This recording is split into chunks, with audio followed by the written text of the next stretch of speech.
Alrighty.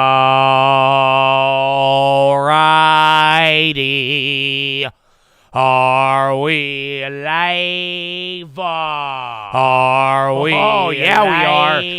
Oh, good morning, ladies and gentlemen. I hope you're having a wonderful day. If you're watching this and it does not say live at the bottom of the screen, unfortunately, you're watching the recap. The good news is we are live Monday through Friday, 30 minutes before open. Drop your thumbs up on the video. Make sure you're subscribed. You're on mobile. Press hot chat, X out the chat, hit the thumbs up button. Second link for the nightly watch list and main channel. First link for the Scream a Large Boat Campaign real estate course. But yes, Chattadonia, the big day is here. It is Jerome Powell in the Fed. 2 p.m. We're going to get the summary of economic projections, the long-awaited dot plot. 30 minutes after, the whole entire world is going to pick apart everything Powell has to say. And honestly, leading into it right now, you got a lot of people all on the fence right now. It's actually going to be quite a fascinating meeting. So, Chad, I hope you're ready for it. We have a lot that we're going to be covering. You might even have a lot of waiting. You already got a little bit of action here in the morning. The PPI came out. It was slightly lower than expected on core, month over month. You got a little pop on bonds. Market was already melting up to begin with, and now we're going to wait. Nothing else until you're going to get a couple of headlines here and there up until Powell at 2. You also heard from a couple of companies. We'll get all of that, but Chattadonia, the day is here. This is going to set you up till the end of the year, borderline. This will be your last SEP since till at least March. And to give you one more fun fact, since the last Fed meeting, I believe we have moved up over 10%, the largest since 2009. So intermeeting how much we have moved has already been mind-blowing. So Chattadonia, I hope you're ready for it. I hope your morning is good. But speaking of good mornings, good morning. How are ya? What's going on, baby? How you living, Dario? S2K, Monica, Awaz, Yashua, Dan. Open face sandwich, baby. Good morning. Laurie, Smars, B. Dizzle, Laker, J. Oh, good morning. What up, Philip Hamilton? What up, Danny Ansel? Oh, my goodness, Ben Stone, Caballero, Riley Mack, Grammy. Good morning, Najee Wolf.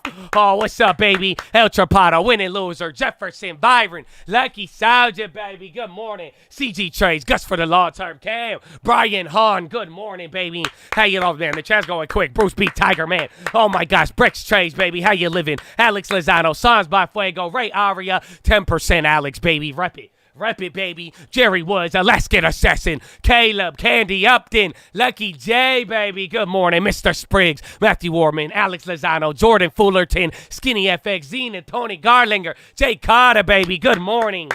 What's up, baby? Oh, how you living, Tim Whitman? What's up, Parth? Dirty Bird, how you living? What's up, Colt 45? Good morning, C Money. Good morning, CYB. Good morning, Rotary Lifestyle. And the engine, and then they don't know, bro. They don't know. Safari Myers, H-Tab, baby. Me, not you. Good morning, Ari. Oh, Brian. Man, Brian. That's what I got it on deck, bro. I got it on. It's ready to go, baby. I'm feeling exactly the same, but I'm hyped. Today's a day. It don't matter how you feel today. It don't matter how you feel today. Today's the big day. Oh, can I get an amen? Oh, my gosh. Let's get it, baby. What up, Victor? Charlie G, Q Axel, baby, Nathan Evans, not Jokic. Oh my goodness, what about the Twitch? What about Sim Race Review? He's in the house. Dev Patel, Feed Me Seymour, Universe's favorite, KJ Lemur, T Toxie, Z Destroyer, baby, good morning. Amor Fati Trav, Feed Me Seymour, 12 Jimin, Dev Patel, baby, Young Rona, Mavis, Uncle Nick, Most Dope Andy, Blowendo, Servandos, Slizzy, Blizzy B, Mr. Glax, Charlie and the Tree.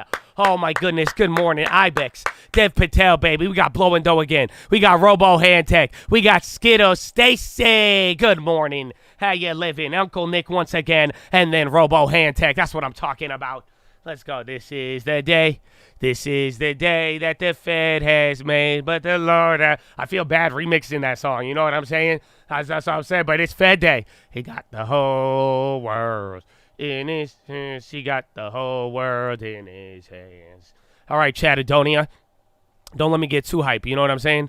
Don't let me get too hyped. Don't let me get too hyped. As far as the news, Wall Street bets or Wall Street braces for a big test of dovish Fed bets. There you go. That's where that bets came from.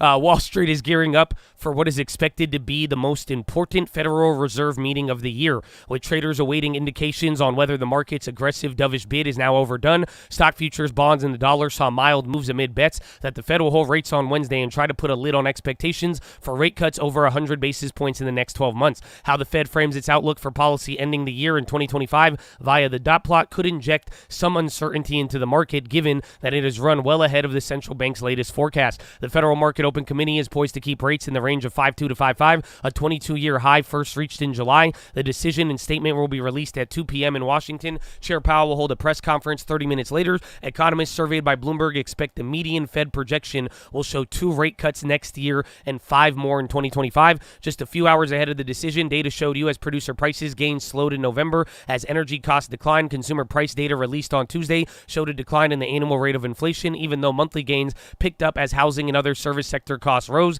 Taken together, the data help reinforce the notion that inflation is trending back towards the Fed's 2% target. There it is once again. Once again, the soft landing narrative. S&P 500 contracts edged up after the U.S. benchmark gauge closed at the highest level since January 2022. Treasury 2-year yields, which are more sensitive to imminent Fed moves, dropped below 4.7, and the dollar was little changed. Ian Ligon, head of U.S. rates at BMO, says we expect Chair Powell will use this opportunity to, 1, reinforce the committee's higher for longer messaging by reiterating that it would be premature to declare victory on inflation, and 2, maintain a degree of symmetry around the FOMC's future rate decisions in an effort to dissuade the market from pricing in near-term cuts. Craig Earlham, senior market analyst at Owanda, any acknowledgement of rate cuts next year could well be received, although only one may receive a cool response, and that would suggest policymakers view it as coming very late in the year. Traders may well shake on two, as that would point on to a third quarter rate cut that would seem odd, as it still wouldn't be nearly as aggressive as the markets are positioned, but it's unlikely the Fed will pivot to the extent that it aligns with a very optimistic expectation currently priced into the market. That isn't to say, though, that they won't get over there in the next few months. Will Campernoli, market strategist at FHN, the market will focus on the median end dot plot, but the range of estimates will also be important. The question is how much Powell's press conference and the dot plot push back against next year for at least 100 basis points of cuts, how that plays out for the market. Thomas Say, former Merrill Lynch trader who founded the Sevens report, the keys to 2024 dot plot, does it show 50 basis points of cuts, and whether Powell slams the door on the idea of rate cuts or leaves it slightly open. Unless he is blatantly admonishing the market's opinion is too optimistic, don't expect a pullback, because Powell reiterating rate cuts as a consideration right now won't change investors' opinion. Essentially, the powerful belief that the bar for a hawkish disappointment is very high, and that's good for the Santa rally. Art Hogan, chief market strategist at B. Riley, the Fed is approaching the point in which we will need to adjust its rhetoric to prepare investors, policymakers, and the public for the cuts in policy rates around the middle of next year.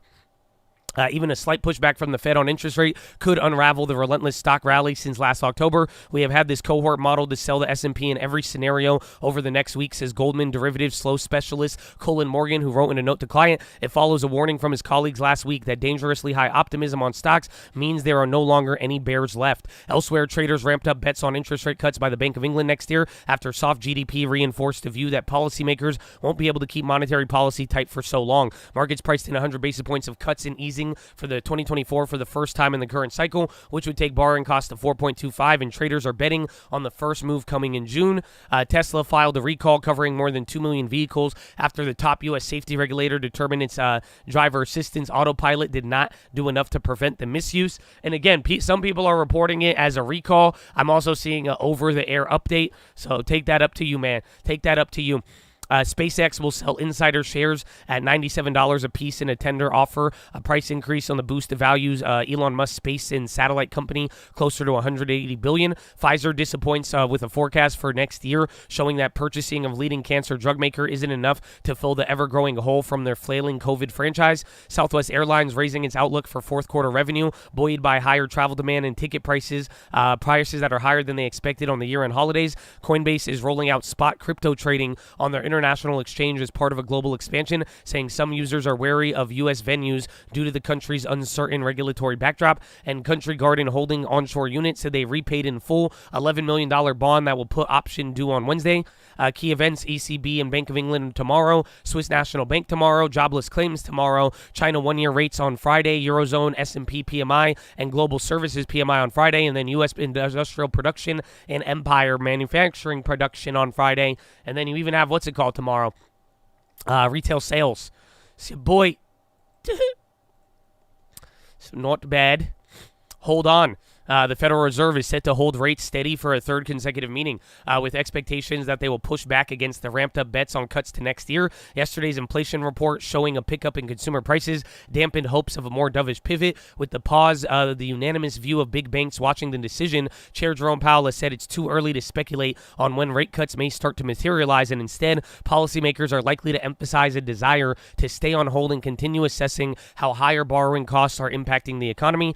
Bond test, the Fed ahead is keeping a lid on market moves for the most part, with U.S. stock futures edging higher, treasuries in the dollar about flat. The decision will mark the biggest test yet for the hold bet on interest rate cuts reflected in the bond market. Tuesday's inflation report did see traders trim expectation for cuts, in positioning data shows a more neutral stance on treasuries than recent levels, but the market remains heavily invested in an eventual pivot. Wells Fargo strategist Chris Harvey, meanwhile, said the market has gotten ahead of itself and is betting that tightening is over.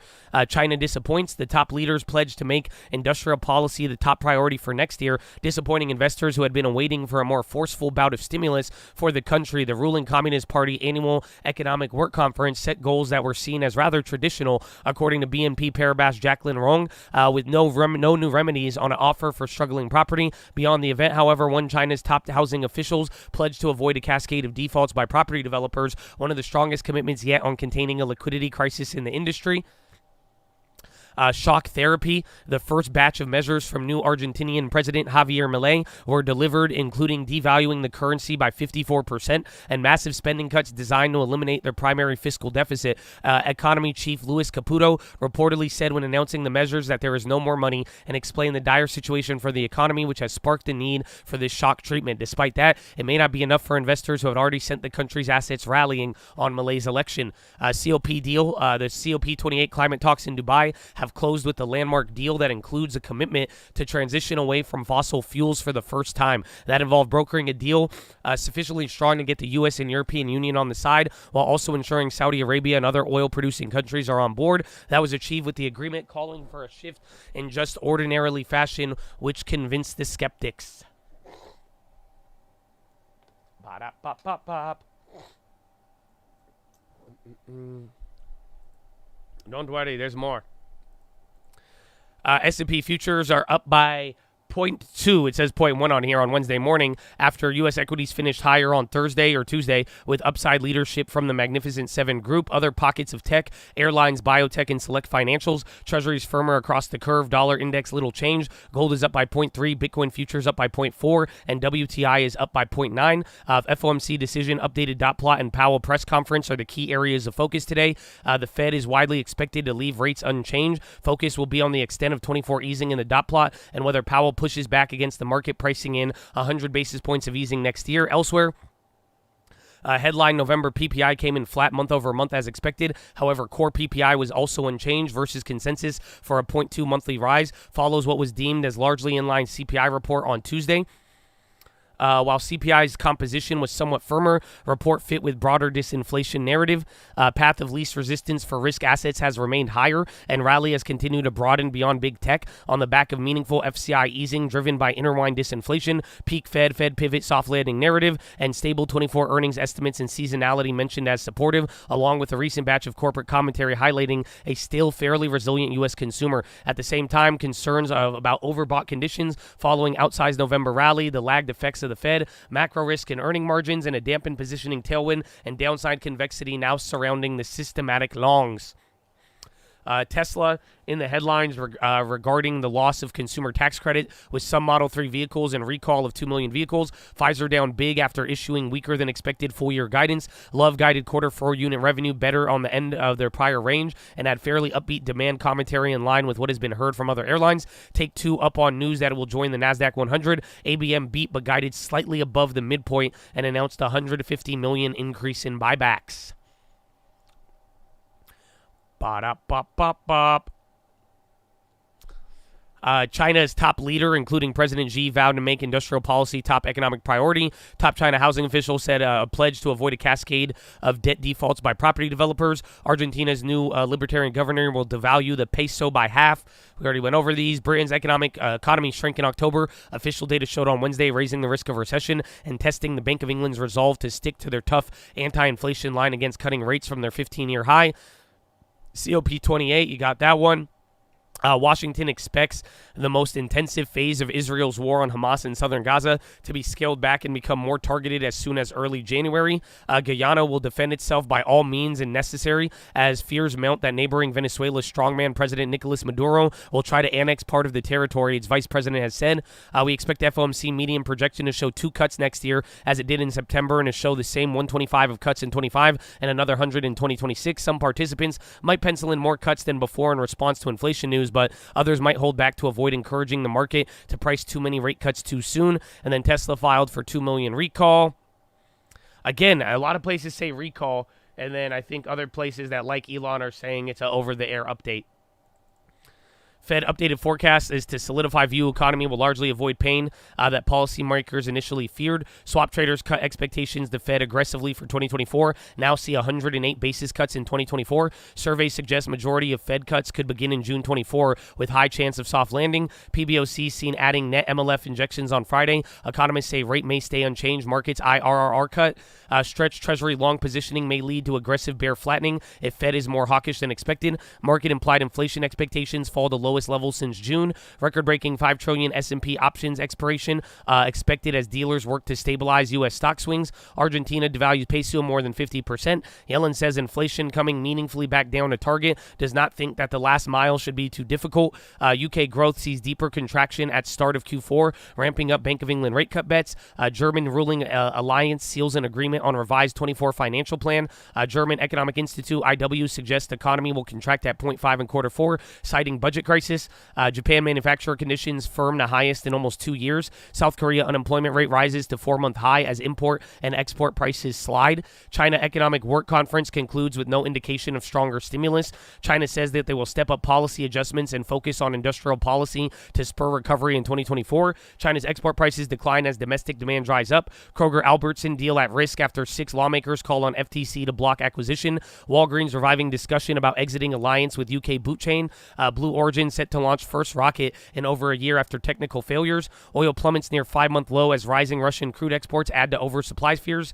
Average gas price now $3.14 a gallon, down 20%, 19% in September. COP struck a deal with calls for swift transition away from fossil fuel. U.S. officials say Israel's war against Hamas becomes more targeted as early as January. Biden says Israel losing global support over Gaza bombing campaign, urges Netanyahu to back two-state solution. Latest U.S. intel suggests Ukraine war has cost Russia 315,000 dead or wounded, 90% of personnel that it started with. Bipartisan group of U.S. lawmakers call for cutting U.S. economic ties with China, imposing new tariffs, among other action, and U.S. officials express doubt about performance and yield of advanced chip powering Huawei's new phone. Ba-da-bop-bop-bop. Not bad, Chad. Not bad. We still got time for place.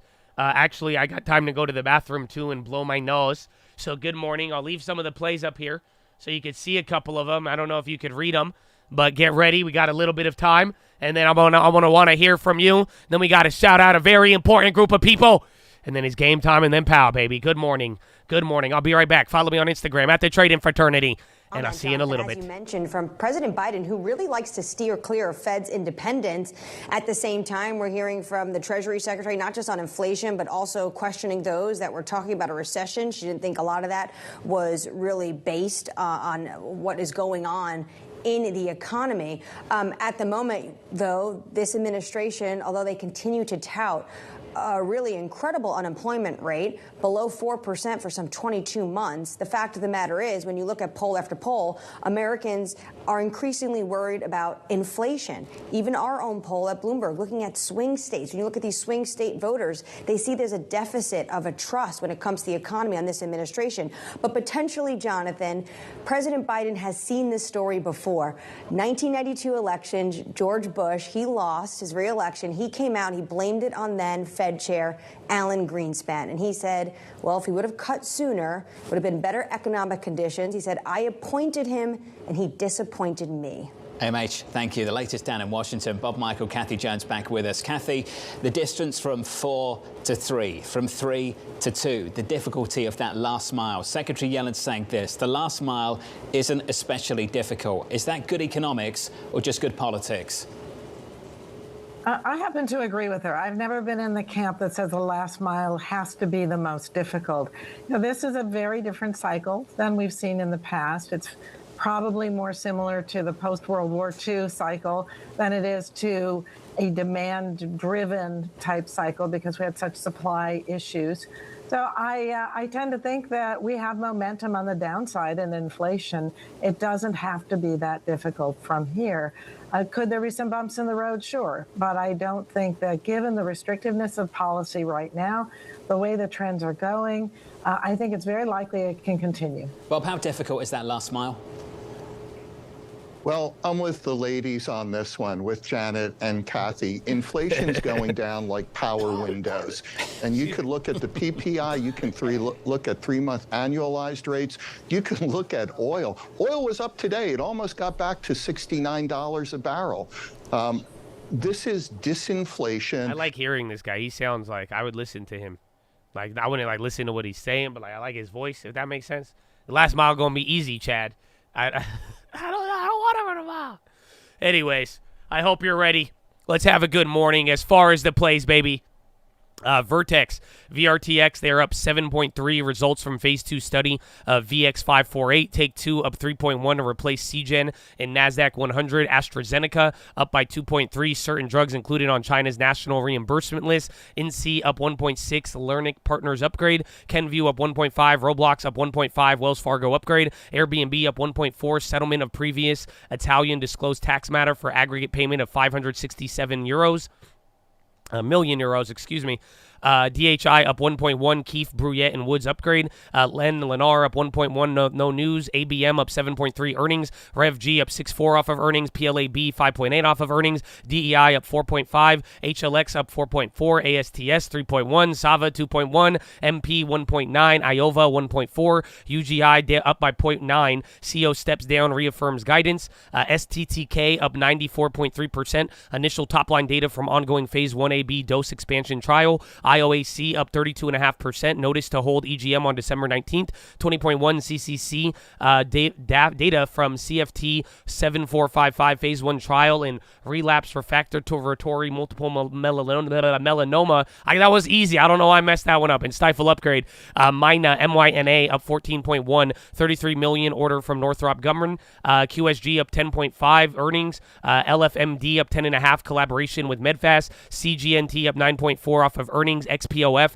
7.4 Stifle upgrade. HCAT 5.3 JP Morgan upgrade. CRBU 4.6 trial update and chief medical officer to leave company. ARCT up 4.3. Canaccord Genuity initiates buy. OPRA up 4.2. Goldman initiates buy. Mama up 3.6 off of earnings. CLNE 2.8 up to 400 million in financing with StonePack. Pfizer down 5.7 initial 24 guidance. Lynn down 4.9 not included in NASDAQ 100. Myrna BNTX down 3% around there, a little more off Pfizer guidance sympathy. Race down 1.4. BN Paribas Exane downgrade. WES down 1.3. Bank of America downgrade. AU down 4.0. TH down 3.3. Details of $3 billion contract and guidance. COHR down 2.0. Morgan Stanley downgrade. HTZ down 1.7. Oppenheimer downgrade. ECDA down 13%. Completes business combination with EF Hutton.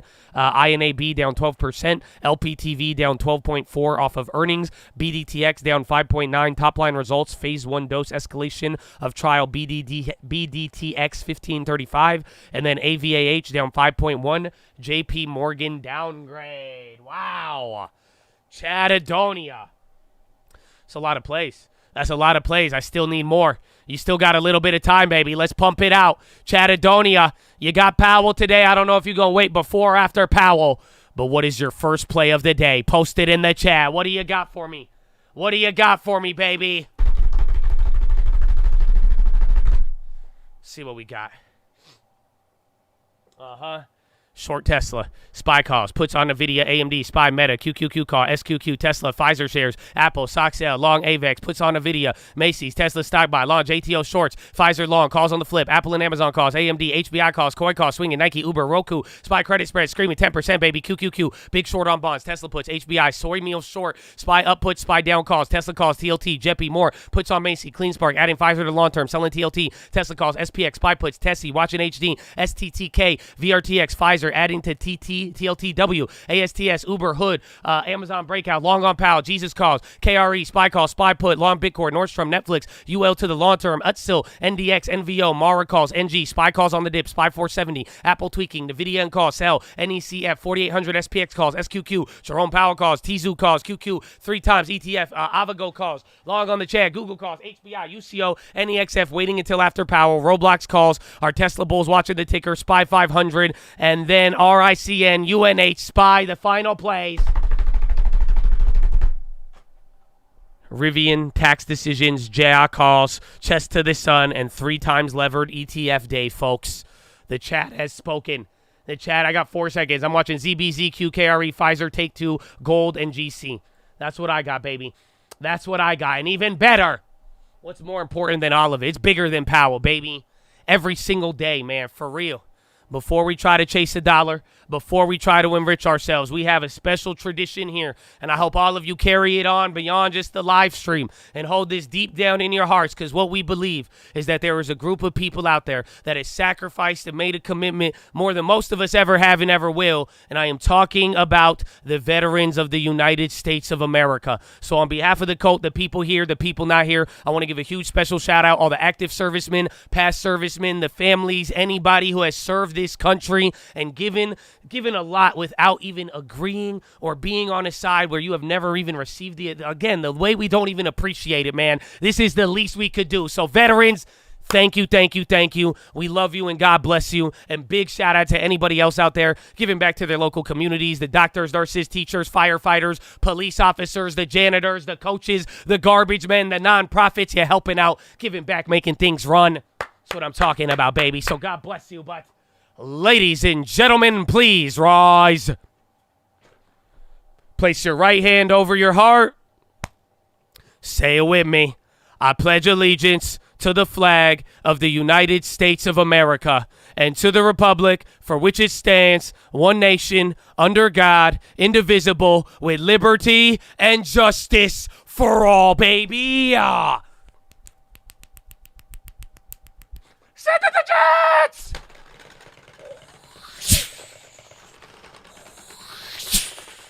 Oh, it's game time, baby. Horna. Let's go.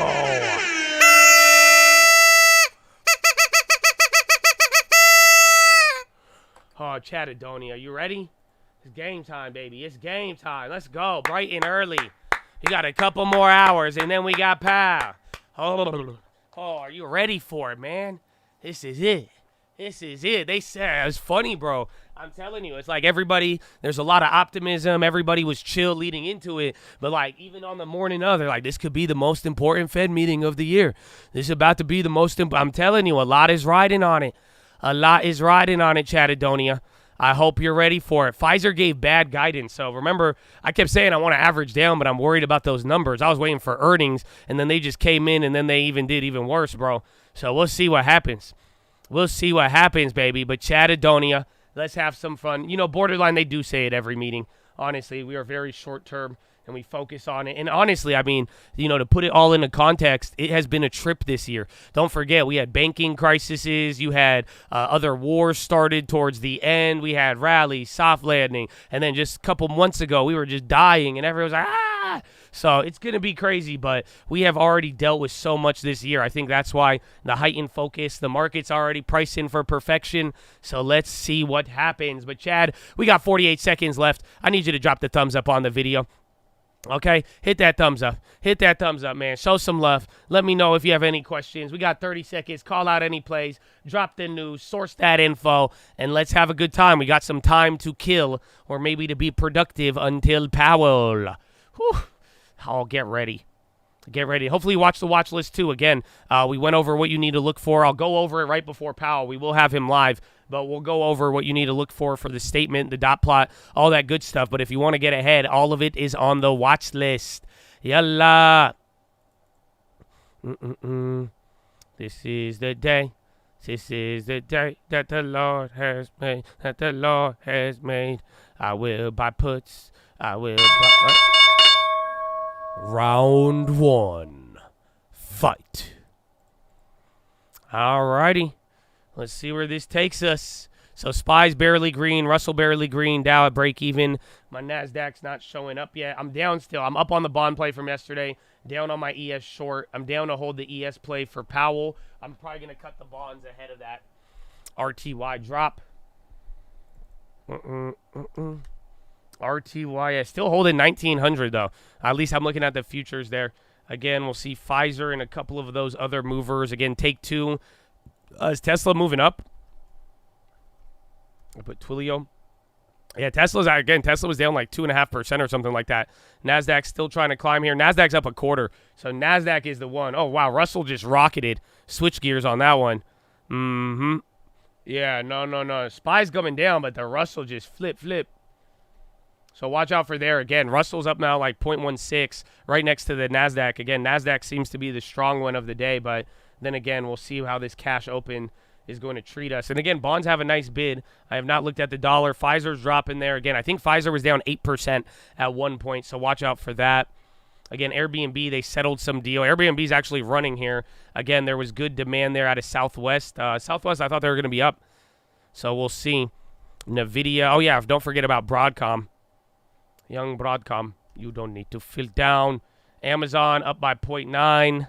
Airbnb is still running. Pinterest. I don't know if Snap. Who is it? Roblox got the upgrade by Wells Fargo today. Snap above 16.16. So that's a big level. Again, I think 16.50 at the top, but like 16.10. That was the price we were talking about. Roblo's up 3 right now. More like down 13 on what? Pfizer? Were they down? I saw down 9 or 8 in the morning. But if they could touch back there, keep that as a range and reference. McDonald's moving. Abortion pill gets Supreme Court review in election year. Holy NVIDIA. McDonald's is up. Uber's kind of chilling up there. Take Two on the high. Again, Take Two.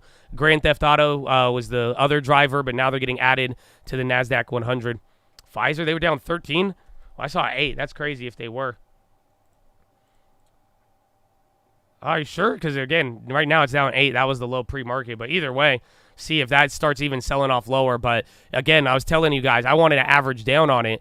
But the problem was, like I said, their metrics were awful, and now they just got worse today. But remember, last time they dropped off of the bad guidance, it was a Friday, and then they were up like 5% by the Monday. But then again, we'll see how the market wants to take it.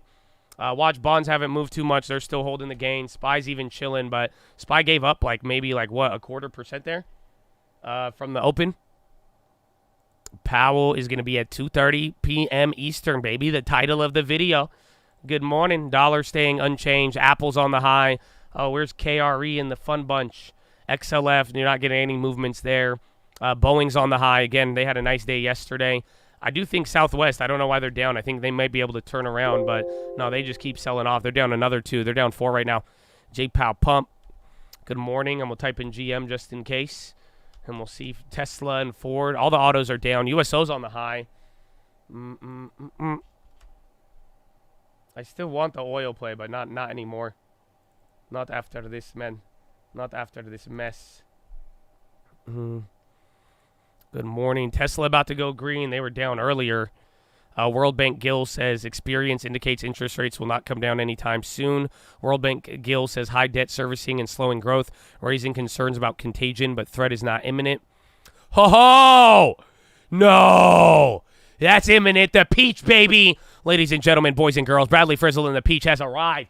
Oh, yeah, on Powell all day. Oh, no, let's go. No such thing as early with the peach. He's right on time. we're blessed to even have it. You know what I'm saying? That's it. God bless you, baby. God bless you. Let's go, Chad. Thank you, Bradley. Fresh. Oh, hey, man. Pfizer hits the lowest since 2014. Boeing breaking out. Snapchat 52-week high. SPY rocketing up. It's about 5 or 7 points away from pre-market high, but that's a nice little move there to start. Uber's going up. Snapchat 1624. Oracle falling below 100. Morning dew peach, baby. Good morning. It's amazing. NQ new high, yeah, up by 0.38. Russell's running up too, though. So Russell is not taking any prisoners, or he's not getting left behind. Literally 1908. Very good considering the move there. So Russell and NASDAQ, again, some of your cyclical hype plays in the background are bubbling right now. So, again, the last couple days, I think big tech has been down. So if they're able to catch a nice bid here, we'll see. Meta's even up. Netflix, I think all of them. Meta, Amazon, Apple, Google, every single one of them. Even AMD's back in the green after running. NVIDIA. Where's TSM? And who's the other dude? Broadcom. Dude, Broadcom's up another 1%. It's unstoppable. Costco. And then, again, do we have Adobe? Got those earnings along the way. That'll be after the bell. We'll have more to deal with. Googly woogly. Yeah, Russell just came back. Russell just moved so big. So I was talking to Mikey about it. We were playing 2K, talking about Russell futures. Like, the Russell is cheaper to play, like, on the futures, but, like, it just moves so much. So that's it. Like, the Russell, you can move 0.25% on the Russell way faster than you're going to move 0.25% on the SPY or the NASDAQ. NASDAQ's pretty quick, too, but just in general, like, literally, Russell in that 2 minutes, by the time I even finish that sentence, it's already back down to the low. That's moving. That's like 0.3%, 0.225. Pretty crazy. Pfizer cut by revenue by 13. No worries, baby. You good. You good. Don't even trip. Broadcom 52-week high again. ARM is on the high now. So I like trading the Russell futures. It's action. It gives you the action for sure. I do like Pfizer. Again, I can't make a purchase until the 20th, though, because I'm still I'm transferring that one account from E-Trade to Fidelity. So I can on the small account, but I'd prefer to just do them all at the same time.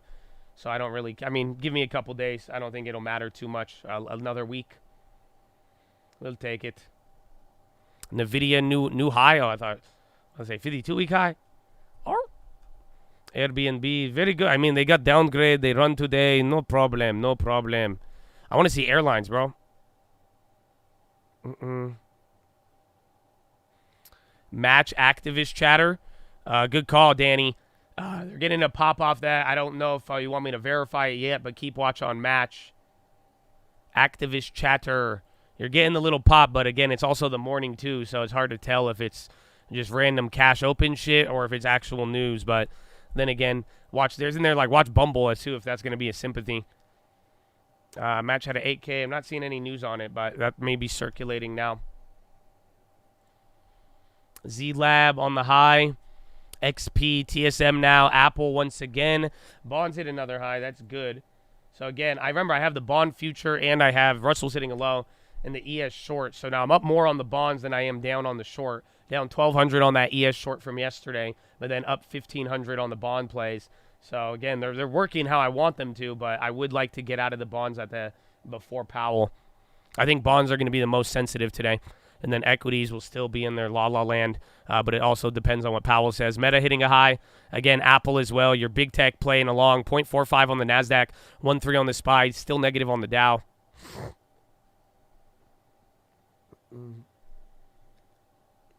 Apple's going to hit a new all-time high. It's close, man.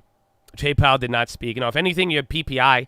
So PPI came in lower. It kind of helped give you some good inflation news related to the CPI, remember, on Tuesday. So other than that, though, gave us a small reaction. And then I think, again, there's a lot of positive optimism setting up into Young Powell.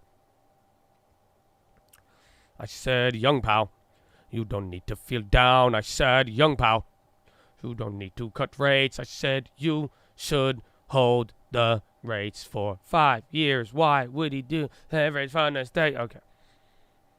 Amazon, new 52. Oxy's on the high. Zillow. Redfin ain't been doing too hot, but then Zillow has been getting upgrades and then running left and right. City's on the high. See if the banks want to start playing along. That could even help out the Russell. So again, SPY and bonds. Bonds hit a high, chilled out. SPY trying to tick up, but SPY and bonds are pretty matched up here, even though the percentages are off. Or maybe SPY and or bonds and NASDAQ. Who is it? Russell. Russell's still at that 1900 doing that little bounce thing. So see if that holds. Oil is still up on the day. I think the yen is going to track the bonds today, but yen is coming down. Pump it up. Yeah, Tesla recall. Again, it was like an over-the-air update, but a lot of the headlines are saying recall. And then something, too, there's another headline related to Tesla. I think it got overshadowed by the recall stuff. What was it? Tesla, they're losing consumer tax credits on some Model 3s. That's also part of today. ARM up by 2.3. ALB is up. Yeah, ALB, I see that. I just saw that run across the high ticker. Again, Apple's doing great. Snap came down. It just hit 1620. And then now 1606. Remember that, 1610. Morning. What's up, Wandering? How you living? Good morning. And then Pfizer still in the gulag, down 8.6. Awful. McDonald's. Walmart's on the low. Boeing's still up, but they're kind of coming down. Cigna's dropping. Humana's barely in the green. Yeah, Broadcom. I do keep forgetting about Broadcom, but they're doing great. I think Broadcom one-way street after the earnings unless acted upon by an equal or Powell force. That's I think Broadcom's just going to do its thing, or until it like stops out like Nvidia just because it gets so high. Starbucks smacked. Interesting. We'll get a breakdown here in a little bit. We've been here for 10 minutes. Rivian, big pop. They're at the high. They're getting back up to opening candle. Not too crazy. Did MASH end up running? So, again, that little activist stuff didn't do too much yet. Pinduoduo, they're going green. I don't know. I don't think China was doing good today. Baidu, JD, they're all getting clapped. Equal or Powell for. Yeah, it's physics 101, bro. Everybody knows that. You know. SoxL on the high. Oh, not Apple. Amazon. And where's Netflix? Walmart is on the low. We just had that one up there. Unity pop in. Again, Roblo got an upgrade. So that one was good. Roblox. We'll wait. Take-Two launching. Apple's keeps climbing up here. Another new high on that one. Take-Two chilling out, but still holding 3. Again, they're getting added to the NASDAQ 100. Buy puts before Powell. You can if you want, or you could buy it right when it comes out. It's up to you. I'm already in a short from the ES. I'm like kind of down to hold it ahead, but I don't think I'm going to hold any bond plays ahead. I think bonds, just because the dot plot, bonds you can make a shit ton of money if the dot plot's favorable, but if the dot plot, I think it's prone to surprise people. If that comes in negative, I think bonds will get wrecked, and then equities probably will react too, but I do think you'll have more time to deal with the equities. How long till Powell? Several hours. So it's going to be around like 11:30 to hear Powell, 11 o'clock. So you got like 2 hours and 15 minutes. I think, or no, 3 hours? No. 4. It's at 11. I'm looking at my East Coast clock, and then I got my Pacific one. It's 2 p.m. Eastern. It's never changed. New trader, what are your thoughts on SOXC? It's an ETF, so be careful in general. Or if you're thinking SOXC, you're probably thinking the SOX index and like the chips. So it's going to be related to, it's not leverage, so that's the good one. But if you want to play chips, it'll give you some good exposure there. I don't know about holding for the long term. I like to go a la carte, but I'm a little different with my style. X-Pop. Oh, yeah, big pop, 2%. United Steel running right there. Good call out on that. Check news. United Steel up 2%, one candle. Press release. Minnesota General as old. I don't see anything new on it just yet. X up 2.4. That one's still going. Excuse me.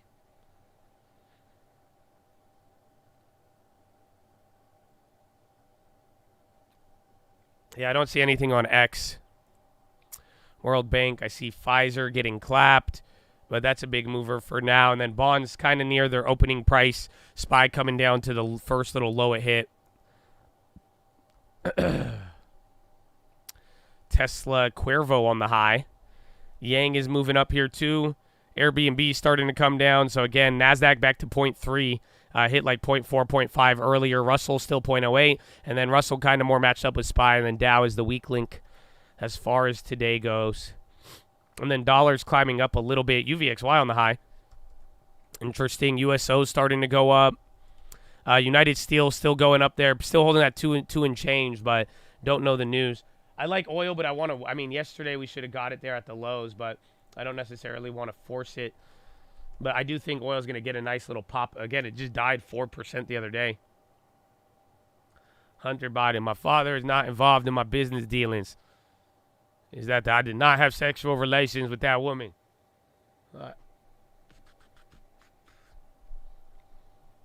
We loaded UVXY yesterday.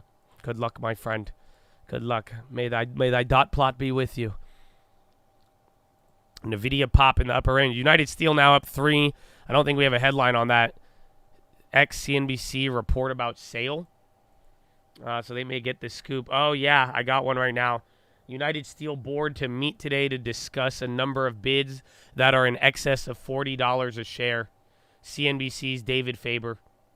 That's the headline. I have that confirmed. Hitting Newswires. May the dot plot be with you. Oracle sub 100. UNG, I mean, I don't think it's going to tell you anything about the economy. Unfortunately, I think we were flat wrong on that play 2 years ago. And again, how everything's changed. Unfortunately, I just think UNG, until there's another like oil or energy crisis, I think it's a non-factor, sadly. Yeah, U.S. Steel has received multiple bids in excess of 40 a share. That's hitting a little bit more. What's the other one? CLF? Yeah, watch CLF too. Cleveland Cliffs. Oracle. Yeah, Oracle down below 100, down 1.1. Remember, they were down 12% off bad earnings yesterday.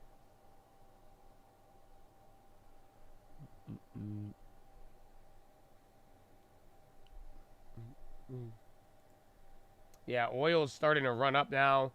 Russell's even coming down. So is the ES.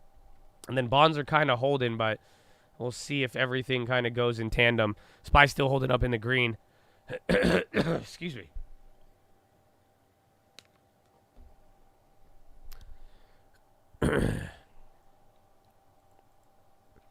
Would I get Oracle for the long term? I hate Oracle. So, like, I do think they're, like, a good company, but I think Oracle's rally this last year was insane. So, I'd rather get Procter & Gamble. You know what I'm saying? Like, I just think Oracle, even after this steep drop, I mean, you're still paying almost 100% higher than the beginning of the year, which is still, again, at an elevated premium for them. Oracle, they do, like, software stuff. I mean, they're a big part of the internet. If you think about it. And then I think they even have some hardware and like certain switches and networking stuff, but a lot of software on the Oracle side. Oracle. Dollar General, that is pushing up. GM on the high. So not too many automakers are doing good. AMD now on the low. They're down 1%. Google is now back in the red. Again, all big tech was green. Apple is still holding up. Amazon's still in the green, but they're coming lower. I don't think Broadcom goes down, except for those 3 candles. We'll see.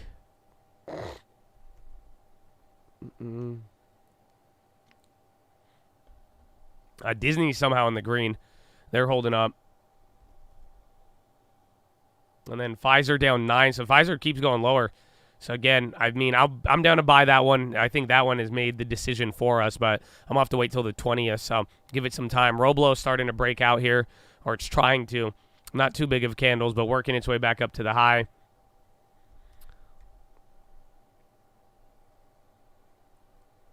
Aaron's talking about inflation, and I've been talking about banks, but doesn't oil show deflation with cuts in demand dying?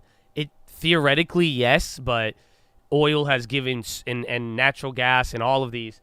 Oh, wow, Russell just flipped right there. Nice bounce off of that. SPY moving a little slower, but everything else moving. But the whole idea is that oil has given so many false signals over the last couple of years. Like, you got to think about it. When it dropped from 130 to now, it's like that is deflation, but you saw the exact opposite of it. So that's why I just think all of the oil agreements and what we've done over the last 3 years with oil, I do think it's kind of dislocated from the economy, or at least that's what a lot of people are believing right now. So maybe we're all wrong again, and then it come to find out very shortly that oil was screaming deflation all this time. So I think in theory it's a possibility and it's still there, but at the same time, finding oil as an economic signal, it's been very, very noisy, and it hasn't given you what you really want to see, more or less, especially with, hyper focus on interest rates and interest rate policy. I think the dot plot, people are still expecting a hawkish dot plot. So you got to, again, even Bloomberg came out this morning. They're expecting the dot plot is only going to show, it's still expecting cuts on it, but it's not going to be as much as the market is expecting, pretty much half of what the market is expecting. So we'll find out, but there is, again, the chances for surprising. I just think last time it was a big surprise there. And just in general, I think if they're better off keeping everything the same. I loved when the Chad brought that up, because they're going to hide behind the dot plot is what I think. I think the uncertainty will be Powell using this very similar numbers to hide behind, and then he's always going to justify it by saying it's just a dot plot anyways. And you say it's just a dot plot, and you say it's just a dot plot. Ooh. Okay, I'm sorry. Pal, you got what I need. And you say it's just a dot plot. And you say it's just a... Okay, I'm sorry. but that's what he's going to do. Like, if you've heard him how many times where, even last time the market got really, caught up with it. And then he comes back and then he's like, oh, well, it's just an estimate. It's just, it's just this. We could change it. We could do all of this. So we'll see. Lakers game next Wednesday in Chicago. Oh, no. Are you kidding me? There's a Laker game in Chicago. Oh, man. Oh, man. You got what I need. It's a good song, bro. It's a good song.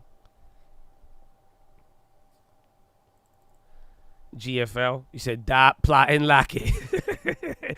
Dot, plot, and lock it. There you go. There you go. BioMarin on the high. VIX ready for liftoff. Well, VIX is up. I mean, we still got a couple hours. Let's see by Euro close how people are really feeling. Again, I think we're going to get a couple of moves, and then right ahead of Powell, you'll get a little bit of a melt up. Eli Lilly, I have no idea. It could be something related. A lot of biotech news here and there.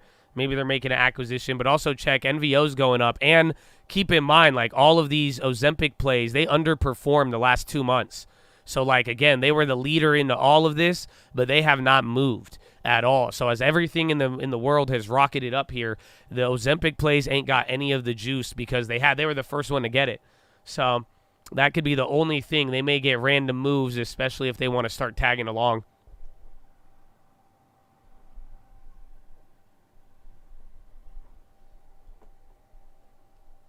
Hunter Biden here to testify in public hearing, ignoring lawmakers' requests for closed-door testimony.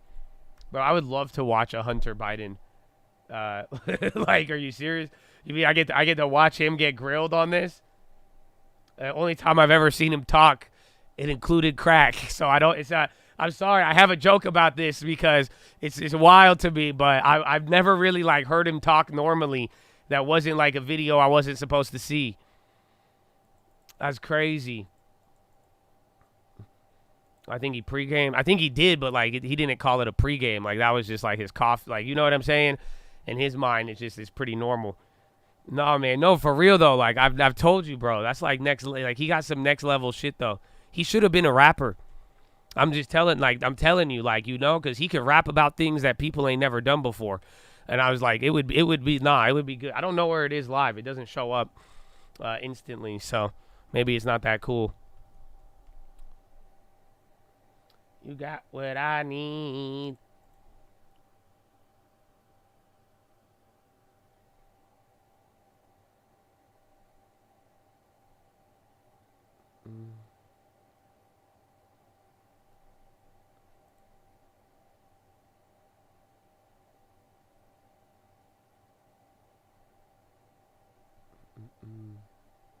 I don't think I think they're setting it up. We'll see.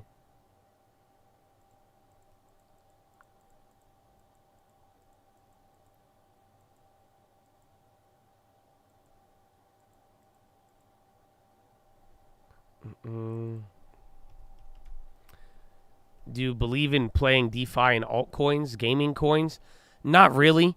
I mean, I think, I really like DeFi in general. I think the concept of, decentralizing finance and having like a way to raise capital like outside of like banks and not attached to, like normal funding standards and, increasing accessibility of like loans. I think that's a great thing. But unfortunately, what Sam Bankman and all these companies and crypto did to DeFi, they just pissed all over it and, they turned it into these little schemes. But I do believe in Bitcoin and Ethereum.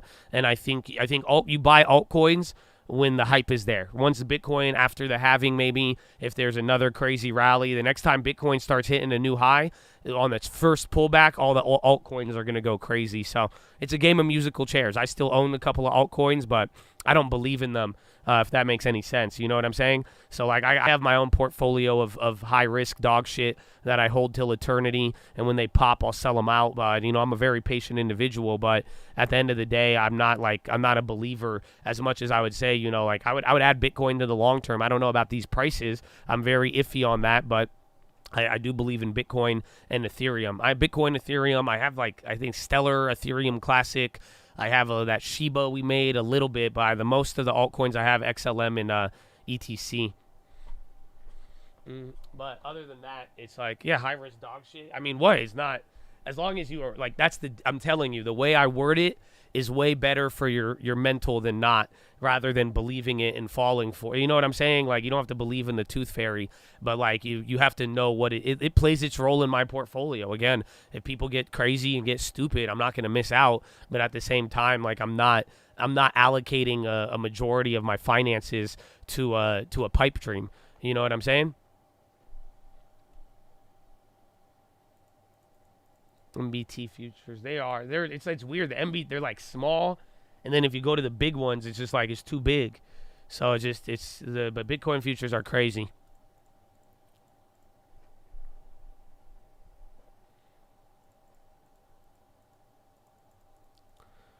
SPY 456 calls, DAR, SPY trying to dance around VWAP here again. Russell's hit the high 3 times again, right back down, all in 7-minute windows.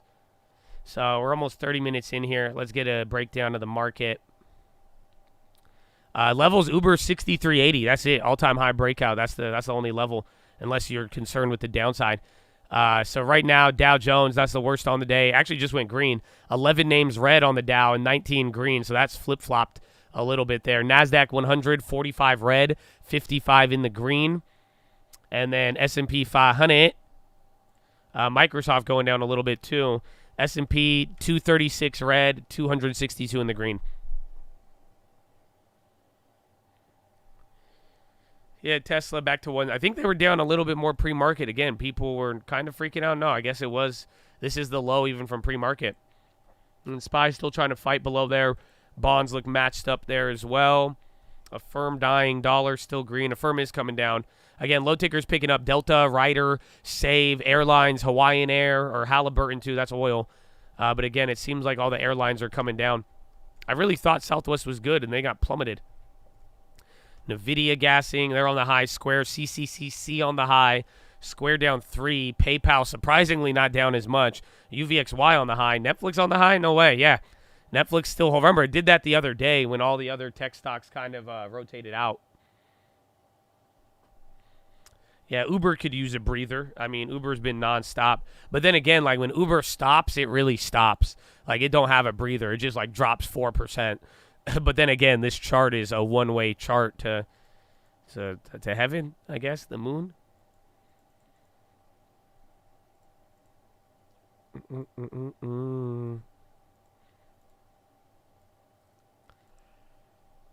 Russell's out hitting low, below 1900 on the futures. 1880 on the index.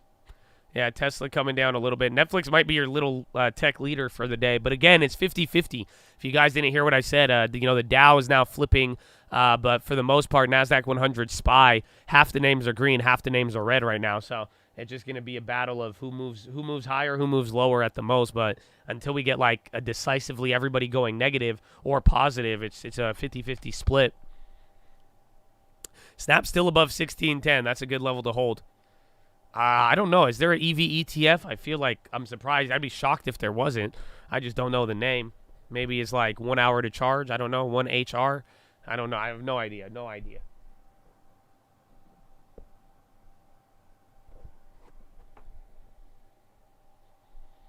Poor Pfizer.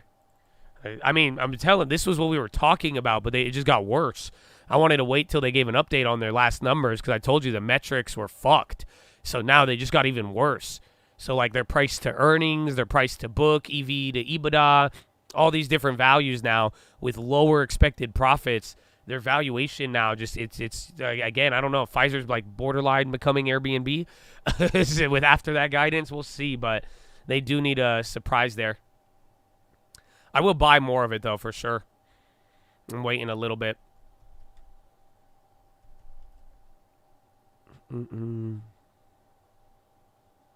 No long-term pickups. Again, Walgreens, we may be down to watch for like the back and forth news. And then I do like Procter & Gamble. I think Procter & Gamble is going to hold, depending on if we get a cyclical rotation, how defensive people want to get. I think PG is going to be very interesting, but I can't make any long-term plays till December 20th. So I'm going to look by Monday. We're going to do some tax loss stuff. Maybe I'll even just do the tax loss on Friday after we get what's up with Powell. And then I'll be able to do long-term on Friday, or excuse me, Monday, or the 20th, 2 days after that. Otherwise, we punt until next year. SEC to hold vote on new central clearing mandate. I like Kroger, but I don't like it for the long term. No, I'm not thinking Kroger. I'm thinking Kohl's. I think Kohl's is a very interesting one because Kohl's still has mad real estate. You've even been hearing a couple of buyout stuff here and there. I do think Kohl's is the interesting one. Kroger is good, though, but I don't know. I think grocery stores, all of that, it's just, I mean, I think the best of all of them is CVS. Or at that point, I don't know if Kroger's compares more to Walmart. I'd rather just take the Walmart as the anchor for the portfolio. SEC to force hedge funds and brokers to clear more treasury trades. KSS sub 20. Yeah, I think KSS is just like a ghetto arbitrage play, but, you know, it's just like Walgreens. They'll die, but, like, they hold value as long as they're willing to, like, sell it. Or if they get in anything related to a deal, then they got some activity there. CCC, that was up there on the high ticker not too long ago. C4 Therapeutics. Explosive healthcare.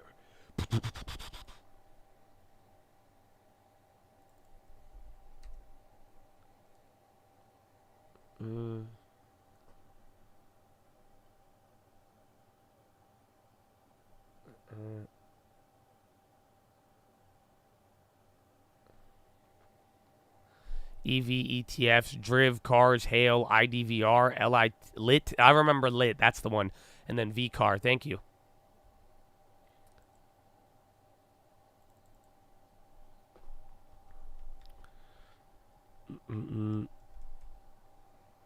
Beto crypto to be measured at fair valued under new FASB rules. Beto getting a pop on that. I don't know. Is Bitcoin running on that? Yeah, check crypto right now. You're getting a headline there on new updates or weightings there for Beto. So that might move some things. Yeah, crypto just took a couple. That was a $100, $200 candle on Bitcoin. Bitcoin pop. Watch the dollar as well. Snapchat.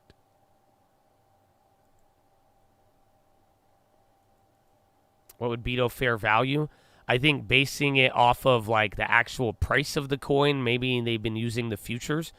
It just all depends on how Beto was first recognizing the value. That I would have to double check. Why does your generation say dude so much? Mine was man. I don't know, man. I just said man. I say bro a lot. I feel like I say bro way too much. Like I be calling my girlfriend bro all the time. She used to get really mad. Sometimes she'll get mad, but like I say bro a lot. My guy. Dude, little Fibonacci, dude. Huh, dude? Little Fibonacci bro, dude. Like the video, dude. Come on, dude. Nothing wrong with a little dude, dude. You know, just chill out, dude. Get to the long term, dude. today have any impact on the housing market? Not directly, not immediately. It's not like Powell speaks and then if anything, it'll change rates for next week possibly. But in this case, it'll probably tighten up if Powell's hawkish. But Powell does say if Powell gives everybody like a Christmas gift and is just like, yeah, let's outline the path for rate cuts, and he starts talking just like super bullish, then yeah, like your rates will drop considerably. But other than that, I don't think it should move too much.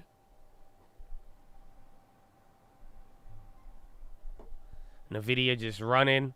Look at you guys. You all calling it out. You all got it. Beto's still going up. Again, Bitcoin. NVIDIA's up 1.8. AMD was up, and then they flipped green. I haven't looked at them in a little. Yeah, AMD's back to green.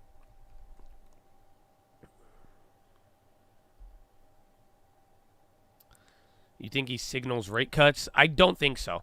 I don't think, unless he really wants to, unless there's a bigger plan, but I'm going to rely on dot plot interpretation and then look. I think unemployment is something nobody's talking about. That I'm going to tell you right now, hours ahead of it, just nobody's bringing up the unemployment expectation. And I do think that's where we're going to get a little bit of juice when it's all said and done. You had a little flush there and then instantly got bought up now. That may have been the reload there. Watch out. You literally just flushed into a new low on that wick and then right back up to VWAP all within the same minute. Dot plot's at 2 p.m. and then Powell comes on afterwards. So, but I think he's going to be obscure.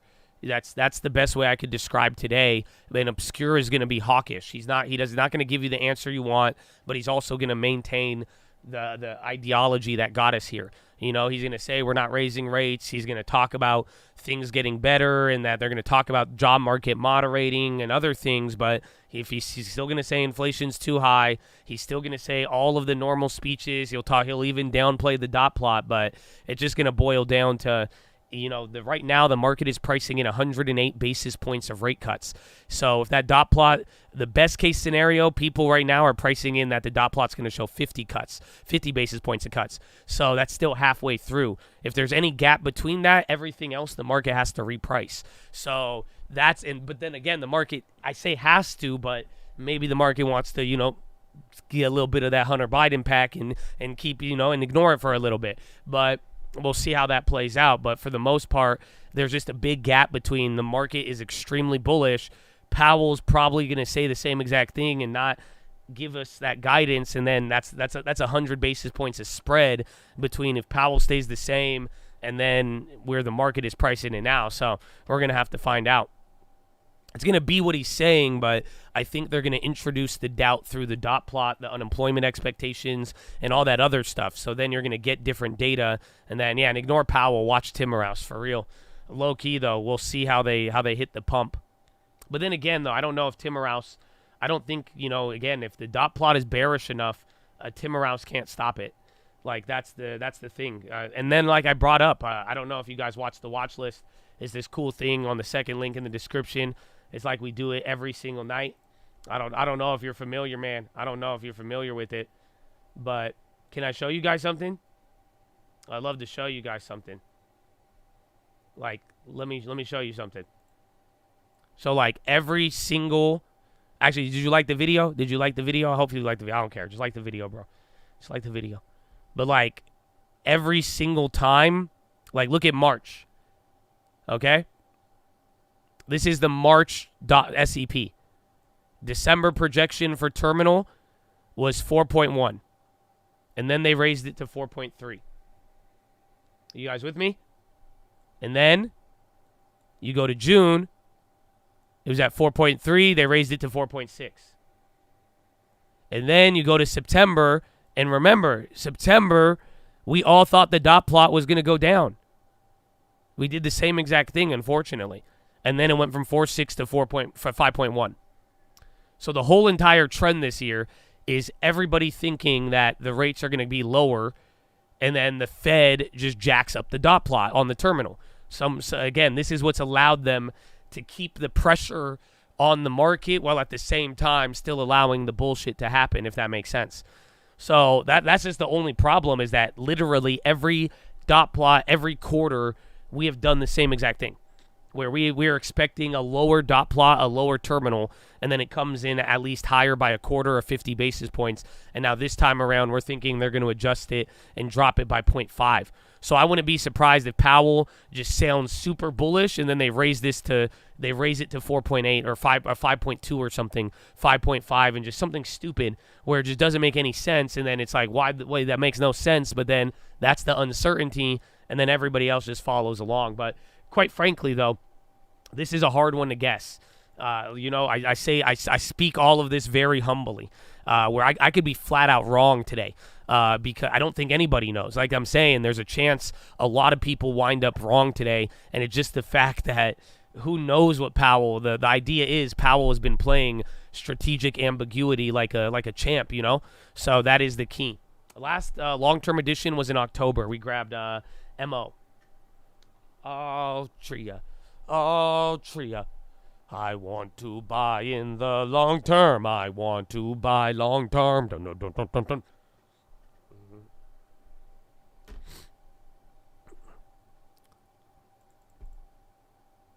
Yeah, we chilling. We got 2 deposits, so it's not like we're stacking too much cash. We're still fully invested. You got Airbnb and Snap now working into the green too. Pfizer and MPW are murking us, but don't worry, they soft land it. Will be fucking good then. Don't worry. Other than that, the other things will do their thing. I don't think Match News is confirmed. No, I haven't heard anything about it. And then SPY going, and it's leaving the bonds behind. But Match is actually running. So I don't know. I haven't heard anything else about it. Google making Gemini Pro available to developers and organizations. That's coming out now. SPY near the high candle of the day now.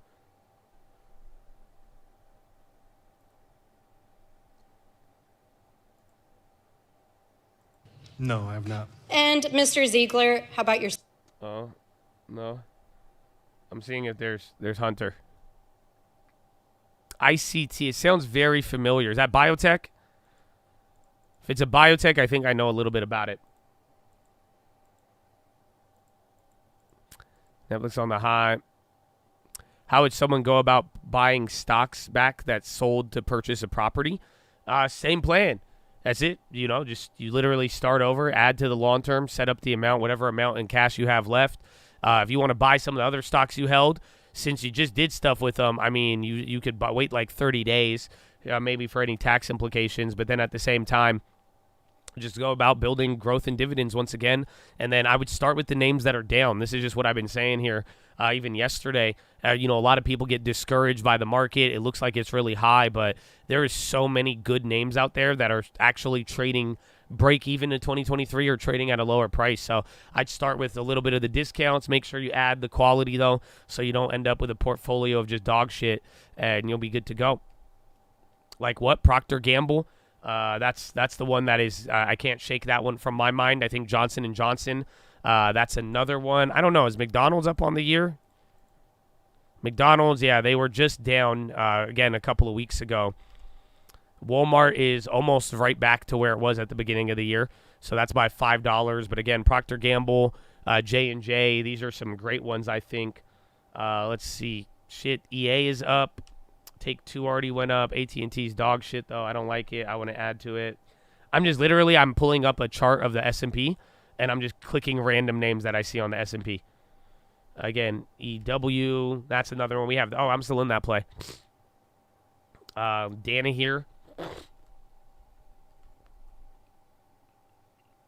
So, there's, again, top S&P 500 names. PayPal, I mean, that one's a little bit more value you're going for, but there's just so many names just out of the S&P 500. Even then, fuck the bullshit. You could just buy the SPX EW. The equal weight is barely up. That one's 10%, but again, it's still, that has potential gains in that sense. But point being, there's good names out there. Again, you're not going to buy NVIDIA. You're not going to buy Netflix. You're not going to buy Meta, Google, Amazon. You missed out on those for now, but it's like everything else that's part of the economy, they're still actually fairly at a non-premium. But then again, some of them may be at a price that's higher relative to just the last couple of years. Yeah, have patience. I agree. You don't need to force it. And again, this whole year, I was all about cash and waiting, and we still bought some stuff. And again, I was down with, I said, even if you ever have FOMO, I said it at the beginning of the year. I said, if you don't want to hold cash, you don't want to be wise or smart with it and kind of, go at a slower pace, I was like, you're going to get a pullback. No matter what, after every stupid rally, it's going to come in. Sure enough, we got it. You had a moment to go right back out to January, end of December, and it didn't last long, but it does happen. Like I'm saying, like even Walmart, McDonald's, those are both just down on the year at one point just a month or 60 days ago, and now they're back at highs. So if you are patient, that will reward you. But then again, too, if you ever feel like you're missing out too much, they're just like, go for the quality names that aren't really running at the same crazy price. Yeah, Target, Pfizer, Snowflake. I don't really use Snowflake. I don't know about. I feel like a lot of people don't know Snowflake. Again, I'm just naming companies that most people would probably have an experience with. Shit, the banks even. Fortinet, that's cybersecurity. People might know it. Again, where's even Nike? Starbucks was the one for last year, but like, where's Nike's? Nike's break even on the year. So they ran up at the end of the year, but again, like 2023, I mean, if you don't want to buy a premium, Nike is not at a premium for 2023. Starbucks is actually lower than when the year started. Yeah, the oil name. Well, I think oil has just had I don't like energy after that run. Oh, you mean it's ripping? I thought you mean in the long-term discussion, my friend. It's doing good, though, for now. And then bonds dropping. SPY still holding up.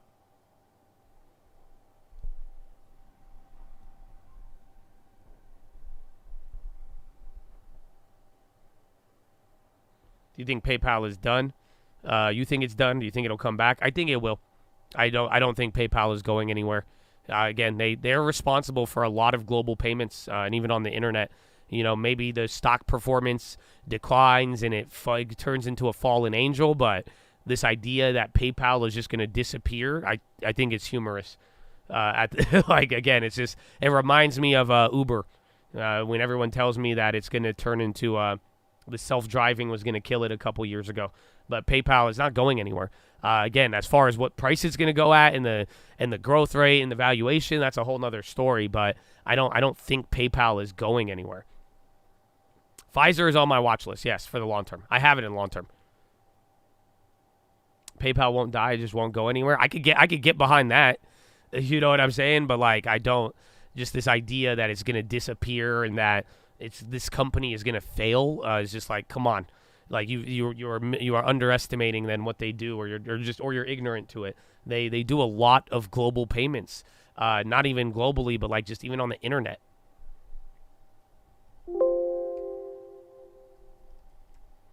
Twilio, nice little pop there. Good call out on that.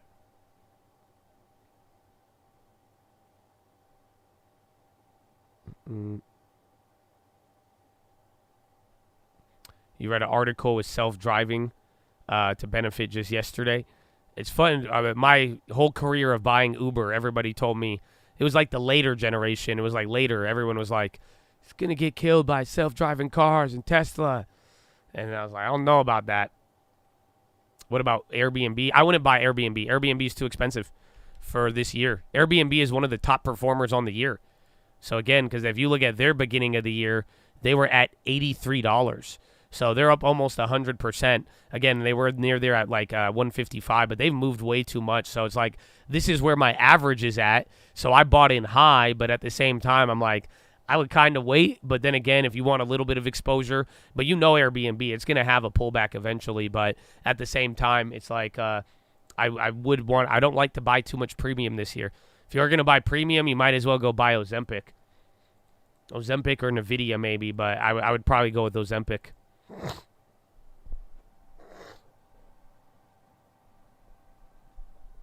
Yeah, Netflix been doing the silent ripper. And then SPY too, though. You're already back up. That's it. All the lows keep getting eaten up. That's been the story last 3 days. You kind of get this little weird move in the morning, sell off a little bit, and then turn Pac-Man. Nom, nom, nom, nom, nom.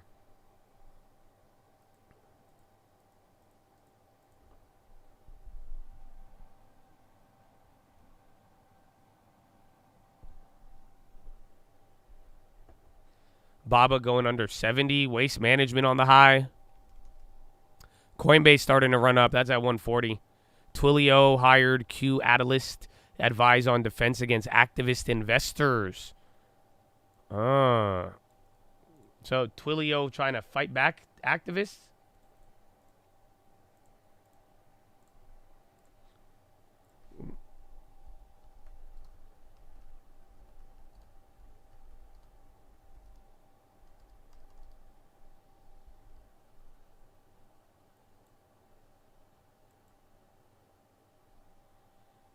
Broadcom almost at 1100.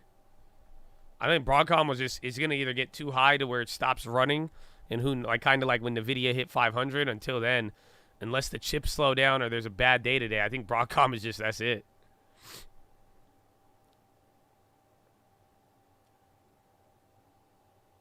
You're going to wait until 2024 to buy MPW. If it makes it to 2024, I think it means it will survive. So you think it's going to go bankrupt in the next 2 weeks? I think it's already going to make it to 2024. I'm worried about management and what other bullshit they say on the next earnings, or if they found a way to sell one of these properties. I'm still in MPW. Yeah, that's awful, but I'm considering doing another average down. But like I'm saying, management is the only thing that sketches me. But then again, like MPW is the ultimate damn like distressed value play if we get any sort of this soft landing rate bullshit. So in a weird way, it's kind of a hedge in that sense where, so it's like, yeah, but management could kill it, but if the environment's about to do good for them, then there you go. How's your gut feeling on the speech with Powell? It's what I put on the watch list. I think it's going to be hawkish. So again, I don't think we have to crash the market, but I do think there's going to be a lot of uncertainty surrounding the dot plot and Powell. So I'm taking a hawkish view for today.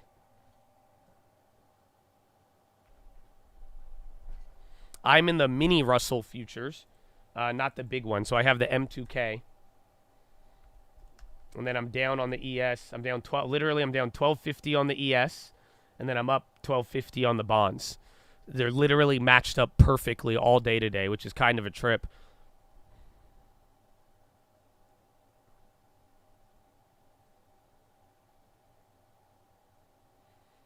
I'm Russell long. I've been like that since the beginning of the month. I'm still holding Bill, yeah. I got Bill on separate accounts, and any cash not being used is gaining a yield through Bill. I longed the bonds a couple of days ago, and then yesterday I made an average after the auction. Short on RTY, long on NQ equally. I feel like the NQ would outpace it, no? Damn, Russell. Crackhead.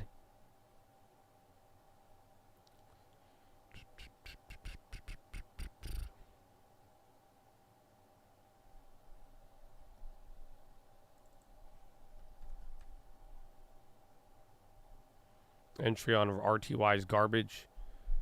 That makes sense. The NQ will outpace it, though, for sure, if the NQ goes insane. But then that's what you got to be careful for, because if you're too low on the RTY and too high on the NQ, if it does flip, the NQ losses will get way bigger. I'm speaking from experience. If we don't see cuts till 2025, the ARC play, we're only riding that for another month. So we ghetto spreaded it. We locked in our 1,000%. But honestly, today that play is either going to die today, and if today doesn't kill everything, again, the next time you're going to have to worry about this, the whole situation will be March of 24. Again, you'll get another Fed meeting, I think January, but the dot plot, I doubt Powell will move much, or again, you wait for the data. Waiting to add to bill today but it doesn't matter. So again, he's not going to cut rates. So the bill, your rate is fixed until he moves it. So the only issue with Bill, you won't get your money back till 13 days in. You're just buying at the middle of the month. But there's no risk to Bill today unless Powell cuts rates. But even then, even if he cut rates, you'll still guarantee the rate for this month probably.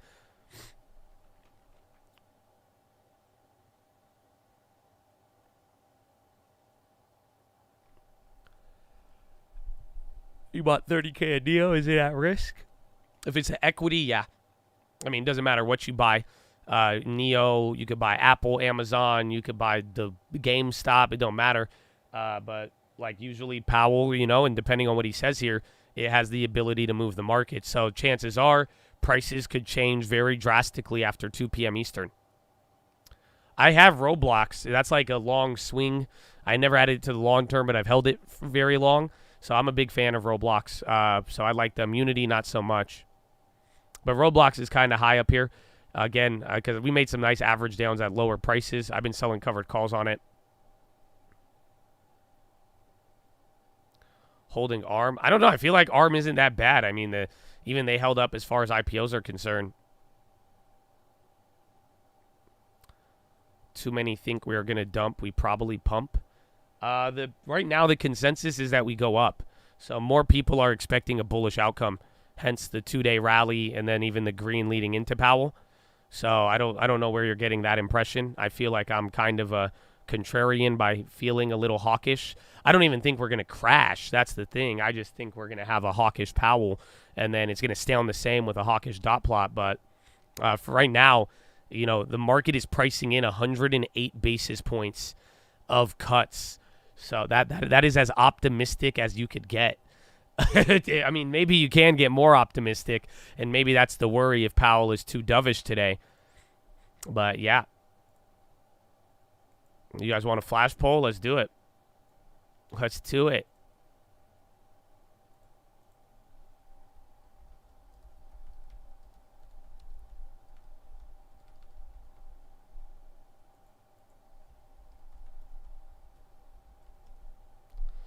All right, let's go, crackheads. What you got? There it is. Today will be bullish or bearish. You have a flash poll. If you can vote right now, do your thing, 21. A good time to sell covered calls on Uber, yeah. I already have one I need to roll over, but you've literally had like a 60% run-up in the last couple of days, so I do think you have no Kanye. Oh, I should have put Kanye. My bad. My bad. It's not a fair election here.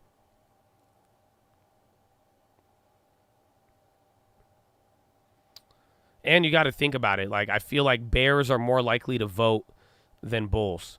Correct me if I'm wrong.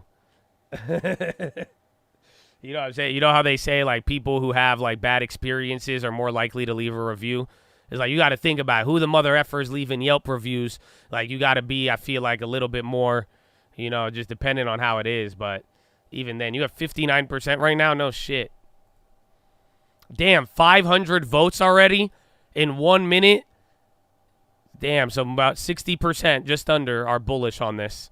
So there you go, Chad. Vote on the flash poll. It's on the YouTube. You could participate too, Twitch. You got to get there.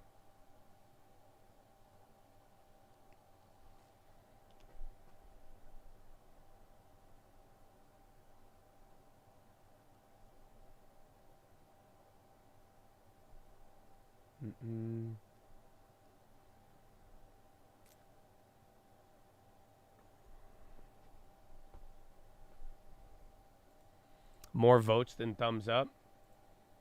That's cold, bro. Oh, no, the thumbs up. No, we got more thumbs up. But that's going to happen eventually. Some of y'all just, you like your opinion rather than showing love. I mean, it makes sense. You're human. You're human. It makes a lot of sense. It happens.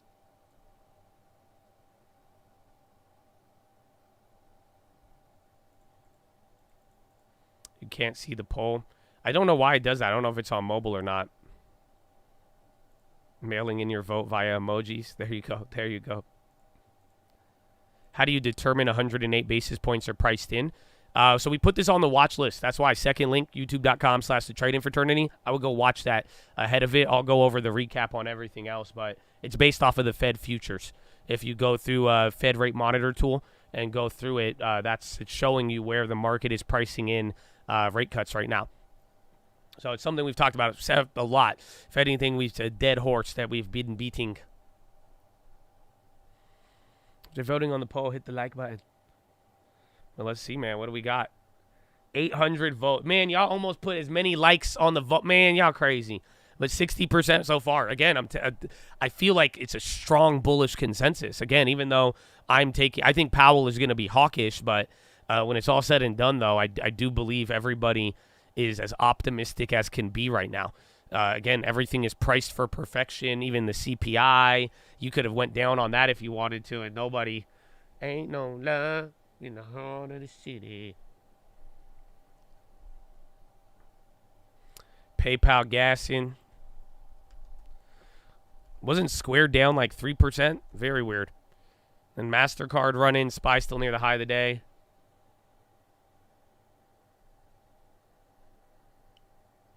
Do you think this is greed, not optimism? I mean, I think you're trying to get too specific. You know what I'm saying? Like, does it matter at the end of the day? I feel like the outcomes are still the same. Whether you're greedy or optimistic, if it's leading to 100 basis points of rate cuts priced in when the Fed and everyone else is very far from that, yeah, it's the same result. So I don't even think it matters. I'm not really even getting too like social on it. It's just at the end of the day, it's what people are doing.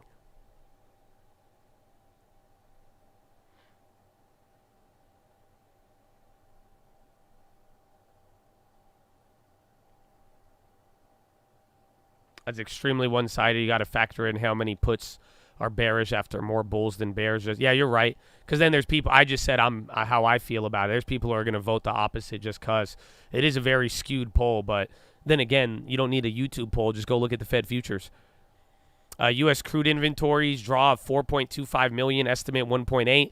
Cushing 11228 versus 1829. Gasoline inventories 409,000 versus estimate of 1.9. Oil's running off of it. Oil's back up one night now. Again, last time all these numbers look like oil should go up. Last time I said that, it dropped like 2%. So approach with caution, but you are getting a pop for now on that. Oil's moving.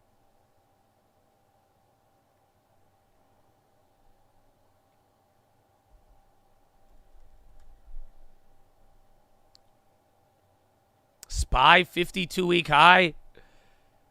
Did it again. Did it again. Did it again. Yeah, 4-5. What? 4-5-6-1. Oh my gosh, dude! You're close. You're so close to pumping it up right now. This is unreal. This is absolutely unreal. So again, 4-5-6-5. Again, that's the net, dude. You're going through these levels like cake. I don't know if that's even. I usually say butter, but this is getting wild. So that's it. You're above March now. You're back to January, and then you're back to like highs of 2021, man. Yeah, that's crazy. So again, the next levels from here, it just starts to go 46.73. After, if we get to 46.51 right here, right now, if you get above this or a little bit higher, like 45.63, not 51, or 53, not 51. But then 46.73, that's it. And then before you know it, it's going to start moving a little bit higher here into the 47s and then all-time highs.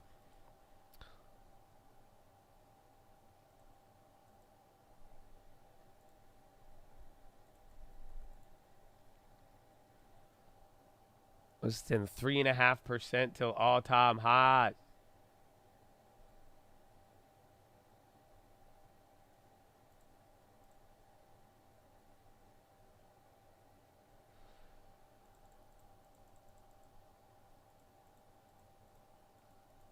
$2 more to go.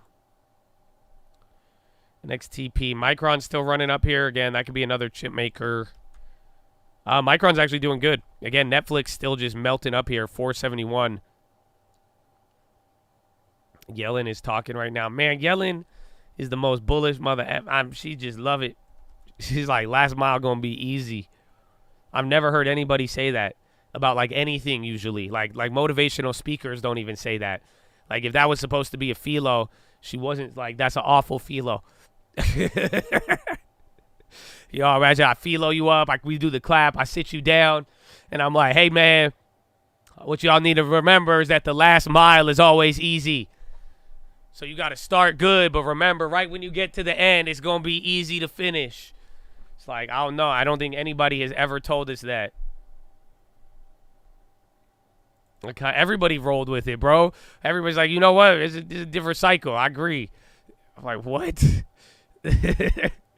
Even Powell, I think, has said the last mile is usually the hardest. Like, again, that's like a pilot saying, nah, dude, it's super easy to land.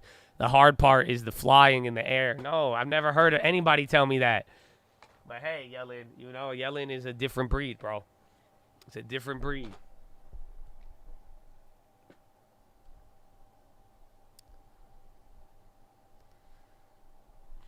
Imagine your coach.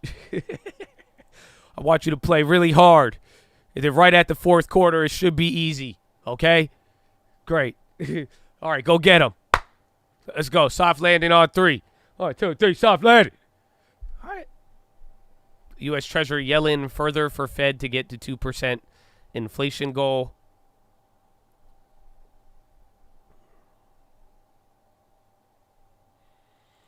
Roblo slipped.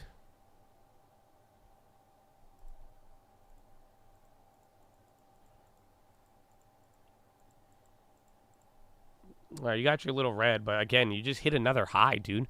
I can't believe you're at 45.60 already, or 46.50. The numbers don't even compute for me, man. That's crazy.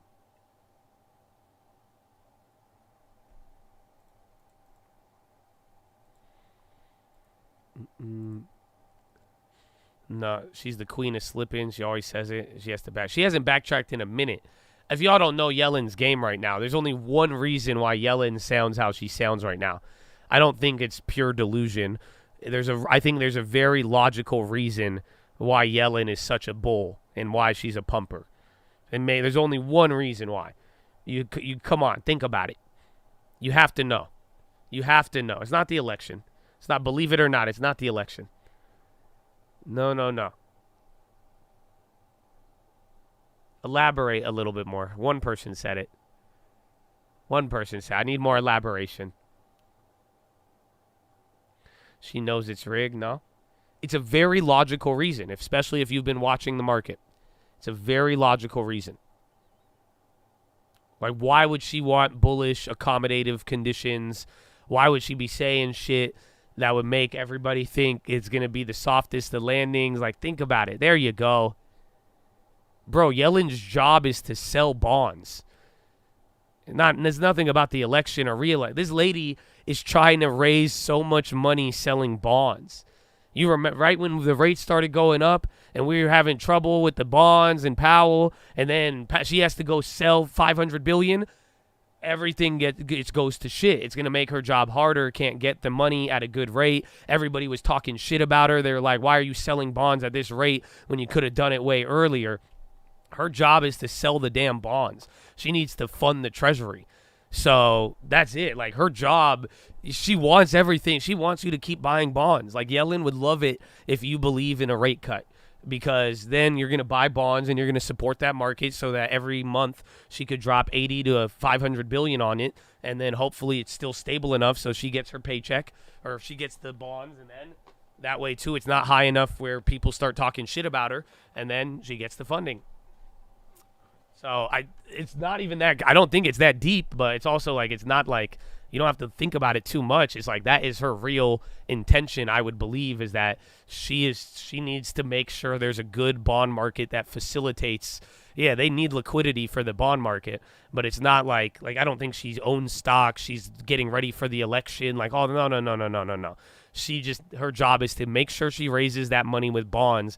And if everyone's freaking out thinking anything other than what she's saying, it makes her job a lot more difficult. I never thought Pfizer would be the biggest loss for the year. Thought that was one of the conservative ones. I feel you.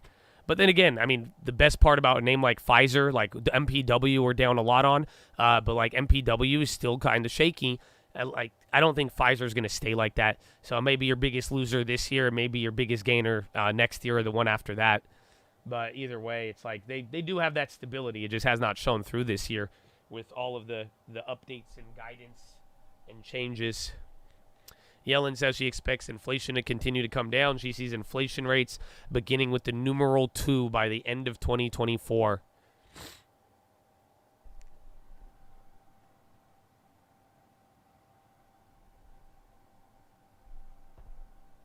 Are shares of TLT good for the long term if you're willing to hold 10 years? No, I don't think so. Again, I think you should just go buy an actual bond for your long term. You know, that's what people do in their long terms. You guys have to understand that. Like, old people, And like boomers, they call it the 60-40 portfolio. They buy equities and then they buy bonds. So like I wouldn't go buy TLT. I know what you're thinking with TLT. I think you've probably asked me this a couple of times, or a lot of people have, looking for a different answer. But quite frankly, if you want to add it to your long term, you should go buy a bond, which you could do through all of your stuff. I'm not a boomer. I have a 60-40. It's okay. Shh. It's okay. Shh. It's called denial.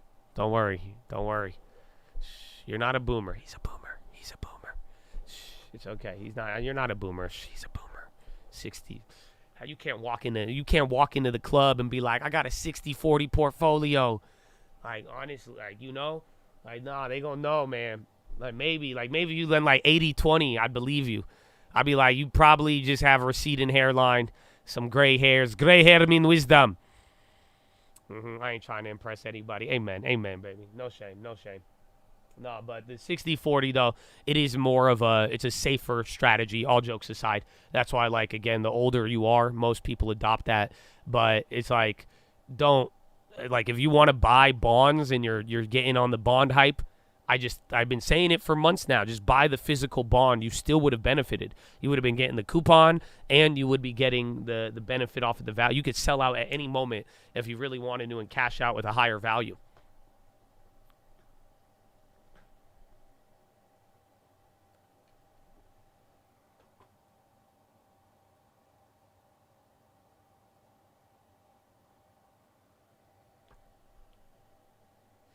Yellen notes there are risks on the horizon, but does not see the risk of recession as particularly high.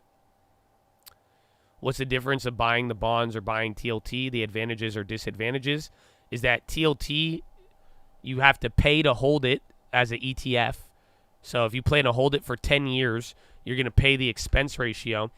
And then the dividend on TLT right now is 3.48. If you went and bought a 2-year bond, a 20-year or 30-year bond right now, even a 10-year, you could get 4.2 as much as 5% when we were last talking about it. So you're getting more yield, and then, they're both will move in terms of the value, but the bond is going to give you the same thing, and then it pays you out every month. And then with a bond, you are going to get guaranteed your amount of money back. So in TLT, the stock price may just come back to where it was at. It may not. And then you got to pay the fees, and you're getting literally less yield than what the current rate is at. So it makes no sense if you want the yield. All you're saying is that you want to gamble on TLT going up for a rate cut, because you're acting like SVB right now. Do you get what I'm saying? Why would you go buy a ETF for a bond at 3.4 when if you went for the long range, you could still on a 20-year get more rate than that? And then if you go to a 2-year, you're getting 4.7. On bill, you're getting 5.5 on a 3-month. So literally, you're going full SVB and buying a held-to-maturity security to a degree, but you're getting way less yield than the current market is offering. And there's an expense ratio. So it makes no sense. The flexibility, liquidity is not worth it. To take one is a guaranteed win versus your flexibility, liquidity means that you're going to get less yield and you could still exit out with a loss, where again, the bonds, depending on what you could do, if you want flexibility, liquidity, why not just buy a 3-month bond and get 5.5%, and you could exit every 30 days on bill, or 3 months if you really wanted anything of that nature. All of these are real bonds that exist that you could put in your portfolio. You don't need or you could get an ETF that holds, that is relative to the current rate. So it doesn't make any logical sense to throw that shit into your long term right now when rates are high. When rates are at 0, maybe it made a lot more sense there, but at the same time, you would have got murdered on it just like all of the banks. So it's like you would be way better off buying the actual bond itself. Exactly. You lock in the yield when you buy it. Not TLT's. TLT's yield changes depending on what they bought.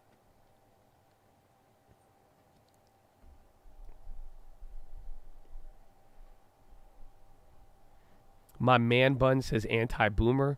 Long-term on fire, 60-40 for the win. 60-40 killed it this year after getting demolished. So, yeah. And you got a man bun, honestly. I feel you. That's kind of dope. I could do a man bun, but, like, the first half of my head is fucking bald now. So it looked kind of weird, but, like, I could do it. It's just like it's a really weird man bun, but I could do it. It's cool. I like man buns. I don't know. I that's the only like hipster thing I vibe with. So I feel you, man. All right. He's not a boomer. He's not a boomer. FOMC, 2 p.m. Eastern.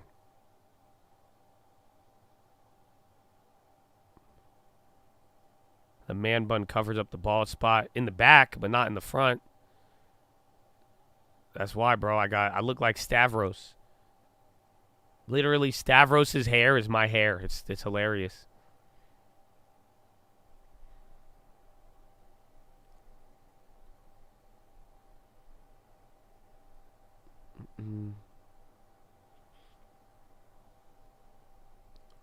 Who's the boomer with the 64? That's Coop. He's in the YouTube, but then he switched to the Twitch recently. He said he didn't want to get lagged out. All right, bonds hitting a high almost. And then so are the stocks, though, again. Yeah, I'm up more on the bonds than down on the short for now.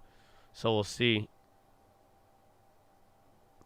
I love your ability to take jokes. I hope you go to heaven. That's such an awesome comment. I didn't think it was going to end with, I hope you go to heaven. That's nice. I like that. But then again, the only thing I'm worried about is that, like, you know, Jesus never laughed. Like, so I've read the Bible, and, like, there's like, Jesus, like, he drew in the ground. Jesus got angry. There's not one quote like Jesus LOL'd. It didn't happen. So he's funny, though. I feel like God is very humorous, and he created humor, but, like, he ain't never laughed. Jesus ain't never laughed in the Bible, man. Wait, tell me if you find it. I mean, I'll give you $1. If you could find me a Bible verse that even, like, indicates Jesus, like, even if you could extrapolate that he laughed, you know what I'm saying? Like, that's it. That's what you got to find.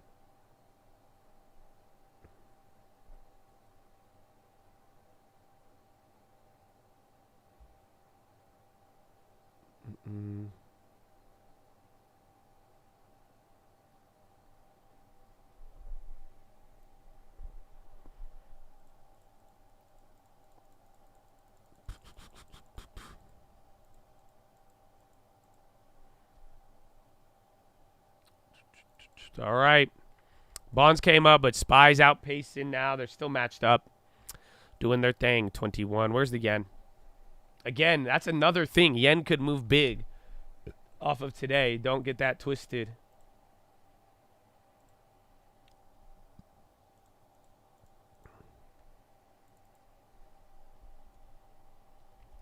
You said God made your baby mama? He's funny for that one. That's cold, bro.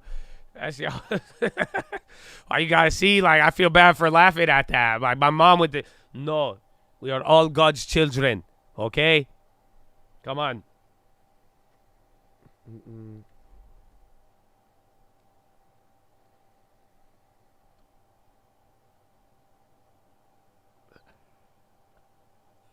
You thought bowel movement? I'm old, yeah. If you thought BM stood for bowel movement, you're definitely old. Yeah, or you just don't go on the internet as much. Bowel, because I feel you. My mom would say B. My mom she bowel movement. That's what my mom calls it. You know that? My mom don't say poop. She says, "Did you have bowel movement?" I was like, man, for someone so foreign, you have such good medical terminology, mother.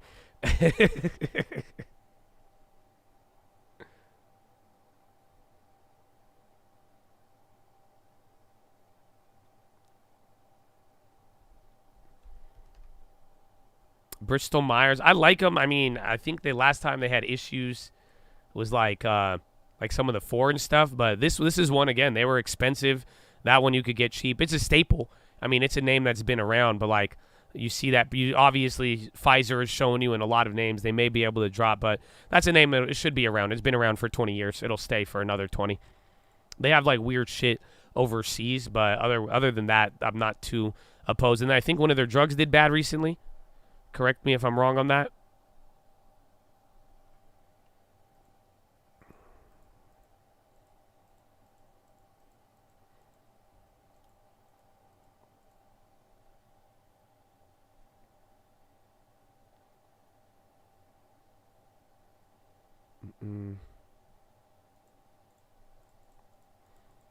I have my long term, but I want to learn how to trade small cap.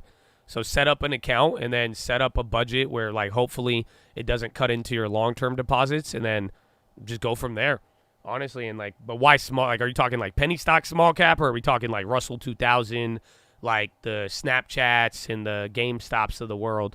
Or are we talking, like, you want to trade, like, 10-cent penny stocks, like pump and dumps?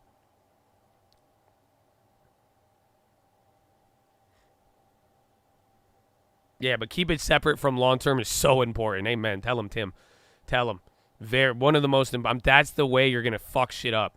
Is like, if you don't separate it, you're just asking for problems. Like, those are the shit, like, the old people tell you, and then you don't realize it till it's too late. But, like, definitely do not put the long-term and your small cap trading idea in the same account.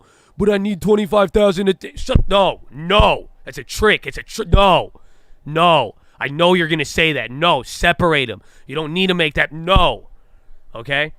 So just make sure. That's it. I already know the upcoming excuse of why you should combine them, but that's exactly the trap. So do not fall for the trap. A bird sees a trap being set. It knows to fly away from it, my friend. Are you smarter than a bird? Be smarter than a bird. The trap is if you combine them. Avoid it. Linked is okay. You could link them, but make them separate. That's all. Just separate them. So TD Ameritrade, Schwab, you could have multiple accounts. E-Trade, you can make separate accounts on the same brokerage, but do not put them in the same account. You do not want day trades and trades in the same account as your long term. Trust me.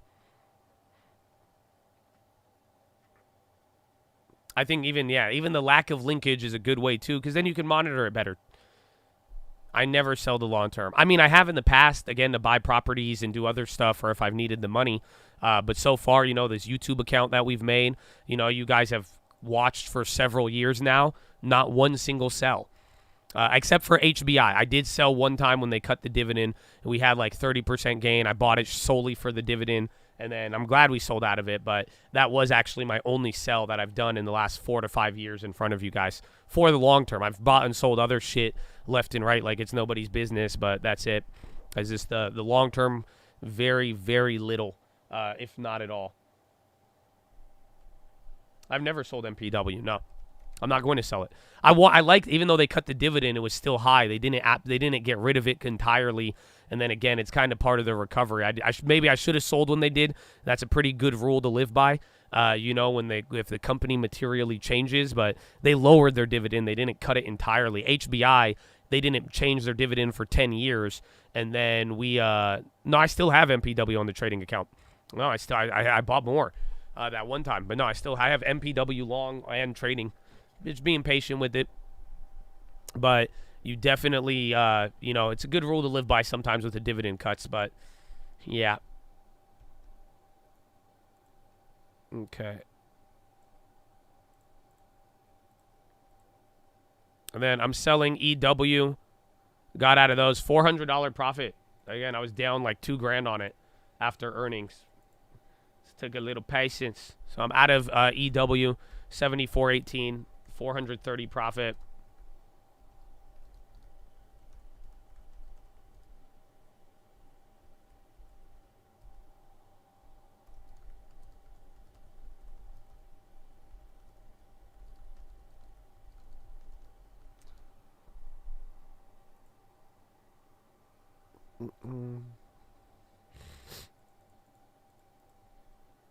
Only sold LT to pay off little debt since I had to get a new AC.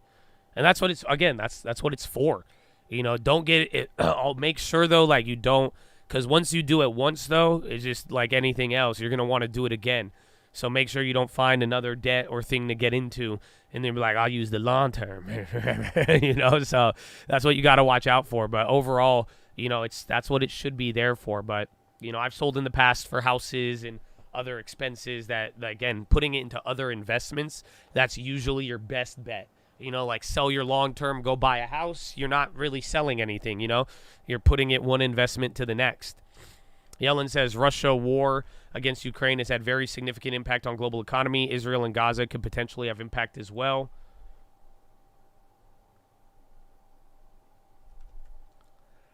Baba, 70-40.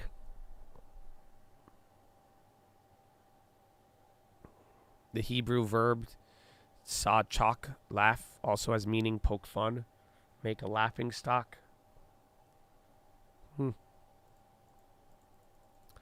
Should what move gold? The Yellen shit? Nah. No, not yet. I mean, if anything, gold is getting ready for Powell. So I love gold right now. I put that on my list for this morning. I should have put it on the watch list. I would keep an eye on gold today, just because this, like, look at it. You had that little crazy pop with all the war and then the rate cut stuff, and now it's staying pinned at this level. If that dot plot is bullish, gold is going to run. If that dot plot is bearish, we'll see what gold does. But again, part of the whole pause thing, this is definitely something important. Hunter, is he live? I have like a live thing, but like I don't see Hunter. I never heard this dude talk that wasn't like drug induced. So I don't know what the fuck's gonna happen. So I want to see this, but I have one live like congressional thing, but I don't see no Hunter.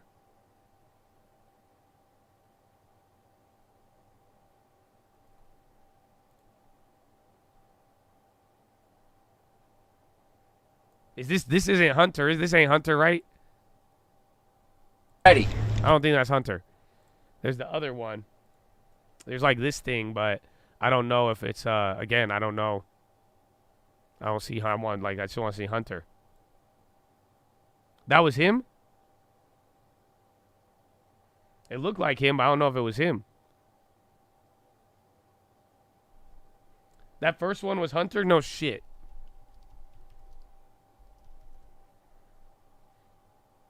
I don't know, man. I don't think that's him.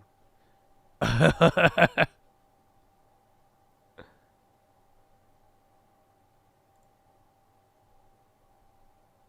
the MAGA right has portrayed me for their political purposes. Oh, it is Hunter. Hunter. I am first and foremost a son, a father, a brother. Dog, you almost qualify for a reverse from mortgage. A loving and supportive family. I'm proud to have earned degrees from Georgetown University and Yale Law School. I'm proud of my legal career and business career. I'm proud of my time serving on a dozen different boards of directors. And I'm proud of my efforts to forge global business relationships. I think those are the things you're being accused of, sir. For 6 years, MAGA Republicans, including members of the House committees who are in a closed-door session right now, have impugned my character, invaded my privacy, attacked my wife, my children, my family, and my friends. They have ridiculed my struggle with addiction. They have belittled my recovery. And they have tried to dehumanize me, all to embarrass and damage my father, who has devoted his entire public life to service. For 6 years, I have been the target of the unrelenting Trump attack machine, shouting, "Where's Hunter?" Well, here's my answer. I am here. Let me state as clearly as I can. My father was not financially involved in my business, not as a practicing lawyer. Oh, so this has to be old. This was that headline not earlier. My partnership with a Chinese so we just didn't private see businessman, not in my investments at home nor abroad, and certainly not as an artist. Not as an artist. I take my artist career seriously. My parents were definitely there for me. Not as an artist. Don't you dare say he influenced my art. It's creative They literally process. saved my life. They helped me in ways that I will never be able to repay. And of course, they would never expect me to. And in the depths of my addiction, I was extremely irresponsible with my finances. But to suggest that as grounds for an impeachment inquiry is beyond the absurd. It's shameless. There is no evidence to support the allegations that my father was financially involved in my business because it did not happen.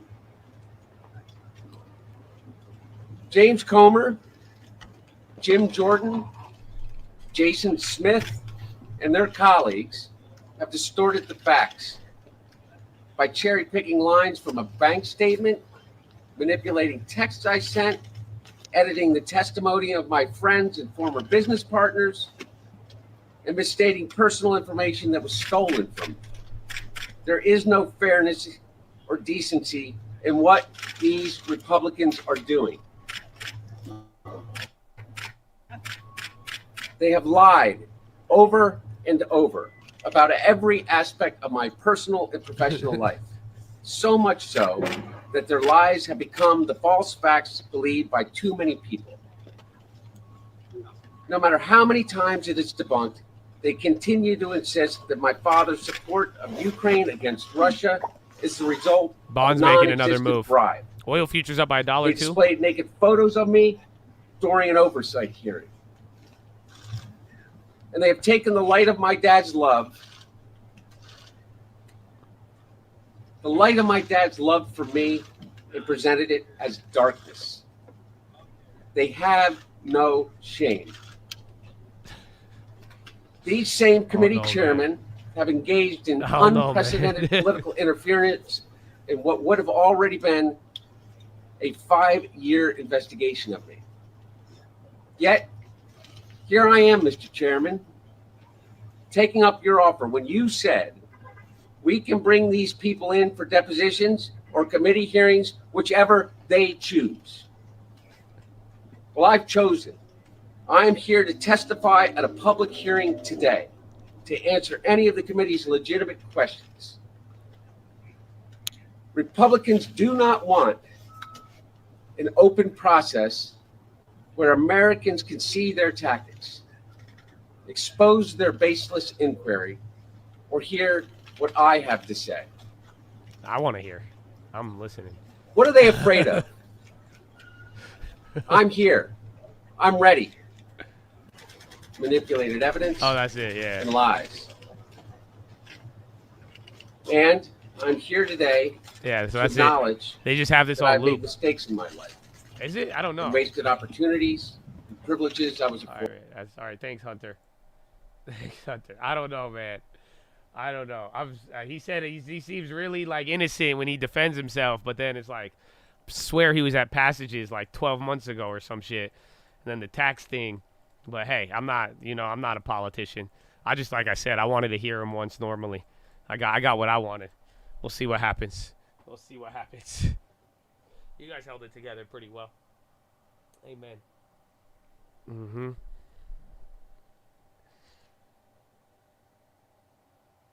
You the goat, Talo. God bless you. Good morning. Good morning. Man, there's a lot. There's a lot of stories. There's a lot of stories surrounding him. So good for him. Innocent until proven guilty. Again, I think he was talking about the business stuff and like his dad's involvement in the business, but recently though they did just indict him for avoiding $1.3 million in taxes. So that is, again, he didn't really mention that one, but this is about something else, I believe. So again, I think there's multiple cases and multiple issues, but he did not bring up the avoiding taxes thing and what he deemed as appropriate tax write-offs. Yeah, I don't know if you've looked into it, but I mean, maybe if he had a business for it, maybe it'd be appropriate, but he had some pretty wild tax write-offs.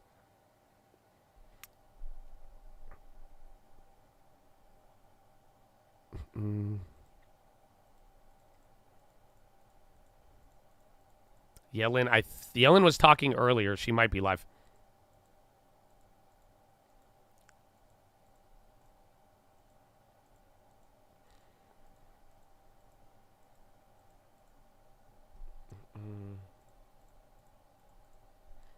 So yeah, we were talking about GLD before that. I'd watch that. She's still on.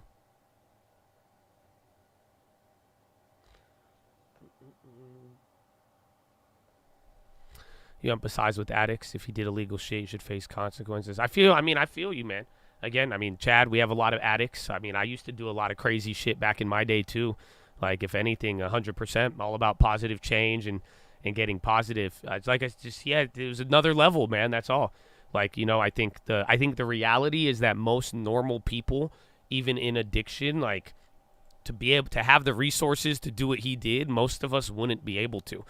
That's the only big difference. It doesn't matter who your father is or anything. It's just like, at the end of the day, it was just next level. Like, again, Like you weren't doing certain things. Some of you who were addicted to drugs back in the day, like I said, like I've done a lot of crazy things, man. Like but like I don't think I would never, especially in my worst days, been able to get to the point where I'm like doing crack in a Porsche that I just bought.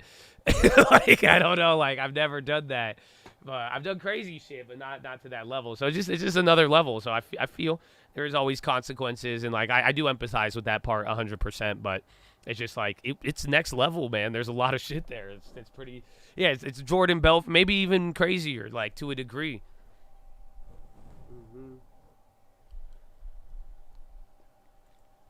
Oracle, decent pop.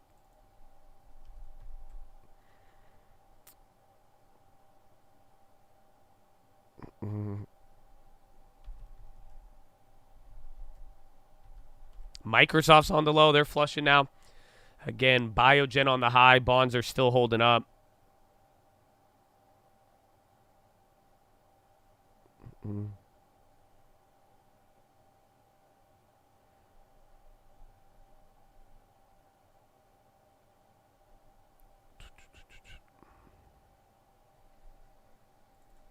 Let's see. Where's CL?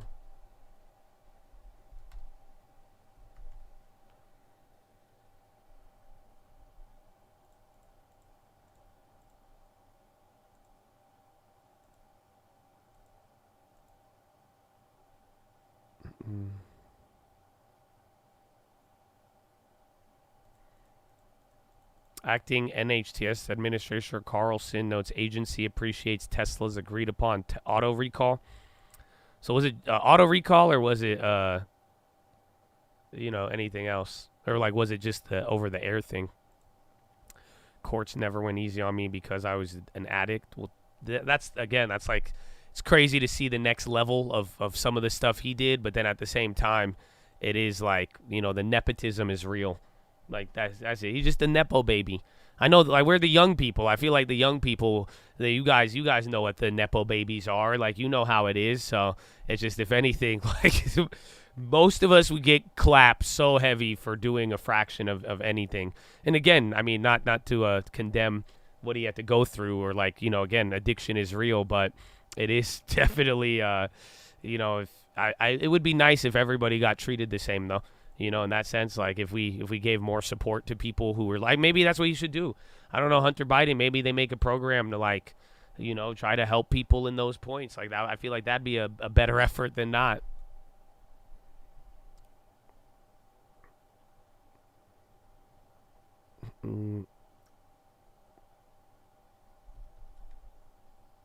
NVIDIA.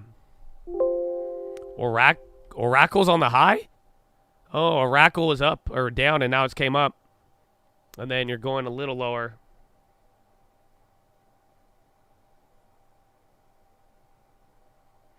Have you seen the stats for Grinch coming for Christmas instead of Santa? Some people want the Grinch to come this year because the following year has always been green after the Grinch during the Christmas rally. I did not see that, no. Sounds quite interesting. Right now, the Chad poll, 1,800 votes, assholes. Y'all ain't even want to like the video. You just want to air out your opinion. I love you. 61% are bullish, 39% bearish. So if this was the Fed futures, Powell would have to make it bullish at 60%.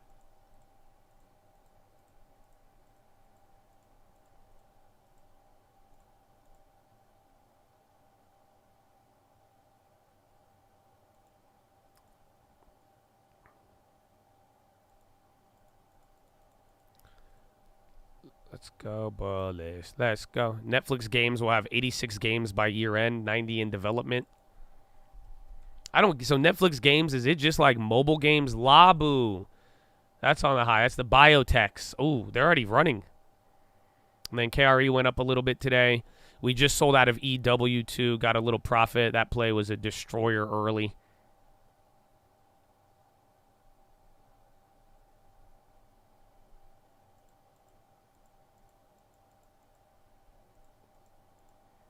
Yeah, I don't know. I don't know. Do people use Netflix games? Do any of you do it? Yeah, that's a good job. I say, like, has anybody ever played Netflix games? I don't know why they're spending money on it, but then again, I don't know. It's like remote old DVD game. I played the trivia one, so I don't know if that counts. I've done the trivia where like you use your remote or you use the app. I've done the trivia. Trivia is actually fun on the Netflix thing. But then once we played it so many times. I know all the answers now. Yeah, but I never they have like Grand Theft Auto and all of that. I played the trivia, like the TV games. Oh, and then I played the one where it's like the bear guy where you're like in the wild. It's like, what do? Do you eat the dog shit or do you get stung by a killer bee? And I'm like, oh no, man, both these options. Let's make him do both. They have that, like the live interaction games. Apparently they have GTA. They have San Andreas. But I don't know how it works.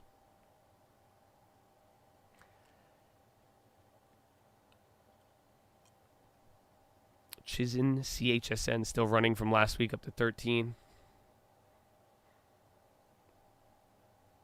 Oh, Netflix should be making respins of board games. Oh, dude, they should hire you for that idea. For real. Like, I'm surprised they haven't done that yet.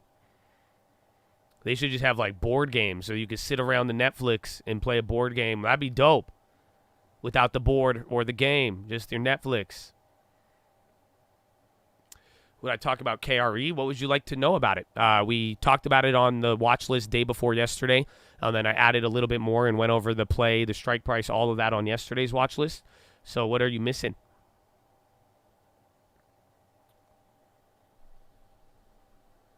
Been playing Stragito and Skip.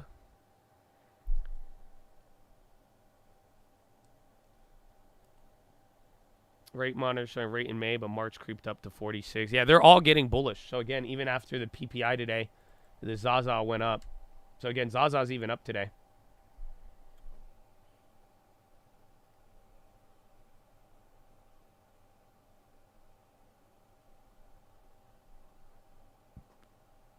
You played SAR. Was it on Netflix or was it on, like, a real board game? What's carrying the market? It's 50-50, I believe. I could double check for you, but last time we looked, it was about half of the names green, half of the names red. If you're looking for a catalyst, it started in the morning with PPI, but then we're also just doing the pre-Powell move. So, yeah, right now, Dow Jones, 15 names green, 15 in the red. NASDAQ, 38 red, 63 green, so that's flipped. Fed futures are going to snitch on direction, yes. So now, that was for CPI, and they didn't really give us too much, and then it finally came up, but at the same time, today, the Fed futures are instantly going to move right after Powell. So you don't need to rely on the Fed futures as much as the dot plot. And then right now, SPY, 188 red, 314. So it's actually slightly more in the green. Airbnb had a bunch of games. Oh, those are the good ones. So you leave them a good review. They had good games. Microsoft on the low. SPY coming down. Bonds coming up now. And then SPY coming down a little bit. Is exactly what I need here. So I'll take it.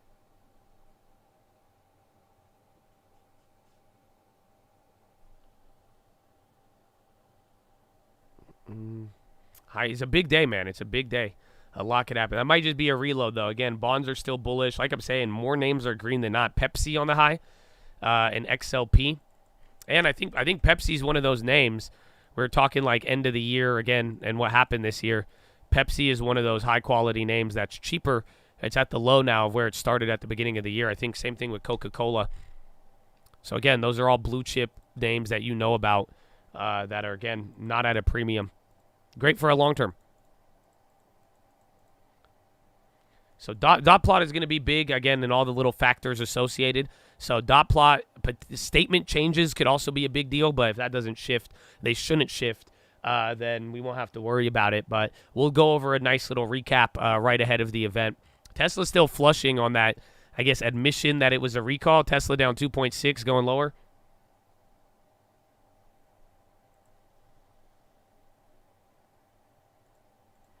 The Uncle song, You Ain't Gotta Love Me, I'll Be Okay. I think that's the Pop Out remix. Would you have Baba or Pfizer? I think I like both of them, but I kind of would go with Pfizer. The Baba, I still feel like, because Pfizer's now completely capitulating.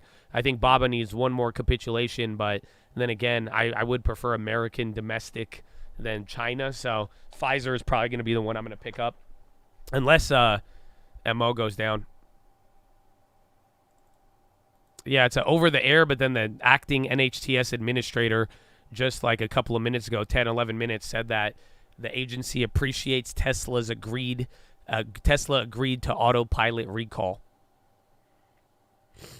So again, I think that does sound bad.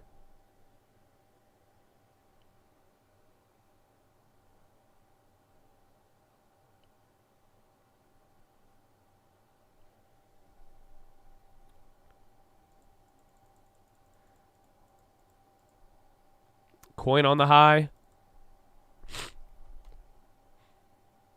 That's crazy. So again, the back and forth here is pretty wild. Pepsi, Palo Alto, Tesla's still flushing. Netflix still trying to climb up to the high too.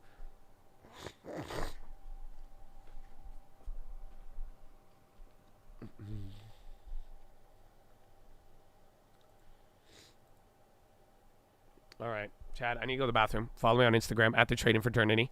We have, what, 2 hours, 45 minutes until Powell? Ah! Oh, get ready. Get ready. I will BRB. As you've just been talking about, they've got a little bit of growth concerns, but inflation is so sticky, so sticky. And that is therefore something that I think that they are going to go last. The key thing, Guy, is that I think that the market is a little bit optimistic about when those cuts are going to come through. I see it being a little bit later into the year next year, Q2, Q3, rather than what's being priced in at the moment in the markets in terms of the level and when those cuts actually begin. Helen, do you think the next 12 hours solves that problem? And will investors kind of look and hear the central bankers over the next 12 hours and then adjust accordingly, or no?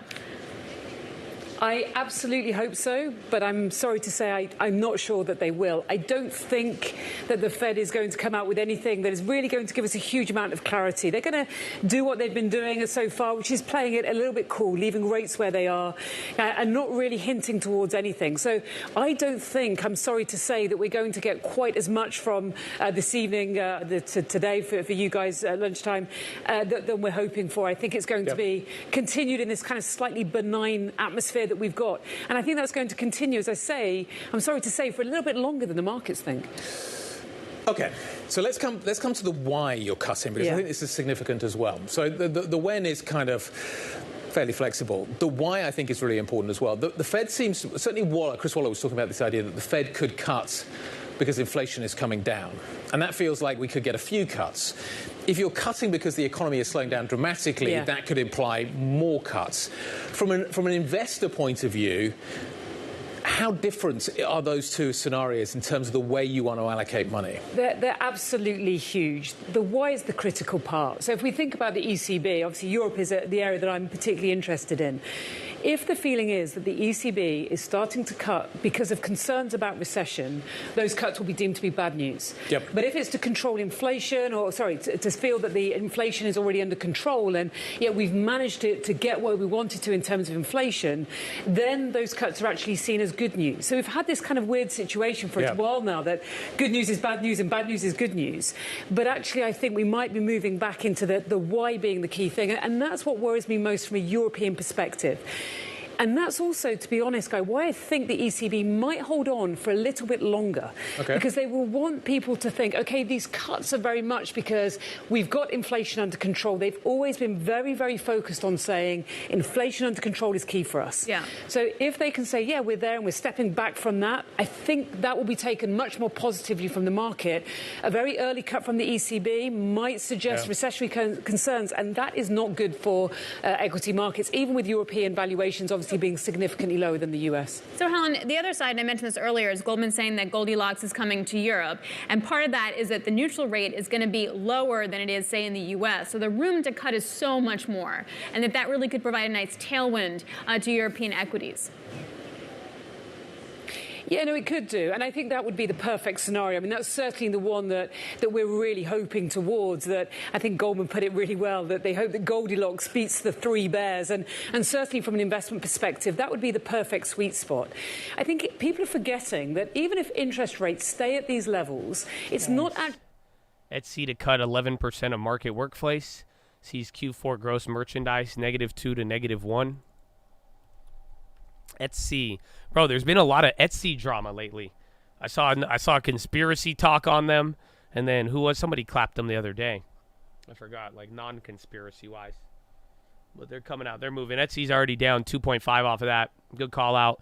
Oracle on the high, and then Bank of America moving up too.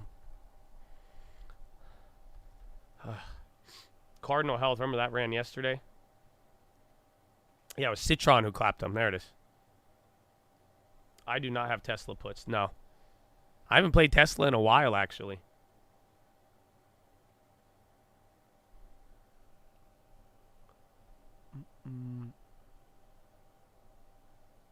Chewy.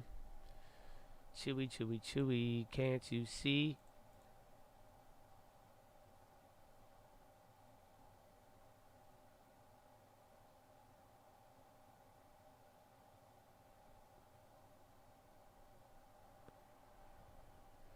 ZB on the high. No, it's doing great. I hope it stays up, though. So now it's outpacing my short, but best case scenario, bonds stay up, and I get out of the short with less of a loss. But I'm down to hold the short for Powell. I'm going to take a big risk with it, but I don't want to. The bonds are going to move like crazy. SPY by end of the day, I have no idea, man. Again, I even have a little hawkish tilt for today, but I don't think anybody knows, man. Today is a lot of weight on it, and you know what could happen. And every time, you know, like I showed just not too long ago, every quarter, every SEP has been a big surprise. Every time we think it's going to come in lower, and then that terminal rate just rockets up. That's been the literal trend of the dot plot for the last 12 months in a row, 3 months at a time. So who knows what's going to happen. And then again, though, we've made a lot of progress, and you see how optimistic everybody is now. Maybe people on the Fed got into that. Micron and Spotify ripping. Yo, Spotify, big pop. Big pop on Spotify. Bottom to top on that. Spotify. What do we got, boys? 11.59. They raised to outperform. Apple set to hit by EU antitrust in order in fight with Spotify. There it is. So Apple getting clapped on antitrust, Spotify benefiting. Remember, you had the Unity thing in Google yesterday, and that factored into it. I don't know if Apple's dropping, but Spotify ripping.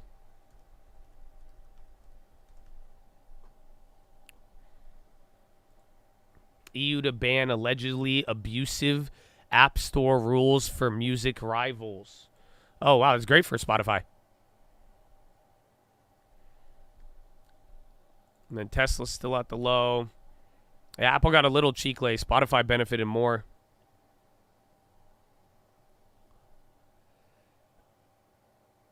Unity, I don't know, but Unity had an upgrade today. So Wells Fargo, I think, upgraded them. Netflix on the high. I think, or that was Roblox who got the Wells Fargo upgrade. Tesla, I think Tesla started with recall stuff, and then just like 10, 15 minutes ago, there was an update from the NHTSA board of directors, and he said, like, Tesla accepted autopilot recall, and then Spotify came already back down there.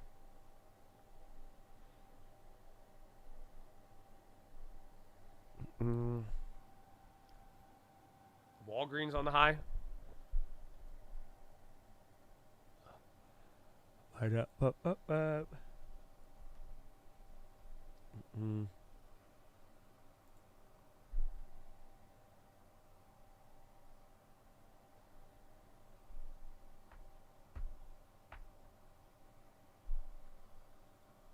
see.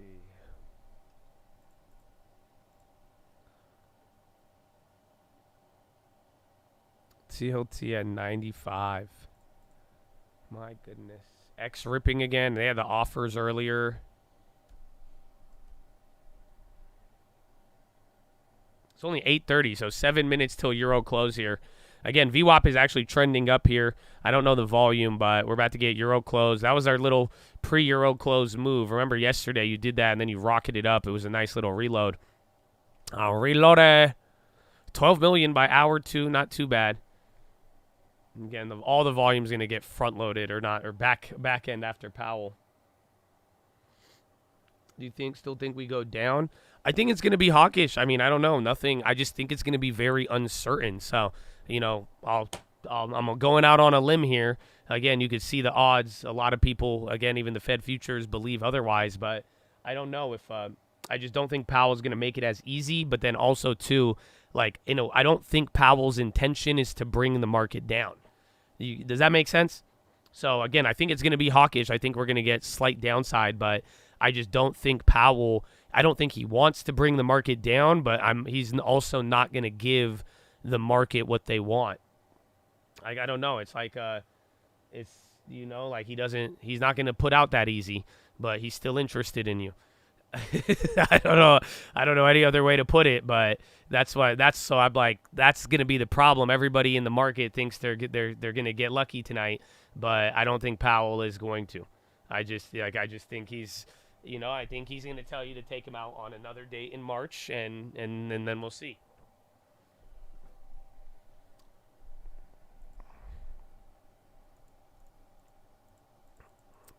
He's punting. I think it's gonna be uncertain. So it's not gonna be as much of a punt, maybe, but it probably will lean towards it.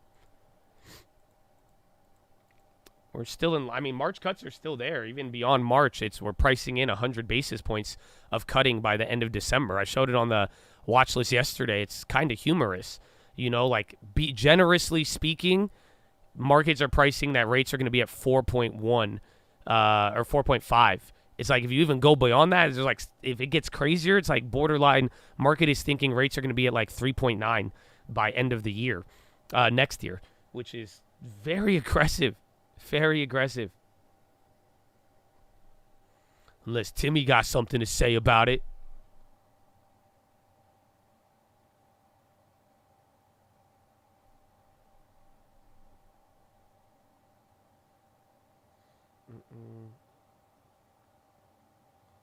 See, Euro closed. NASDAQ, everything's kind of coming down here, and then bonds are still holding.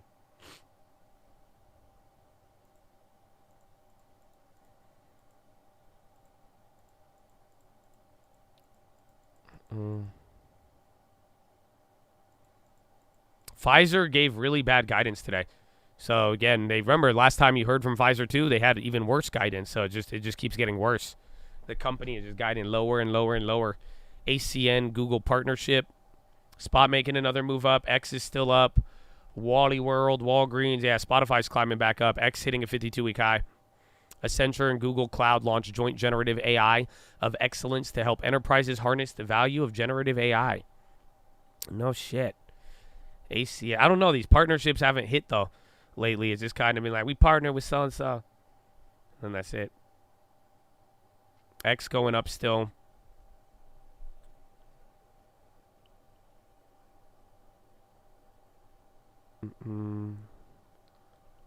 That Pfizer closes about 27 high, maybe. I don't know. Oh no, it's lower. It could go lower.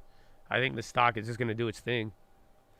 Okay, they're using Google Cloud. I know if that news hit like 7 months ago, it would go up 10%, but they've all been like, nah. Happy to be here. Good morning, Wide Sits. I hope you're ready, man. Big day. Big day. You think the market overbought? No, I just think the market's optimistic. I think there's like, I don't know. Welcome to Wall Street. I could pull up like 10 different charts that show you overbought, and then I could show you another 10 metrics that show there's still room to run. So it's like, I'm not really getting into that discussion, but it just right now, like, we got to keep it simple. The market is pricing in 108 basis points of cuts by the end of the year. So we're going to find out how close that is to the Fed and Powell today. And if it's too far away, we might need to reprice. If it's close enough, we may not have to, and people could get more optimistic. But that's all it really comes down to.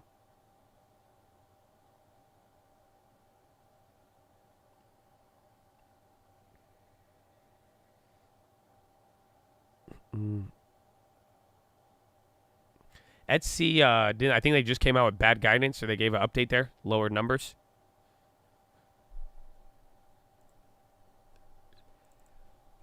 Etsy, what was the other one? Yeah, Etsy's getting 7% from that. Damn. Troy posted that a couple minutes ago. It just already dropped 7. Mag 7, are you holding? Or any holding up? I think Amazon. Amazon 0.19. Maybe Meta. Yeah, Meta 0.3. Polyalti Networks 52-week high.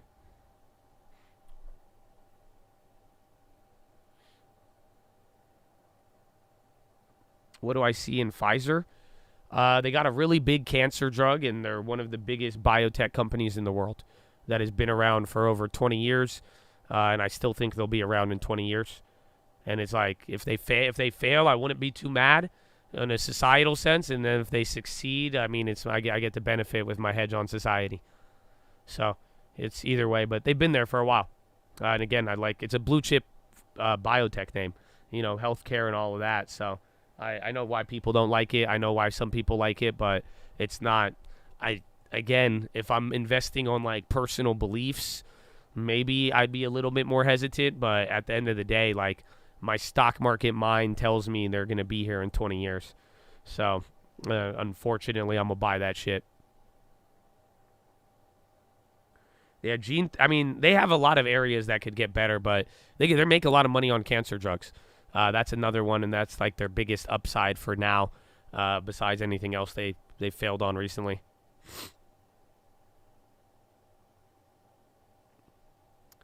Why don't people like it? You know why, man. I'm not trying to get into the discussion. I'm going to get banned. So that's exactly why I buy them. If I could get banned for it, I'm going to buy it then. Hell yeah. So it's like, please rest up on it. I get it. I know where you stand. I don't even disagree with you, but you know what I'm saying? Trying to get me in trouble or put me in a bad position. Like, why you want to do me like that, man?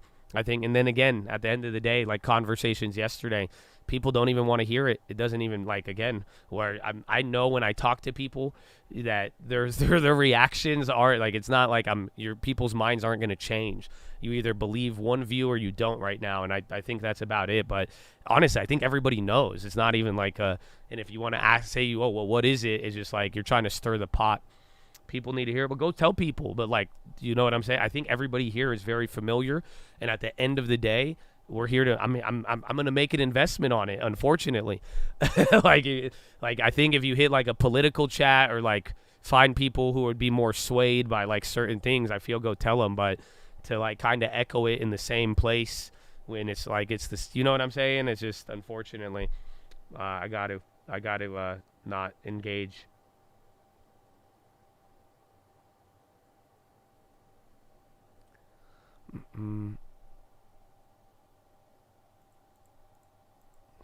Yeah, I agree. Pfizer isn't the only company doing questionable things, 100%. But again, I'm looking into, it's like they have other stuff. They have other drugs. And then when it's all said and done, like I've been telling you guys for the long term here, like I invest in MO, like, and that's where, again, I don't think that's why I've told you I'm a hypocrite. I've told you many, many things in that sense. And like, honestly, it's just, I don't know why God made me like this, where I am aware of certain things and I believe in certain things, but I do have an investing mind, and I'm not shied away. I don't shy away from things if I think there's a good value and it's an adequate company and it's going to hold on for 20 years. But like longevity is the way that I'm looking at it all, unfortunately.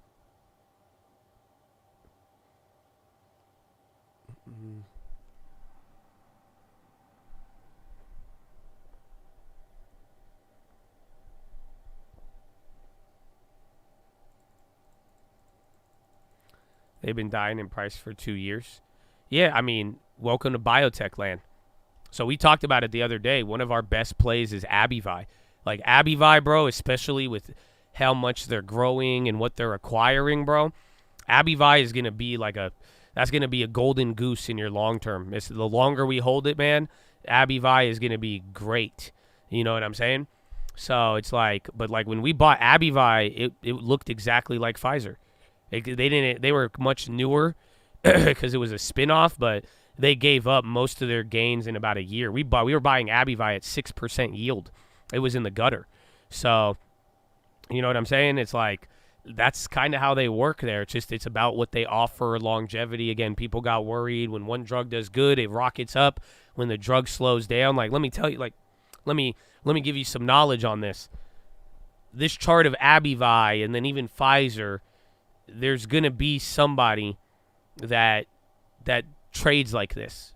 Who am I thinking of? The drug's really popular. It's going to do very good. Eventually, it's going to slow down.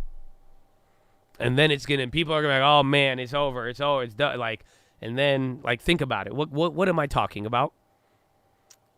Yeah. Ozempic, Eli Lilly, all they're going to do the same thing. You know, that's what happens with these companies. Eventually, it's going to slow down. Be like, oh, competition. And everyone's like, oh, it's not going to do this. And then what if this? And now they're losing sales. And then maybe we were acting like this. And then depending on if they turn it around, it stabilizes, or they make acquisitions, it'll come back up. But this happens a lot. And yeah, you're right. Pfizer is not Abivi. Sadly, Pfizer is technically better than Abivi. If based on history and what they had at the time we had Abivi, they only really had one golden goose, and then it turned into a lot of other things. But like Pfizer has a very extensive history of drugs and patents and a lot of thing that runs laps around the history of some names in the biotech world.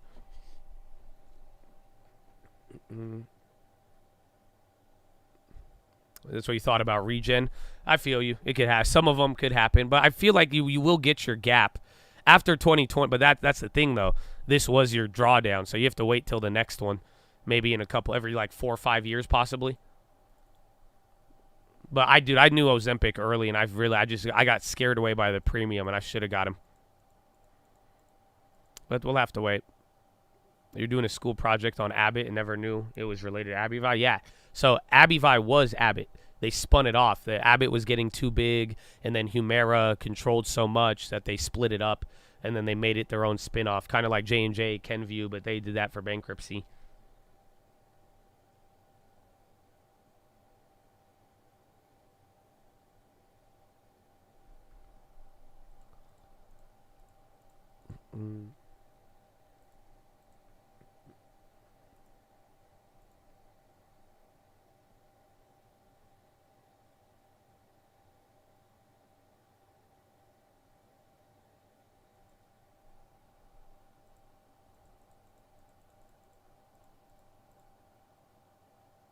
I work for a Pfizer subsidy. We make around $6 billion a year. Pfizer not going anywhere. How dare you? No, okay. But like, again, they make a lot of revenue. Like that's the crazy. All these companies that are like in the gutter, but you all know about them. It's just like, dude, the numbers these companies are doing, like they got a lot of time, bro. They got a lot of time. Because like that cash, we're talking 20 billion, like Disney, 20 billion, Pfizer. I think their earnings are still $57 billion. Like, it's just, we're not talking small numbers here. So again, like a lot, if they're going to fail, a lot of other things are going to fail before it.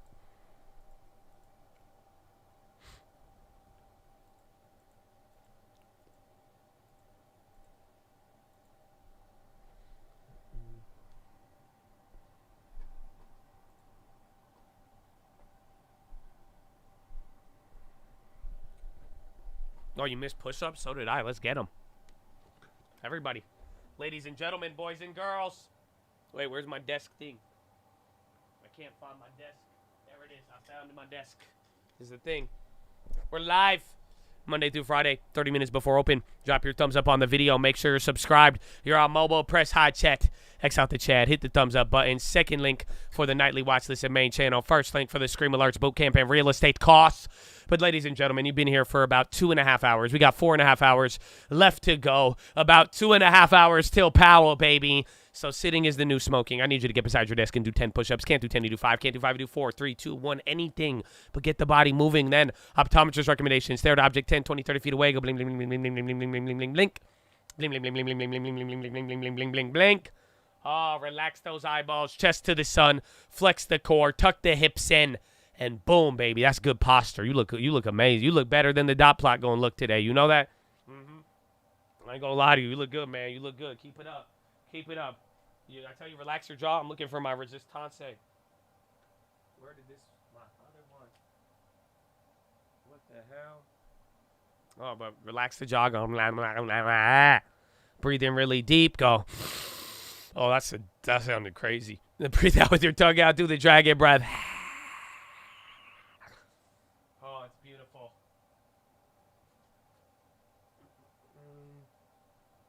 I can't find my other resistance. What the hell? Oh, wait. No. It's probably under some. I need to clean my room up here, bro. Let's get down to business.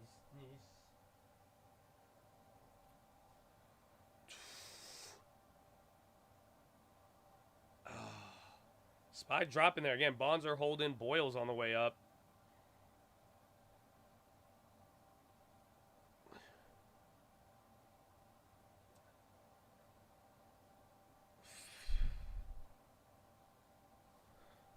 Oh, okay. Set number 1.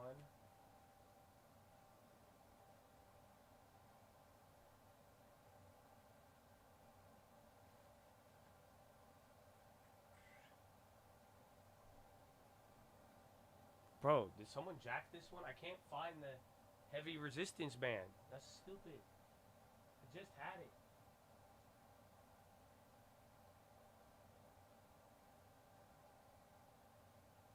Okay, well, use the light one.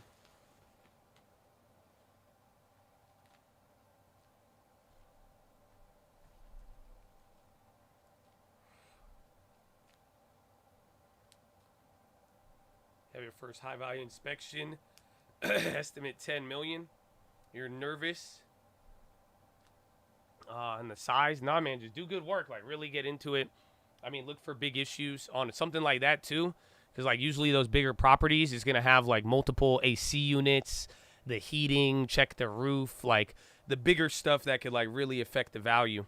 I think all of those would be very, very important. Otherwise, you're just going to have to do a lot of work to, like, just go around. I don't know how many square foot it is. It's a sign you need to clean your room. I know. I do. Yeah, bro, these light resistance bands don't hit, man. It's bullshit. I just had it, though. That's crazy. Oh, I found it was under my air. I got air filters. I got new air filters I put in yesterday. There you go.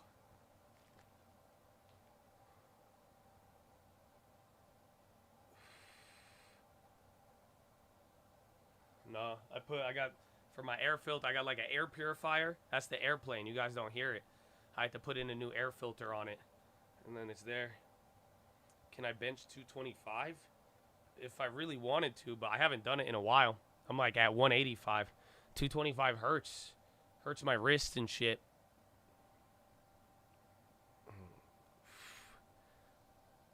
But if I really set my mind to it. Bro. I did not get the onion yet. I was going to. I was thinking about it yesterday. I don't have the Dyson one. I have the Costco one. It's like $90. The Winix from Costco. Yeah, bro. I have the Costco one. It's like $150 or $99. Not bad. Not bad at all. Whew. There you go. But yeah, you got to clean them. Will I ever bench 315? Probably not. Again, I just keep getting injured or sick at the gym, bro. That's what sucks. It's time. I don't even think I'm going to go to the gym anymore. I'm just going to go to the home gym. I think it's time I move on from public gyms, even though I love it. But it's just, that's too much. Too much to deal with.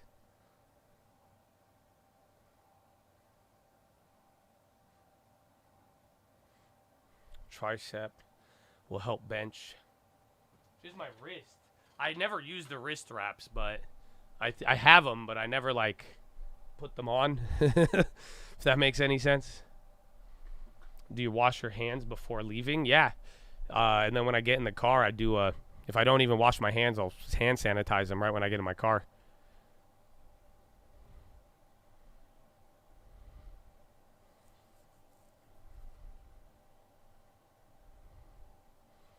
You're eating too much shit and the gym puts extra stress. But, like, I've ate shit and worked out and not gotten sick. But it's just, like, again, everybody was getting sick. And then the gym is just, like, that's it, bro. It gets crazy. Do I do the wrist exercises? Not really, no. I have that little Joe Rogan thing. You guys told me to buy it, like, 5 years ago. I still have it. That little, like, wrist thing. It's like it's a weird little, like, red rubber thing, and you, like, twist it, bro. It's nuts. Which one's effective? Cardio before lifting or lifting and then cardio? If you want more muscle, I think you do cardio before. But if you like work out and then do cardio after, I think you lose like muscle mass. But I do cardio before. I don't even do cardio. I just walk. I just walk on incline. I'm not even running so long. I do not have a shake weight, no.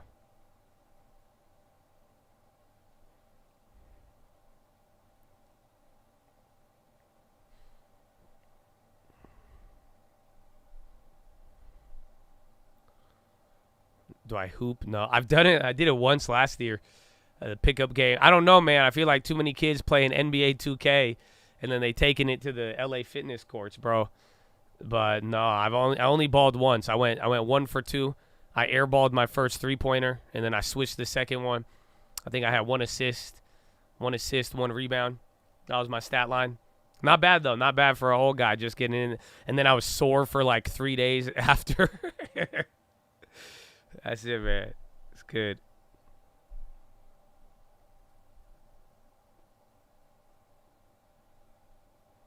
The game never translates into reality. It doesn't, but like, dude, these kids ball, bro. That's it, man. It's crazy. Like dude, there's so many kids who just ball at the LA Fitness and even at the 24-hour fitness. I'm like, dude, like I feel like it's the 2K wave, bro. I just see it.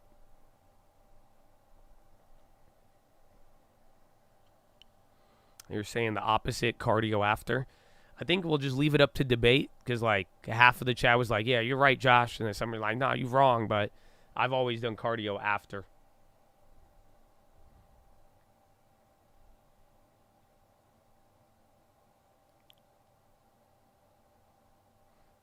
You got disabled. The elliptical helps slow intensity calorie burning. Keep the McGriddles off me. Can't take the impact of treadmills. I don't run. I just walk, but the bike, how about biking? I feel like biking's not too bad. A little Peloton. The pyramid at LBCSU. You go? I love LBCSU. Cal State Long Beach. Good school.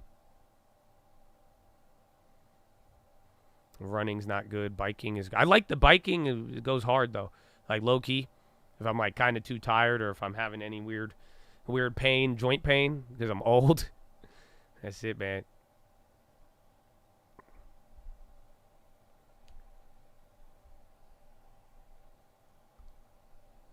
You get off the treadmill and mess it with your head. Like, dude, when the first, 30 seconds after the treadmill, I feel like I'm just, I'm walking like an AI. I don't know how to describe it.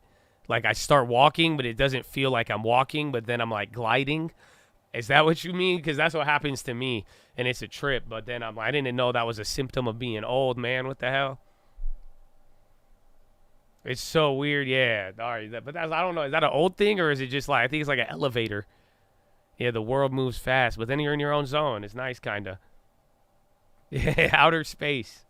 Very good example. That's exactly what it feels like.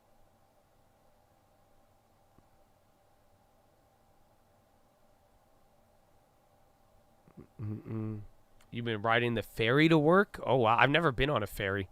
You know that? I've never gone on a ferry. I've always wanted to. I always want to go on the ferries where you drive your car on there. Good morning, Josh and Chad. Finals coming up. Not much time to trade. Well, all you got to do is wait for 2 p.m. All you got to do is wait for 2 p.m. But good luck on the finals.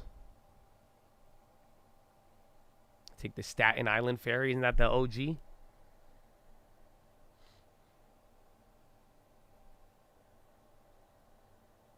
They have a ferry in San Diego to where? To Coronado?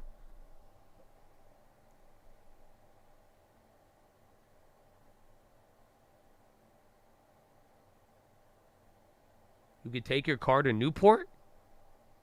No, I've never been to Catalina, no. I have a friend there who, they run Catalina, and but I've just never been. I'm like, it's too much work, bro. I don't want to go to island off of L.A. I want to go to Hawaii.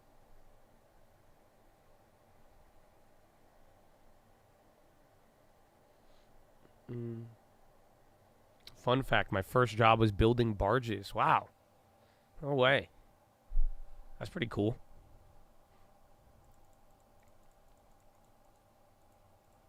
You do free. Dude, there's a ferry in California. Or like San Diego. Balboa to Peninsula and Newport? No way. And I could take my car? No. To Newport Ferry. Temporarily closed. Is it Balboa Island Ferry? I think it's temporarily closed. Save the Balboa Ferry.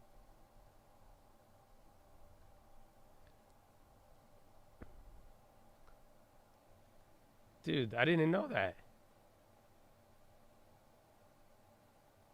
That's so cool.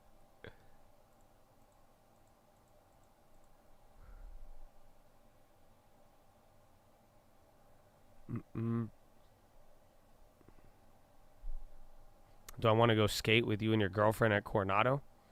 Oh, my girlfriend wanted to go to do that. But, like, what if our girlfriends don't like each other?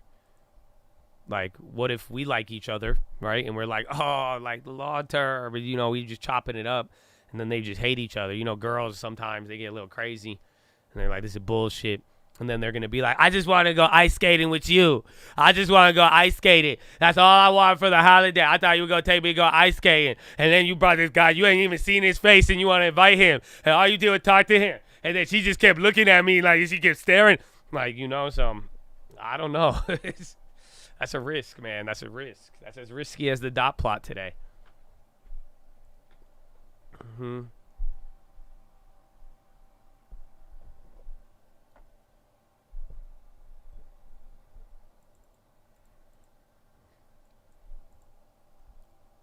Have you ever gone to the Ocean Beach Drum Circle?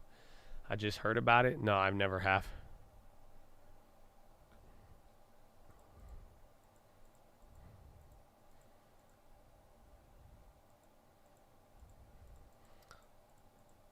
That's like your girl hanging out with her girlfriend and her girl's man come, but he's weird. No, I've had that once. Like one time my girlfriend's like friend, she like brought her boyfriend and like I thought I was like, this is going to be weird, man. I was like, I don't want to deal with this. I was like, all right. But like, he was so nice. He was like the nicest dude. I vibed with him. I was like, you know, he's a good guy. He's a good guy. I was like, you should probably break up with her. No, I'm kidding. He was really nice, bro. I was like, I like this guy. I like this guy.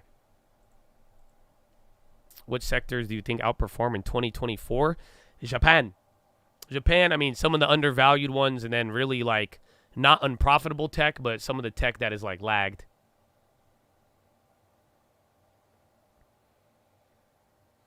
My girl low-key jealous of you. That's not my fault. It's what you tell her.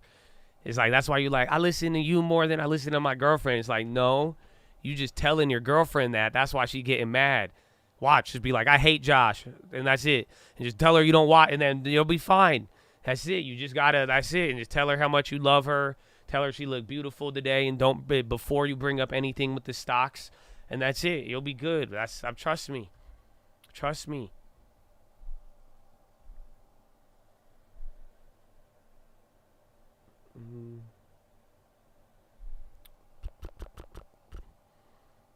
We got a B-Day? Someone got a B-Day? Lay, it's your B-Day? How come I didn't see it? Happy birthday. Dot plot comes out at 2 p.m. Eastern.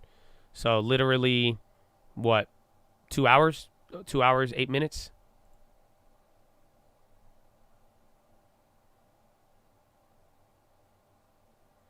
Oh, that's it, man. Could you be able to greet my wife? It's her B-Day. There's Lay. I was like, we got a birthday. Lay, as we were just talking, man, thank you for letting your husband watch and being so supportive. I hope he got the long term. Make sure you look. Make sure you look at his portfolio. Don't go for the dates, but happy birthday, Horna.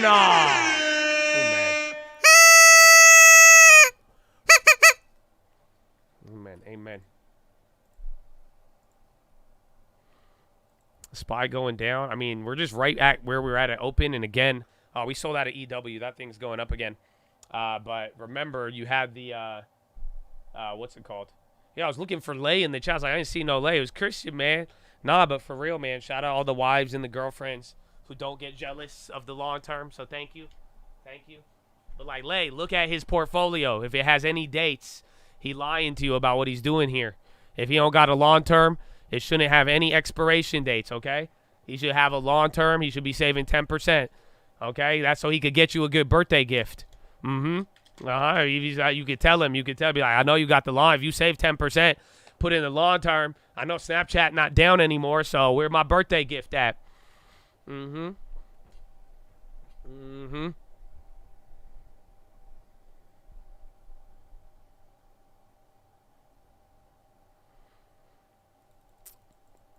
Long term does not expire.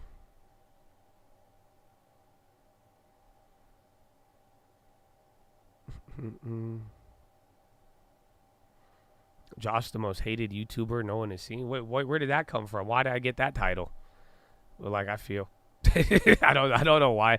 I have a weird personality, man. It's a real love-hate personality. It's hard to explain.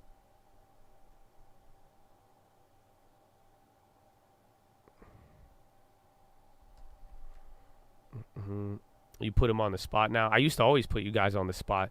But it's true, though. Like, at the end of the day, you know what I'm saying? If your girlfriend or your wife getting mad at you spending this much time here and, like, you don't have a long term, like, I agree with her. Like, I'm not even going to hate. But, like, I'm not, like, it's just for real. It's just, like, I agree. Like, I would get mad, too. You mean tell me you watch this channel this many years and you ain't get a long term? Are you kidding me? Like, she's on to something. Like, honestly, I need to listen. Like, that's because, like, that's so. I'm just like, what are you doing?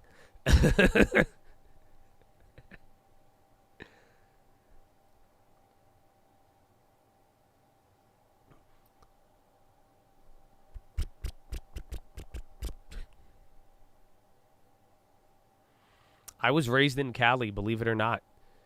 I don't know how I came out. Like, my parents were very super conservative, but in California, but I love it though. I love California.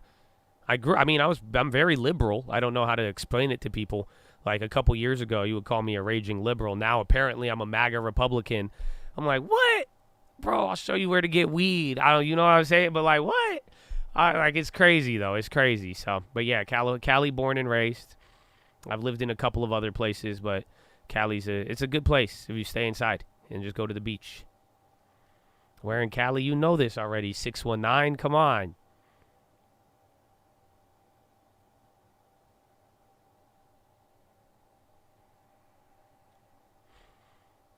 The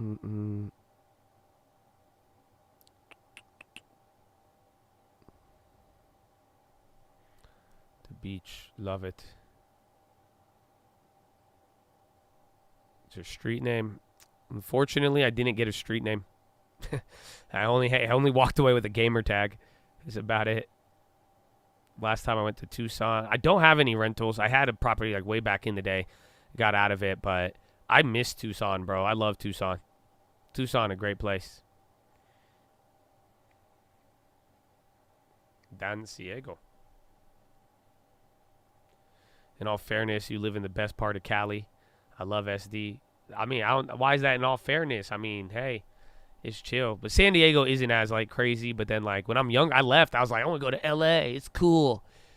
I hated San Diego growing up. You have no idea. I hated where I grew up. I hated San Diego, like, with a passion. That's why I was one of the, I think I'm the only person in my family who left. So, like, all my family, like, they eventually left. But, like, right when I turned 18, I left. I was not about staying, bro. I hated it. And then eventually I matured, and I was like, all right, this place is pretty cool. AMD, the whole SPY drop, and even bonds after that little gap.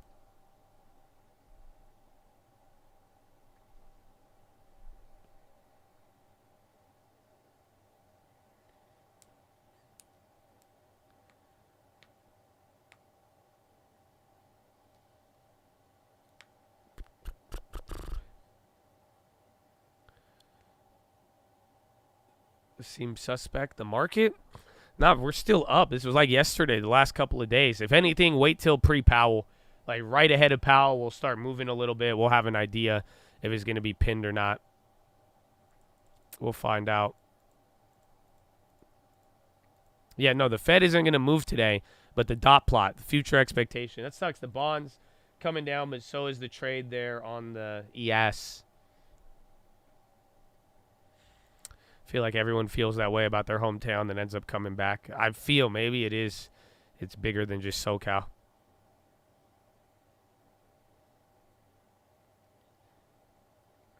"2 hours till Powell, not of Powell." So right now it's 12. It's going to come out at 2. And then that SEP. Thankfully, the beauty of today is that you don't have to wait with, you don't have to wait for any action. So, like, right at 2 p.m., we're going to get a lot of it. And then after the dot plot, the market's just going to move as everybody reprices during Powell and based on what he says.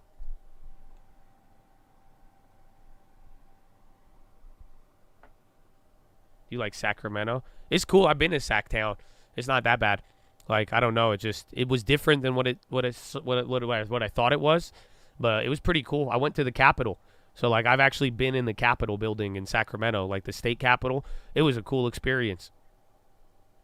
That was my first experience with lobbying. I wasn't a lobbyist, but I got to work with lobbyists before, and I was like, yo, this shit's nuts. I was very young, but I was like, dude, how this operates, I was like, this shit is crazy. Like, they would know the votes before it would happen. The guy would just walk in the room and say, all right, I got these people down. We only got 2 swings, and, like, this person hasn't voted yet, so we could try to offer them this. I was like, this isn't it. And then he made, like, I asked him how much. I was like, how much you get paid today? He said $250,000 for the day. At one point, I wanted to be a lobbyist. I was like, that's crazy. If you're from SoCal, you can't come to Sacramento? Oh, okay. Shit. I feel the love and vibe. Okay, I'll take it. Oh, BG, baby. What's up? What's up? BG's message, it says, don't forget to take profits on altcoins if you're up, big bros. The other day I sold everything. I'd rather deal with the IRS than give half of it back. He said, I will give half to Yellen. There ain't nobody else.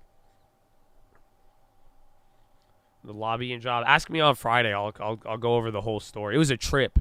It was a trip. But if you ever have the experience to ever go to the Capitol, like your state Capitol, get involved with the process, you'd be surprised to, like, see, like, if you ever have, like, an issue and it's getting voted on, and you could work your way in there to get in there. Believe it's easier than you think, but it's crazy to see, bro. It's a wicked experience.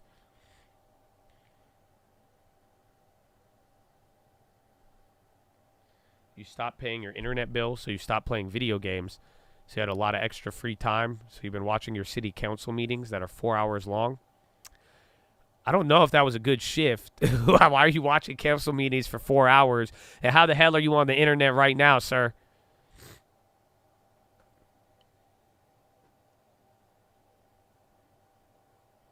Are there any cool coastal north of San Fran? No. I think, like, San Fran and, like, all the other areas above there. Your boy works in the capital of Austin. Sends me videos of the votes all the time. Ask him about the lobbyists.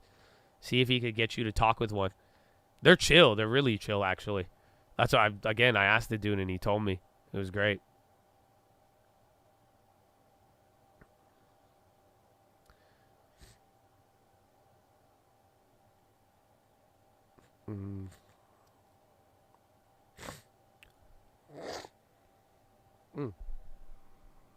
Excuse me. All right, still dropping a little bit. Bonds holding. You're right back to a little bit of the opening candle, the top end of it.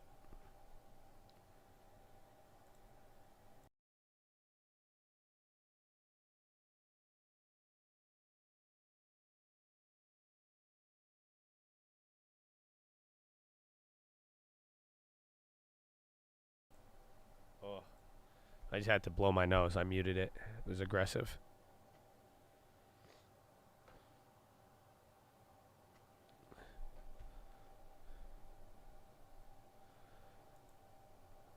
Julian, that's not like north of San Fran, though. Is it snowing in Julian? I think the first time I saw snow as a kid was in Julian. Or no, Lake Tahoe, I think. Interest rate forecast, you could go to Fed rate, or what is it, investing.com. It's called the Fed Rate Monitor tool. I'm sure there's other ways you could pull up just the Fed interest rate, Fed futures. You could use like /ZQ. That's a little harder to read, but investing.com will just show you that pretty easily. And then we're still going down. Low ticker's picking up. XLC on the low. Surprisingly, rate cut odds are getting more bullish. So again, all the bonds are catching a bid. Santa Rosa's nice, actually. I've never been, but I've heard of it. Big Bear was the first place you saw it. I think I went to Big Bear when I was young once, but other than that, I don't think I've actually like kicked it in Big Bear as an adult. I always get turned off by the traffic. Happy Vi up 60. Thank you. God bless, man. It's a good play. Good long term.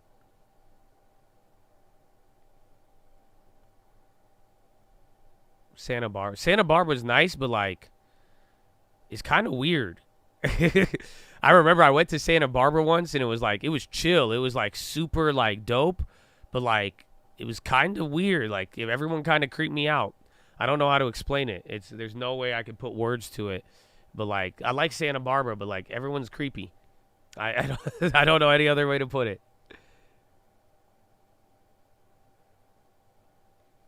When I was there in the Navy, went a few times. It's a chill place. They got good food. They got shopping, restaurants, but it was like yuppies. Maybe that's it. It was just definitely like a different vibe, though.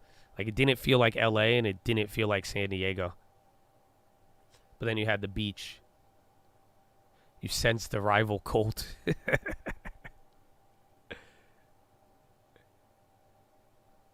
I've driven by San Clemente my whole life, but I've never been to like an actual San Clemente beach.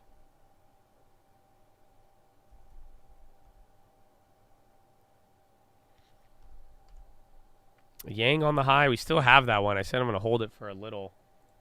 I don't know where that one's up now.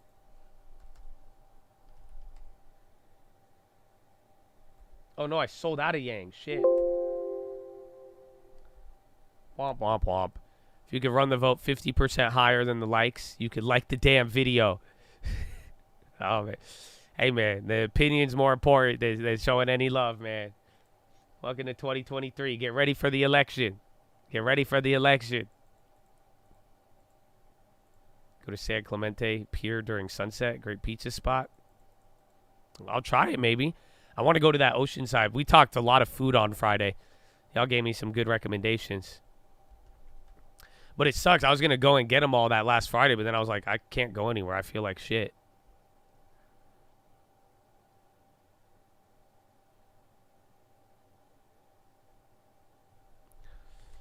Did NVIDIA come down? They're still in the green. AMD's back into the red. Thessalonian. Again, remember Meta and Google, or Amazon were holding up. They all went red now. So NASDAQ's at break even. Dow just flipped to red. SPY's the only thing up. Russell already dropped too.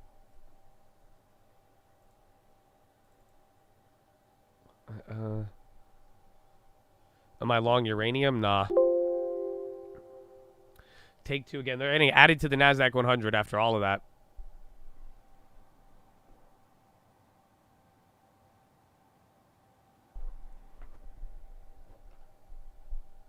You want to hold the Yang to offset the Baidu. I just thought we could reposition better, but I feel that made a nice move, though. 6% today. Yeah, I like Phoenix. Phoenix is dope. I'd go when I was in college because I was in Tucson. Then SPY is now back to opening candle borderline. So, again, it's barely green. So, opening candle still held up a little bit of the pre-market gain. Where are we price-wise? Again, we hit 45.60 or some shit today. 46.50. That's crazy, dude. 55. So you're back to this first level, which I'm surprised we even got to. I thought we were going to get trapped under this level. So the ES futures are still holding 4,700. They have not gone below all day. So that 4,700 on the Fed why do I keep saying Fed futures? The ES, it just won't go down.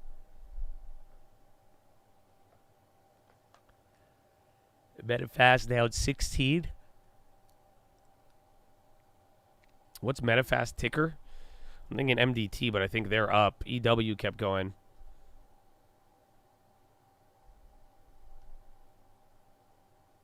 Med. Oh, yeah, damn, they're getting clobbered.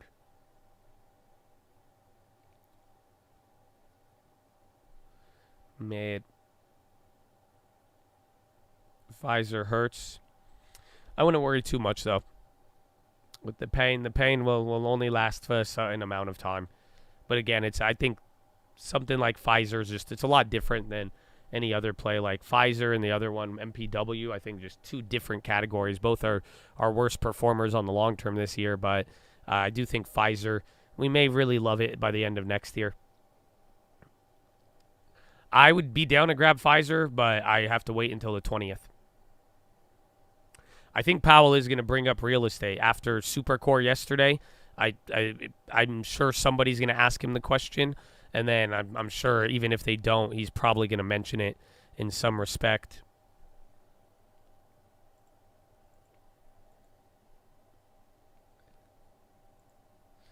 Tokyo to raid offices of LDP's Abe faction. Kyoto, what does that mean? There was like a financing scandal a couple days ago in Japan. I'm assuming that's what it's related to.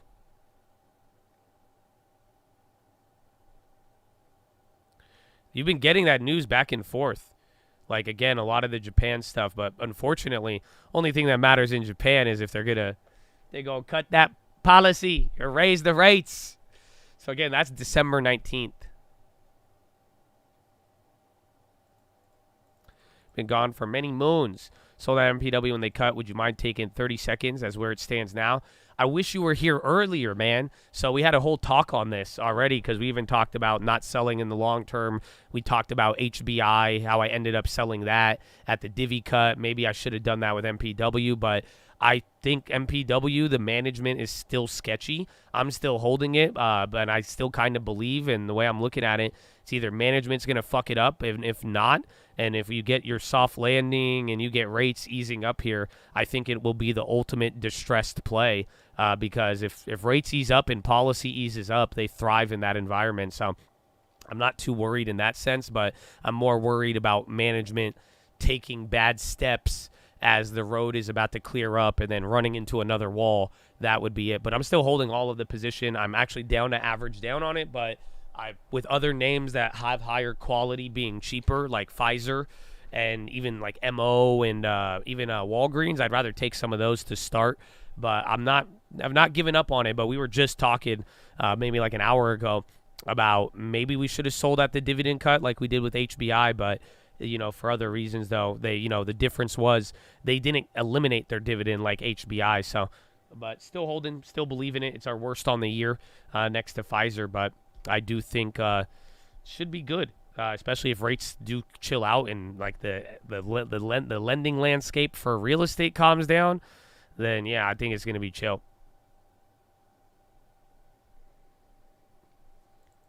DocuSign is interesting. I don't know about the long term, but like I feel like it'll be here, but I always feel like DocuSign is a good feature and not a good company. Like I don't know, but then again, they've held up pretty well. Carnival Vista rescues 6 people after cargo vessel capsizes. What? That's crazy. And then a cruise ship saved them? Are we crashing in January? I don't know. I think most people are by March would be the recession yield curve mixed in with potential cuts, but I don't know where the January number. If today's good, probably not. CCL is selling? I think CCL saved them, no? They're saying Carnival Vista rescues 6 people after cargo vessel capsizes.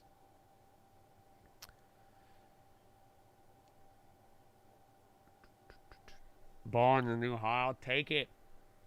That play's almost up double. If I could walk away with double, I'll exit out both of them. So I'm up 1,800 on the bonds, down 1,100 on the short. So if I can make like $2,000 on the bonds, lose 1,000 on the short, I'll risk off and then just wait for Powell. Kind of down with that.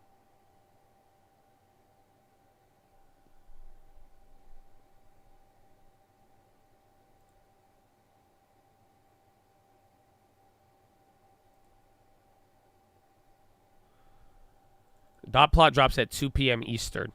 So, again, Eastern time is what we're going to be using, but that's in about an hour and 47 minutes to be exact.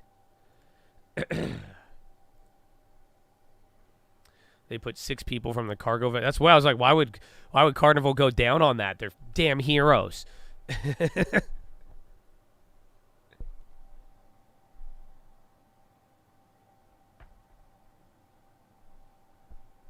I've never been on a cruise in my life. Hard to say.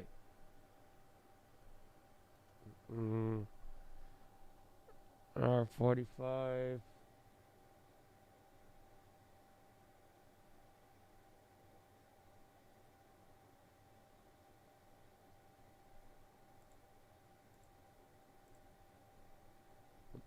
Run 15. It's been almost an hour after Euro. I've been on 15? What the fuck, Troy? That's crazy. That's pretty wild. All right. It's funny. The ES isn't moving, even though the SPY's trying to move. I'm kind of even down to just cut them both now. Walk away with 700 net.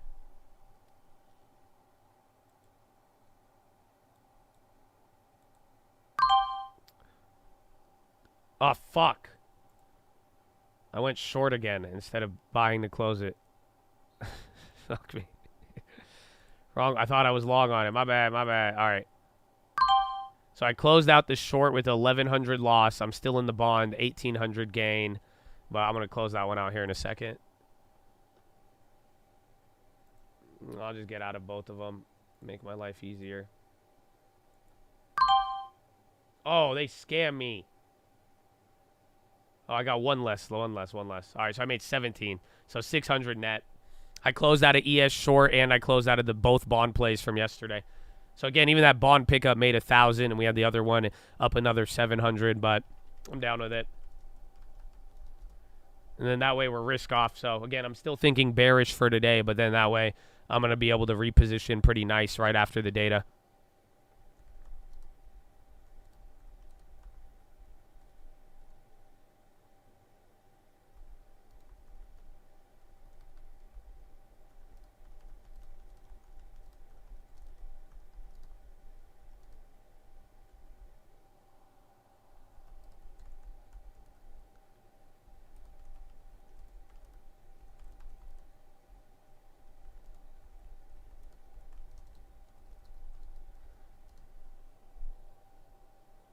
You get out before Powell. Bonds are the riskiest trade of the day, in my opinion.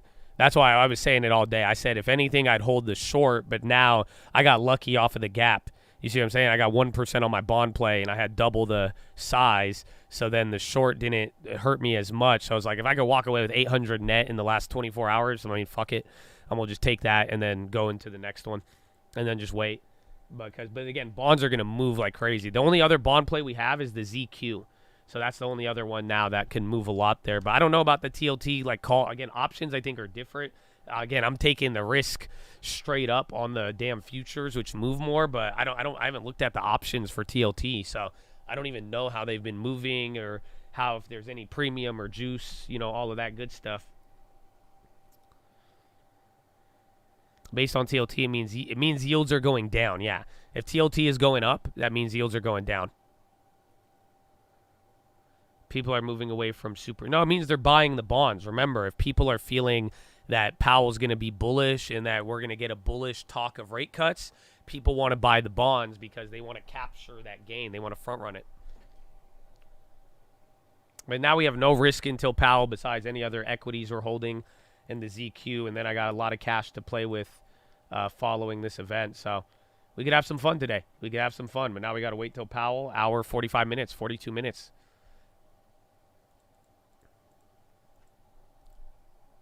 See, I was gonna hold the short close the short, hold the bonds, but I'm like, you know what? I don't want to get greedy because I could walk away with a W now. I would regret it if I wanted to hold both losses if anything flipped. Still using Bill, yeah. No long-term buys, not yet, not yet. Very soon though, God willing, God willing.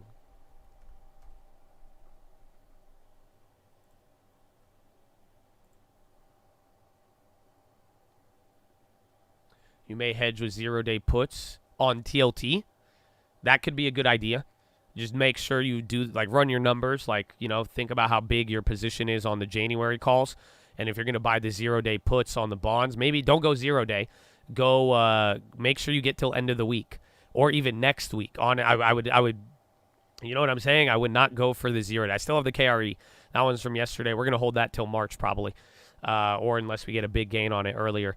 But I would go for a little bit more time, not a recommendation, and then just make sure you don't put too much on the puts where, like, if it cucks, you're going to get clapped on both. So remember, that's how options are going to hurt you.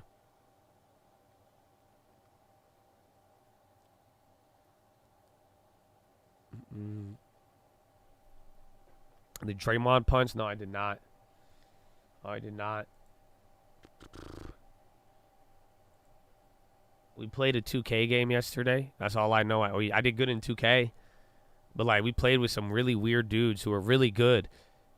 Like, that's, like, I even thought about it. Like, you guys say I'm funny, and, like, I like to think I'm funny, but, like, I don't think I could ever be as funny as, like, a weird white kid on Xbox. You know what I'm saying? Like, this dude was out of pocket, but, like, I was cracking up. But I'm like, that's a different type of funny, man. This guy, like, they were just, like, dude, like, they were just saying weird shit. And, like, he would just be, like, moaning in the mic. And, like, I didn't want to laugh, but I was like, dude, stop. I even told him, I was like, you guys are good. But I was like, you hella weird, man. But, like, and they would, like, act, like, hella nice. And then they would just say, like, just the most out-of-pocket shit. And I was like, dude, like, it's a different type of funny. I was like, I don't think I could ever be that funny in that way. I stream when I game sometimes, but, like, sometimes, like, I don't have enough time. So just, like, I'll just pull up a game real quick. We'll run a game, and then that's it. KRE, go to the watch list. We put it on 2 watch lists in a row. We talked about it, made the trade live yesterday. Gave a recap on the watch list. Second link in the description. And, yeah, it's like a ghetto rate hike play part 2, but definitely a lot more risk.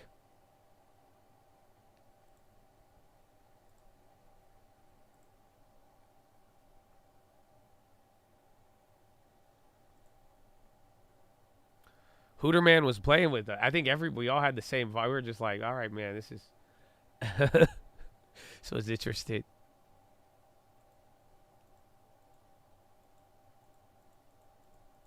FOMC, we're just excited, man. Don't worry, it's almost here, bro. Believe me, the fact we've already gotten through the first 3 hours here now. We're 9 minutes away from 3 hours on the dot, bro. We've gone through it, man. We've gone through it.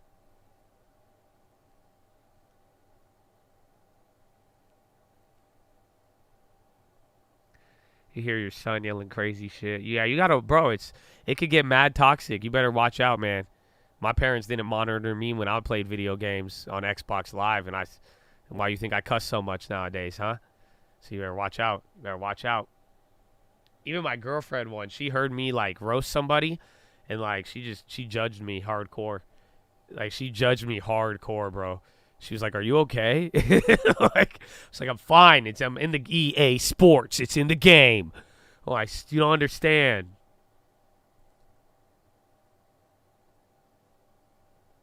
I did grow up with Modern Warfare. Dude, Black Ops, all of that too. But, like, back in the day, yeah. Call of Duty, Halo 2, man. Yeah, original Xbox was crazy.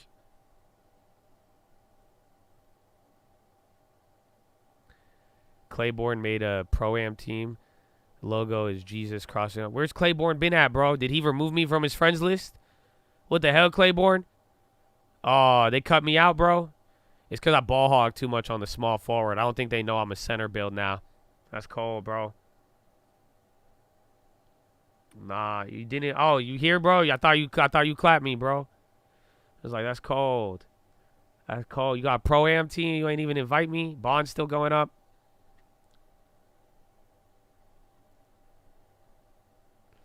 I did. I got tatted up in 2K. So on the back, on my back tat, it says Jesus loves you. And then on the front, it says God is good. So I'm walking around 2K just spreading the word, you know, tatted up. I love it. I spent VC on it, bro. I spent VC. So that's my tithe on 2K. Oh, I should have held the bond a little bit more. Yeah, I was happy with the 1%, but bonds are going to get murked if this is bad today.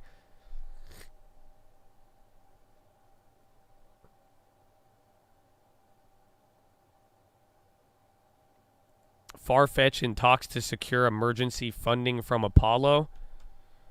They're popping. Now they're coming down. I mean, they're still way lower than any of these other prices, but they're probably doing the death spiral.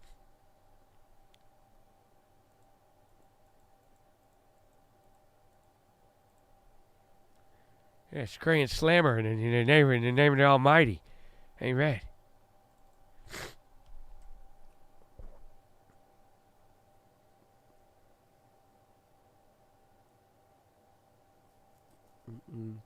You got 150 at 70. I'm kind of down and play it, but then I just have Rite Aid flashbacks. Oh, no, stop. No, no, I don't want it. It's bankrupt. It's going to be, no, not until they cut rates. No, I don't want it. Wake up. So we'll see.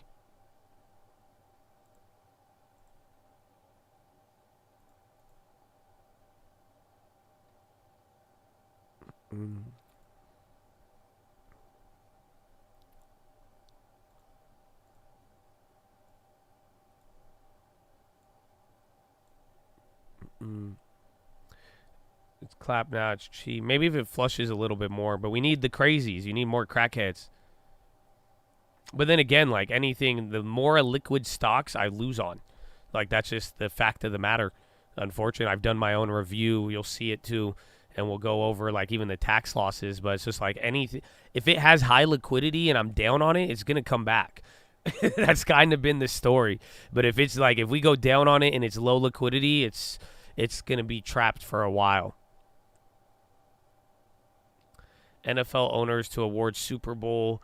What's Elmy? Is that 50-61 to Los Angeles? Oh, wow. Didn't we just have one?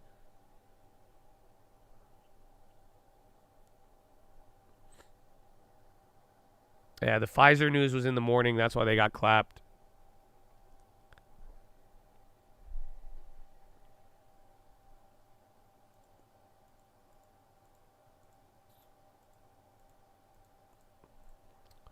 SoFi Stadium. Yeah, so Fitch still dropping again. They got that emergency fund. Procter & Gamble, we put that on the watch list yesterday. I thought that would have been a great play for today, but it's moving too much. Appreciate the work of putting in the videos, helping everyone learn the economics and trade it. Looking forward to another wild year, baby. Let's go, Alex. You got the long term? That's a big part of it. Don't forget the long term, man. Always, always. Again, long term was the saving grace this year. Without the long term, I would have been sad, man. I would have been sad. But now it's like long term gives you a future, gives you hope, shows you what could do up there. You got the lion, man, baby. That's what we need. I was just watching Fitch telling my buddy how it's up 15. I was like, something's happening. Then it started bouncing, and I heard you mention it. Yeah, they just came out. They said Apollo emergency funding. They might be able to secure it. So assuming hawkish Powell, how far we fall. That's why I'm saying I think tomorrow or today is going to be a little bit bad off of Powell, but it depends on the context of everything. It's going to be very difficult. Like I don't think we're going to drop 5%, but it depends on what they say about employment or unemployment, the GDP, how far off is the dot plot, how much does the market have to reprice, or will the right market have to reprice at all? And that's where the bulls are going to get a huge W if they don't have to reprice anything. But if we do have to reprice, the question is how much, and that's where all of the everything else is going to come into play.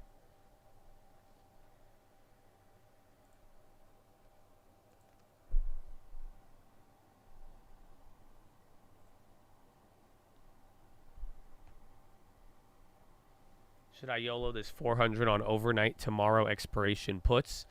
If it's bad, you'll have a nice Christmas gift, but then again, I'm kind of thinking stretch it. So, like quite frankly, I would stay away from all 0 days. And what I mean by that is if you want to do a 0 day, just grow the F up and get one for next week. That's all. Like, you know, if you're really like determined, and again, I don't know if I would waste the 400 there. Maybe I take a future with 400 loss potential, but at the end of the day, it's like I don't think you're getting a good deal on this. I think the next week with low pricing, and then if we get a real dramatic shift of pricing, I think the ones with like one extra week are just gonna do the body good, man. It just gets so much better. They get clapped as well, but in the event that you get a rally or a run or a big pullback and you want to like run with it, you're way better off with a little bit more time to pay the small amount. You know what I'm saying? So you could still get the 2-cent ones for next week. I'm not saying you have to spend that much more, but obviously you got to find the sweet spot. But I just think go get the extra week and call it a day if you're really like intent on the 0 days. But because it's going to get jacked up and down.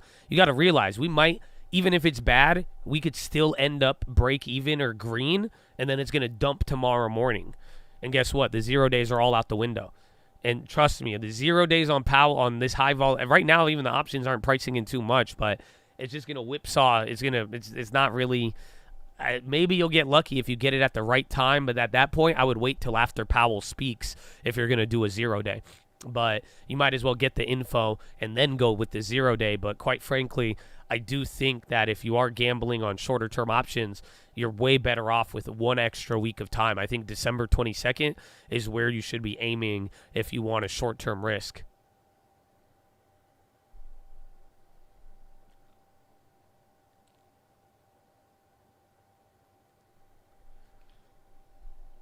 Zero if you scout, but again, by the time Powell speaks, there's only going to be like 2 hours left in the day.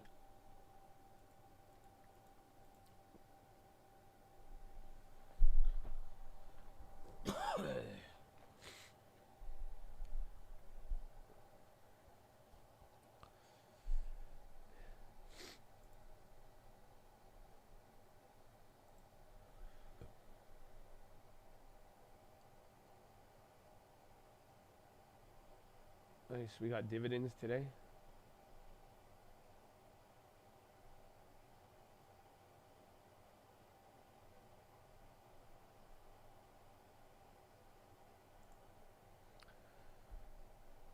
How are you on there? You could hear my air. Can you hear the air purifier? You guys usually can't hear it.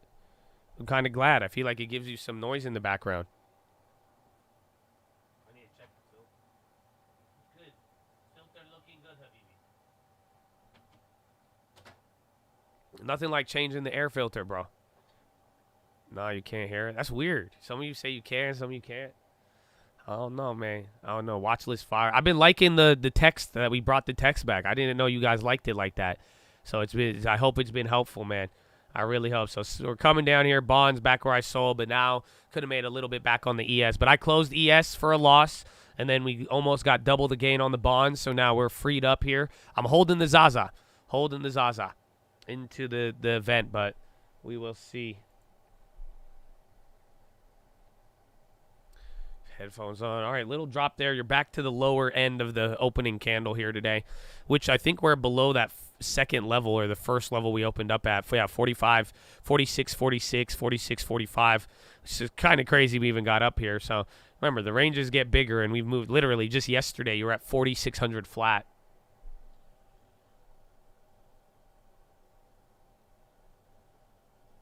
Zero-day spreads have the highest probability. I could agree. As long as you don't make the back end like potential loss too high, if you tighten up the spread, I think that's probably your better play. You're not going to make the 1,000% potential, but if you want a higher probability and then shorter term.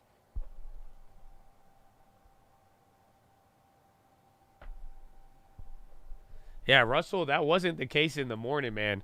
So Russell will be fired too. We may want to look at that. But here's going to be the issue. Right after Powell, we don't know who's going to be the winner. Like NQ, ES, or the Russell, we have no idea. So just remember, Russell should be the winner if it's bullish, and the NQ should come next. But remember, on some of the data days, you might watch the NQ outpace or one or the other. That's hope. The worst case scenario, you get one of those days where like half the market goes green after Powell, and then we see the Russell kind of drop. But we won't know that until a couple minutes after the data. So keep that in mind. Fitch just had news. That's why we kept it up there. And they're running. We've seen that go back and forth, go private news, and then they're saying they ran out of money, and they're not doing it. And then KRE's coming down.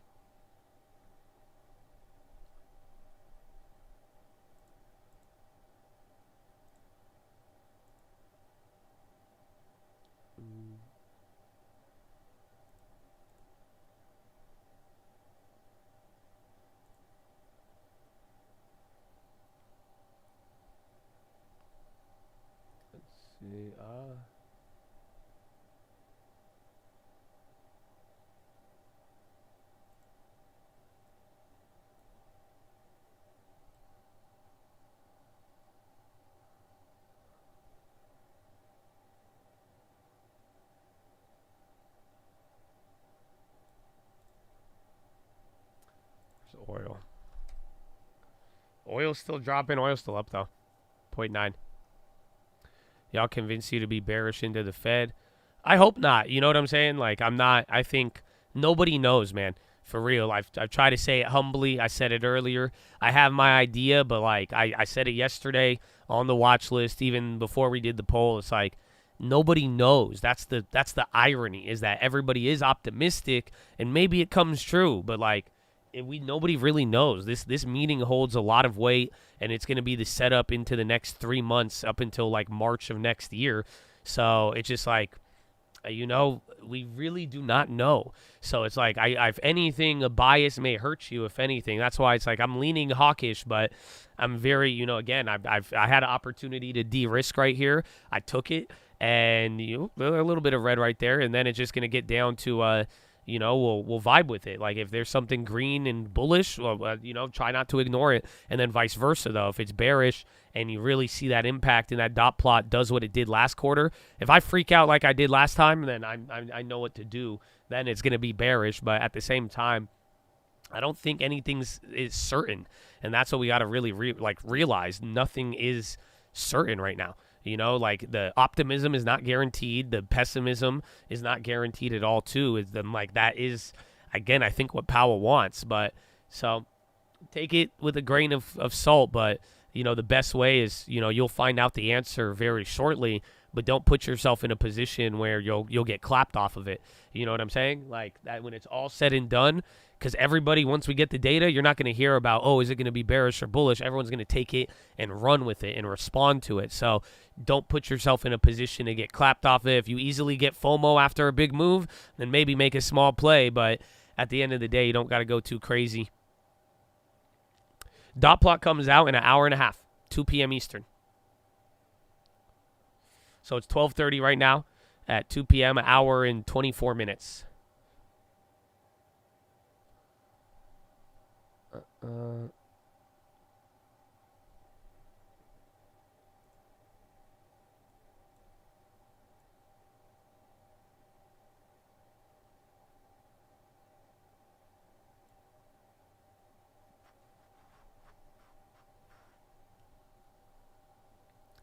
Everyone's bias is bullish. I mean, at least based on the Fed futures and then even our little Chad poll.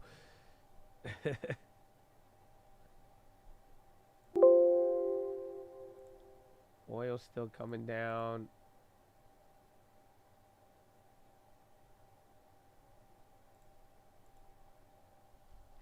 Let's see.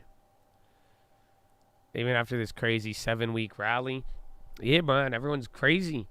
And if Powell does confirm certain things, it's like eventually we're going to cool down. But, like, I've lived through enough rallies to just know you can't, it's musical chairs.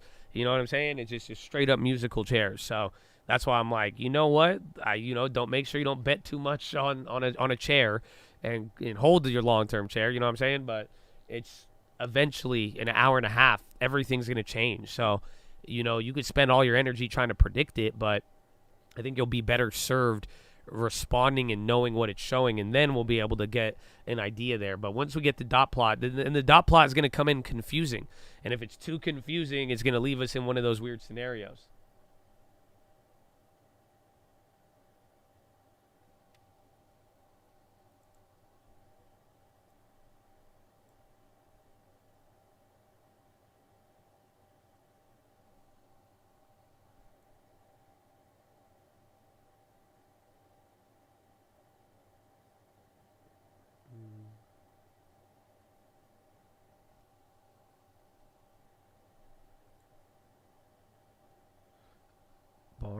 Pop.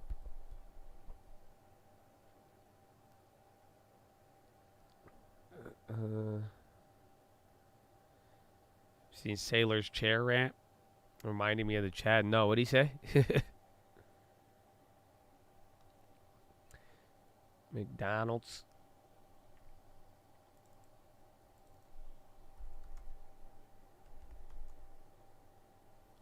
Apple. Tesla. Walgreens moving up. More names on the low ticker. Again, man, 1 hour, 20 minutes.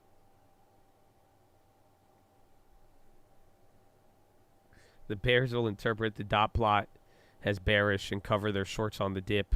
The bulls will interpret the short covering as bullish and FOMO into a dead cat bounce. The dealers collect premium at the end of the day.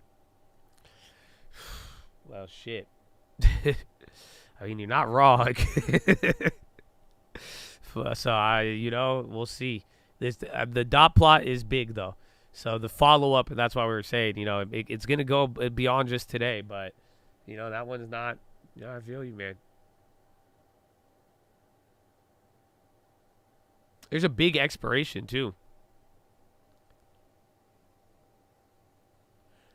Do you think I have a small amount of ADHD?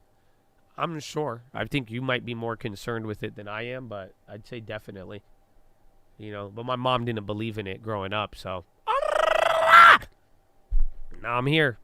I turned that energy into productive things, man, into productive things.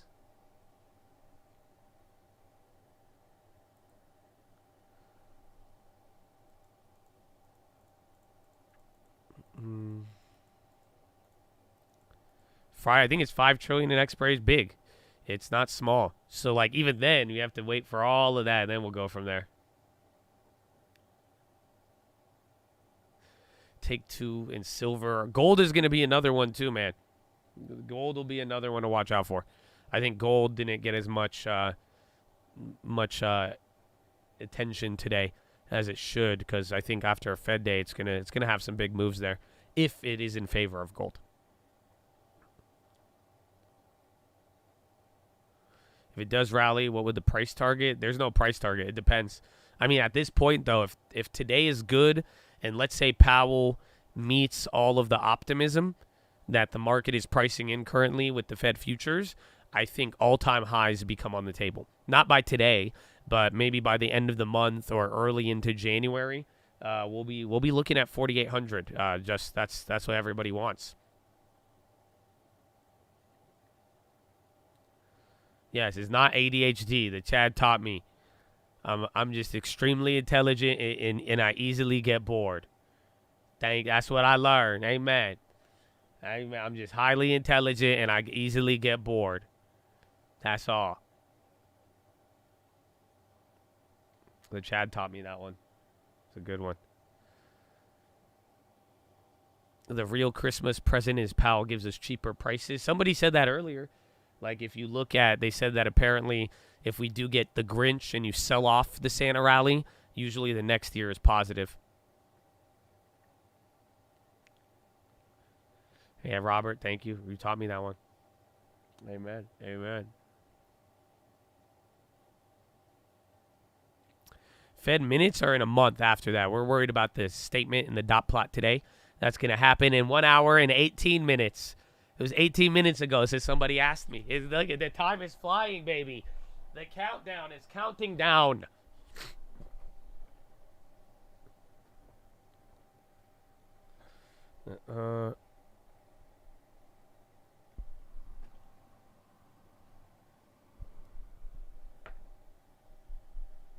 This is going to be so fun. You guys know that. This is going to be so fun. It's going to come out. Everyone's going, ah! And the pumpers, the Nick Timmerhouses of the world. We're going to get a lot. Is Nikki T saying anything ahead of it?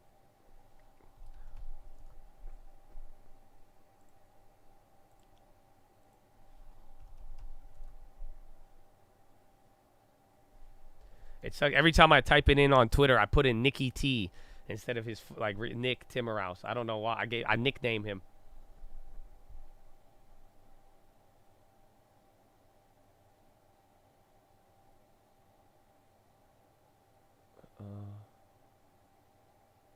Yeah, he's saying Powell and FOC is likely to find out 6-month annualized increase in core.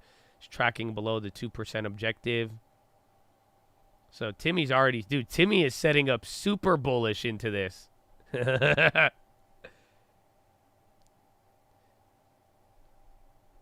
All right. We'll see. His name is Nick Timiraos, Timiraos, but I type in Nicky. I put that's my fault. More tightening will make it go down. We're not going to tighten. We're just going to, if anything, the worst case that happens today is that the Fed terminal goes higher, and then they're saying we still might raise rates. That would shock a lot of people, but most people, everybody and their mother is actually priced that the terminal is going to be lower. So that would lead it to tightening. How much time per day do you spend reading news for your following trades? Oh, it depends. Some trades have like news and info where it's ahead of time. I mean, a lot of time. I mean, we can interpret it in real time. If you kind of, watching the market every day has given us that ability. But it's definitely, it varies. And then every morning we cover all of the news in the world usually. So I pretty much take a stop at every country and we go over any important headlines. So usually by the time the bell rings, if you're here 30 minutes before, I could get you most of the information that has occurred in the last 24 to 48 hours.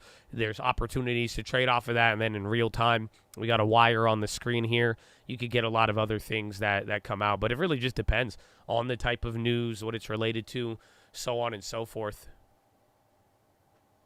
No, the options bubble, I do not have them anymore. That was a Bloomberg feature, and I got banned from Bloomberg. So I'm not allowed to use Bloomberg terminal. Even if I said I would pay them thousands of dollars a year, and they would not accept my money. So power to the people. Power to the people.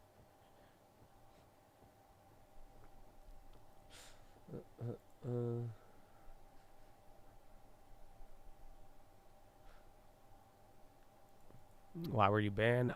I guess we'll never know.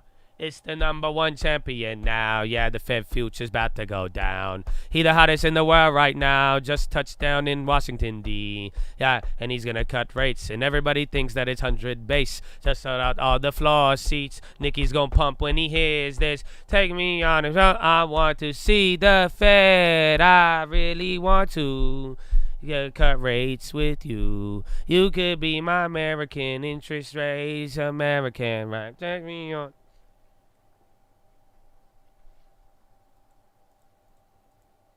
So I'm just freestyling. It's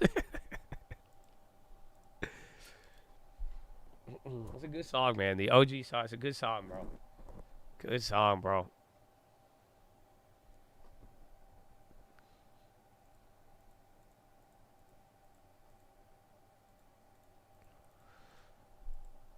Does that interest how much time per day on average take once I go for it myself?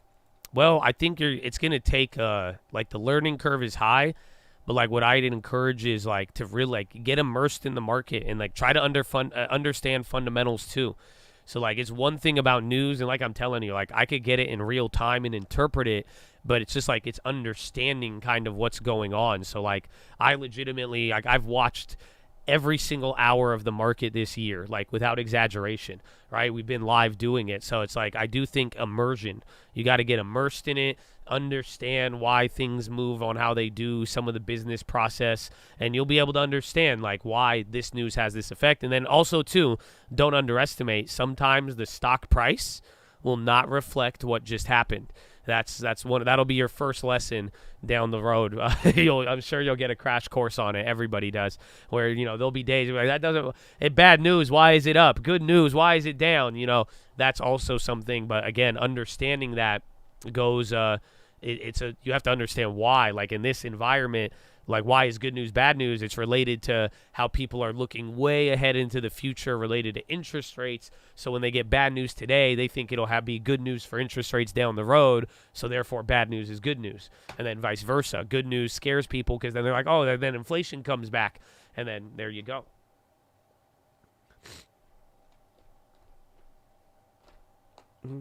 But we're live here. It's free $99. We're never going to charge you anything. Some people say they learn more than college here, so that's good. Get a long term though too. It's one thing to trade on news, but you should always have a long term. If you're getting into the stock market and want to start out, the best thing you could do is literally just have stocks that you're going to hold for 10 years and like little by little get some savings. And, you know, the best way to make money in the market, it's not trading. Trading will supplement it all, but it's definitely holding it.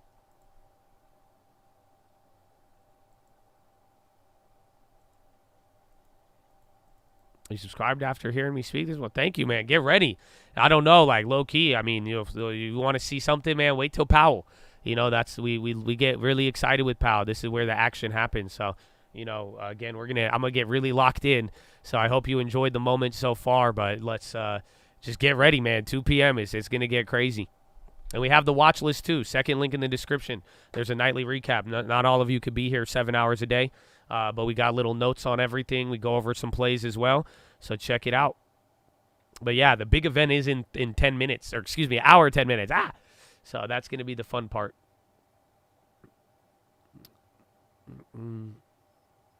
Will you be here in 20 years? God willing, man. God willing. Maybe, man. Maybe we'll just go on tour. You know what I'm saying? Maybe we'll go on tour. Maybe I'll start doing comedy shows.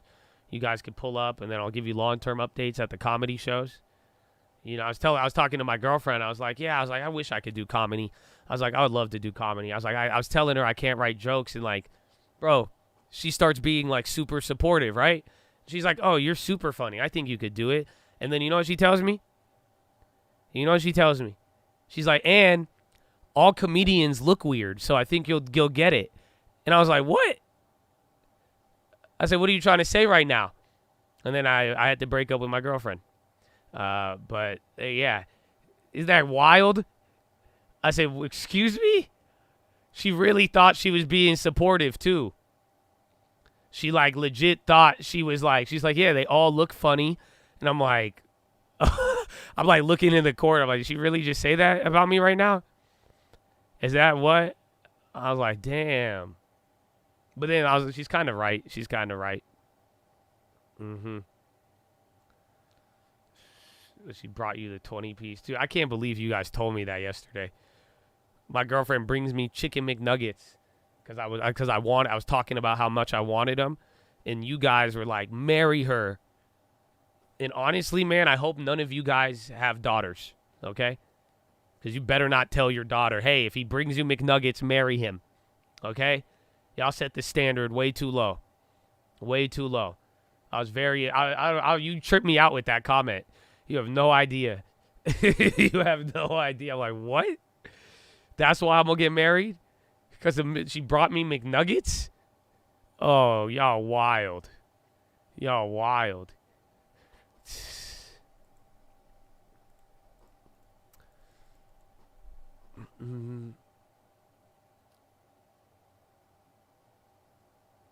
That's how she loves you. Her comfortable with you. Chicken McNuggets? Man. Said love is patient, love is kind, love brings you McNuggets to a shirt. No. Oh man. Like I don't think that applies to I think she's a very considerate person. Okay? That's it, very considerate person. Yeah, man, if you got me McNuggets, now you get half of my properties? No. Sorry, no. Not that easy, miss. Mm-hmm.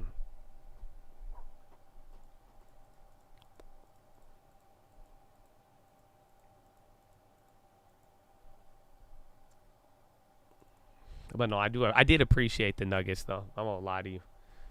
It was a nice gesture. It was a nice gesture. I was down with it. Caring and nurturing, don't marry. It's McNuggets! What are you saying? Man, my mom will tell you McNuggets are a sin. They are haram. Okay? You could be caring and nurturing in other ways. No, it's not the same. It's not, you guys. Oh, my God. Okay, we need to... Thank God Powell is going to shut me up here soon.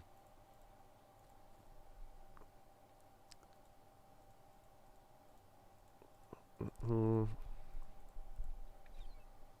She didn't have to bring me shit. You're right. And what would I have done? I would have DoorDashed it, but I'm not going to propose to my DoorDash driver. I rest my case. Thank you. Thank you. Thank you.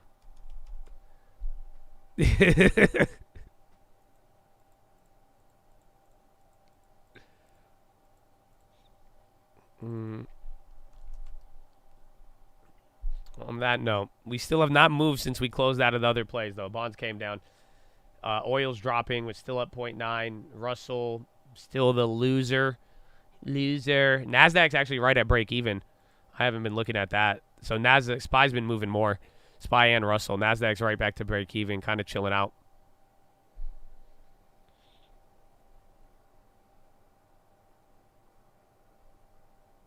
Love his Buffalo. Love his ranch. It's pretty funny, though, man. I'm telling you, that reaction tripped me out yesterday. Powell will affect financials. That's why we've been talking about KRE. But then again, I think Powell is like it's bigger than rap. You know, it's going to be deeper than just Powell. You know, financials need to return to pre-SVB. But like if Powell and the dot plot could assure stability, that could help us get back to a pre-banking, a pre-SVB world where once the banks know they're not going to get destroyed on held to maturity, even if the dot plot's bad, as long as it doesn't go too high or higher, then I'm assuming they should benefit off it. I said this on the watch list yesterday. It's a real trip if you think about it, because at the beginning of this year, bank stocks loved high rates up until we found out they made the worst investments on bonds. So that is the other factor there. But I do think banks are going to be a real winner depending, but it's not going to be number one yet today. We'll see. Again, there's going to be a lot of follow through. And I think gold is something else people should be looking on. Pre-SVB on KRE is like $59 or so. That's the low of it, actually. Even higher if you want to go from the start.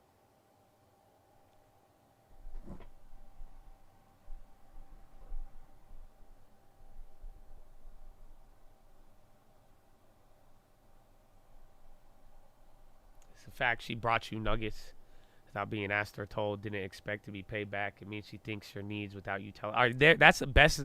Thank you. That's the best response I've gotten. At least that one, I'm like, I'm nodding with you. You know what I'm saying? Like, did she bring ranch? No, it doesn't matter. It's like, all right, I feel you, bro. I feel you. I'll give you that one. I'll concede.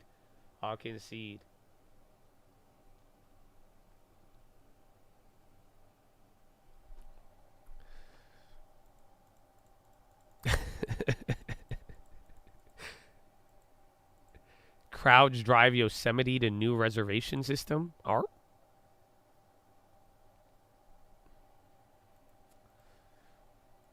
No, we ain't talking about McDonald's no more. Last time we did that, I wound up with a McGriddle and the McNuggets the next day. I'm done with this shit, bro. Done.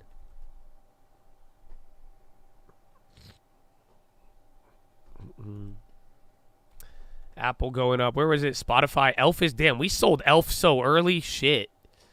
We had that at the beginning of the month, I think. Or that was November.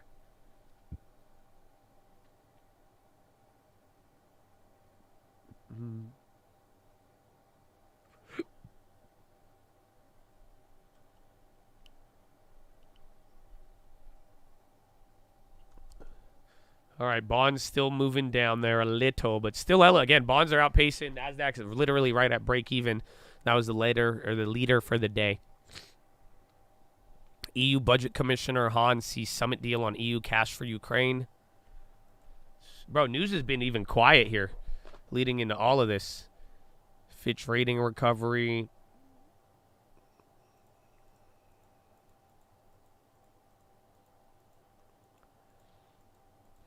Man, I'm never telling. I said when no more McDonald's talk. Y'all all just came out with McDonald's talk. Just buy the stock. Call it a day. They want to open up 7,000 new restaurants by next year or something. These guys are crazy, man. So again, SPY coming down here. See if NASDAQ goes red. It just did. So I guess it was already a little bit red there before. Even Russell, they're coming back. Russell's about to go lower.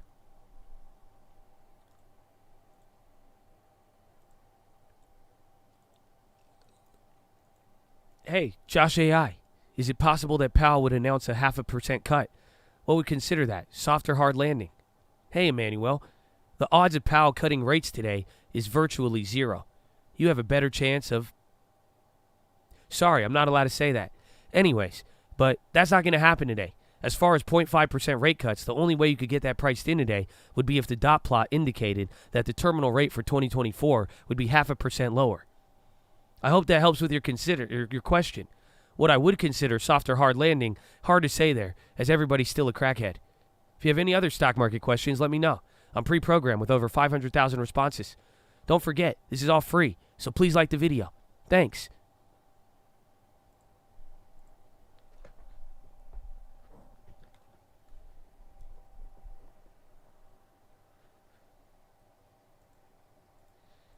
If we cut rates in the next year, we have an issue. I'm telling you, though, man, everybody believes they're already there. Do you not hear them? Janet Yellen say something crazy, and everyone's like, I agree. I'm telling you, it's like straight up, you are going to have, like, when they cut rate, they're going to cut rates, even if it's next year, and people are going to think it's a good thing. I'm telling you. So I do think it would indicate a need to spur aggregate demand. But there is, like, you do got to watch out for that. Like, that is, so unfortunately, yeah, the rate cuts, I agree with you, but 90% of the market, maybe 70%, they're going to be very, like, they're going to say it's bullish. It's already, everyone's being conditioned for it already. Do you really think McCosmics will compete with Starbucks? Yes. 100%. It's a different, like, what's going to happen when everybody wants to cancel Starbucks every 2 years over labor when they were the first ones to actually pay motherfuckers? You know, it's just like, dude, they have a different brand. At one point, bro, dude, you don't remember? This was back in the day, bro. People were like, there was a wave of getting McDonald's coffee. Bro, I was in Beverly Hills grabbing McDonald's coffee every day. You have no, like, and a lot of other people were too. It was like the coffee, like, I fell off the train, but like, I really think they could do it. Like, it's not, I don't think it's going to take over Starbucks. You know what I'm saying? But like, I definitely think they could garner market share without a doubt.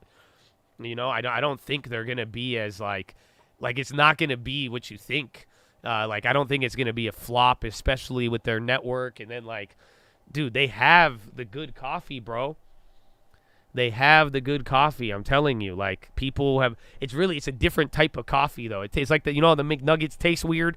They got like a own unique taste. That's how their coffee is. But like, people like it, and then it's filled with caffeine and sugar, and like, you get high off of it. It's really hard to explain. It's like a diabetes high, but it's people like it. So I think they're gonna compete, bro. They're not gonna take over. I think Starbucks owns it, but like, really, what you should be asking, like, let me tell you, like, here's this. This is a better way to put it. I think McCosmics is going to outperform Bros. Yeah, I said it. Stop playing with me. You know how many McCosmics they're going to shit out? It's going to do better than Dutch Bros or whatever the brothers are. Like, 1,000%. Like, they're going to have more stores. Like, people are going to be considering Dutch Bros or McCosmics. Starbucks is always going to be Starbucks. Starbucks will be the leader, but I do think, as like, whoever wants that number 2 and number 3 spot, I think McCosmics is going for it.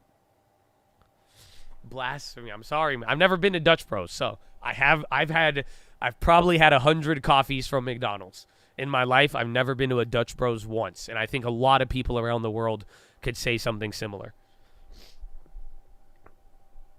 With all honesty, I think McDonald's tops Starbucks than coffee. You're not the only one I've heard that before. That's why that's how I started getting into McDonald's. I was like, you're an idiot. And then I tried it. I was like, it's not that bad. And then you get a little, what's it called? The hash brown. The hash brown with that sugar coffee, bro. It hit, man. It hit. I'm not going to lie to you. Not going to lie. It's just really sugary. That's all. And don't forget, McDonald's coffee has been around since like the 80s, if not early. They were selling coffee before Starbucks. And people used to go there and get mad if they didn't have coffee because breakfast hours ran out. Y'all too young for that.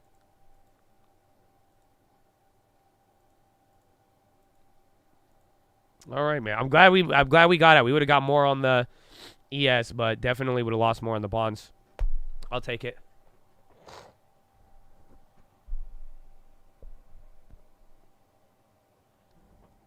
Hot coffee lawsuit. So do you know, I learned this one in college, actually. Do you know the hot coffee lawsuit was, like, legit? So, like, most Americans, like, everyone's like, oh, that's America's legal system. You could just sue for coffee. But it was, like, back in the day, how they brewed the coffee, it was actually, like, dangerous. So, like, they would brew the coffee at double the temperature that any normal coffee was ever brewed at. That's why the lady got, like, third-degree burns or something on it. So, yeah, like, it was a wild temperature that they would unnecessarily, like, brew their coffee at a very crazy temperature. That's why they were like, yo, that's unnecessarily risky. And if you compared it to anybody else, it didn't make sense. Nobody brewed coffee at that time at that temperature. So it was like, it made no sense. And then they didn't have, like, the little slippy cups and the warnings and all that. So, you know, in a weird way, it was a legit case. It wasn't just like, oh, man, the law system's so messed up. Yeah, exactly. It was so hot. So, like, when you got to work in 20 minutes, everything was still hot.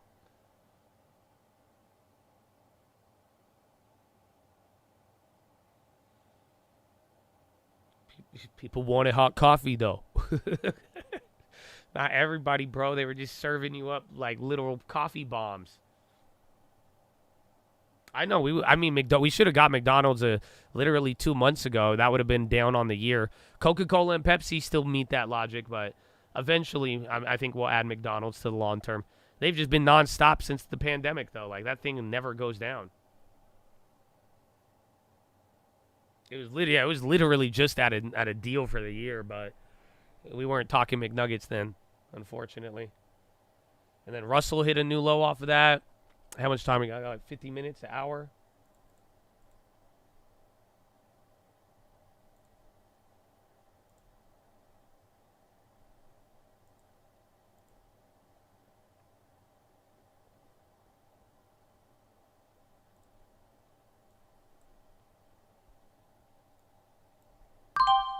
All right, I bought a Russell future, RTY 1894. I'm going to flip it before Powell.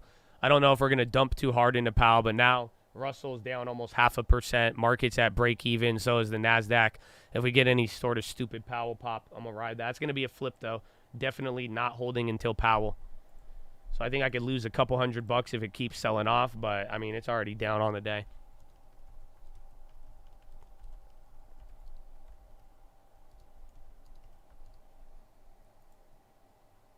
$894.90? I got 80.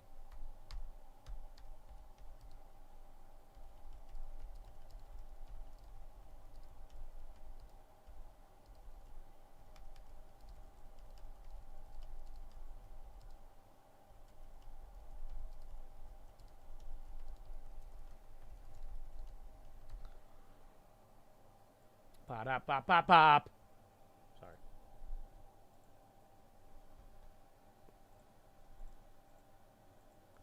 You literally bought at the same. Yeah, there usually is a ramp into that, I feel. And then the Russell is just deep down. Nothing else is moving.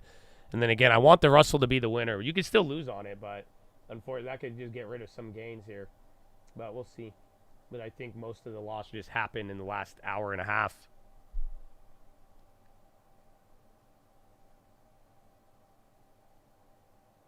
Hershey's, I like. Hershey's is one of those quality names. It's like they're still up multiple year over year, but like they got destroyed this year. So again, like they gave up one full. You could get them at end of 2021 prices. They were already up a lot, but Hershey's is a good recession stock in general. But that's a quality name. I mean, if you want something that's down on the year, even cheaper than 2022, it's there. But then again, they still have potential downside. I'm playing the bounce on IWM, yes. That's exactly what I'm doing with the Russell. So it's not, I like the Russell because it's the one down the most, but in general too, I think we could still go down a little lower, but I do think leading into the event, we're going to get a little bit more volatile. I still could lose though. If I'm wrong, I'm going to close it out before Powell, take the loss because I don't want to hold it into Powell. And then we'll go from there because I cut out my ES short and my bond plays earlier.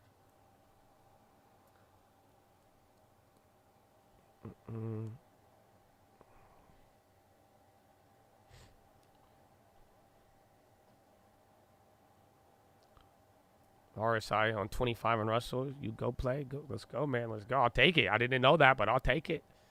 Just setting up for the event.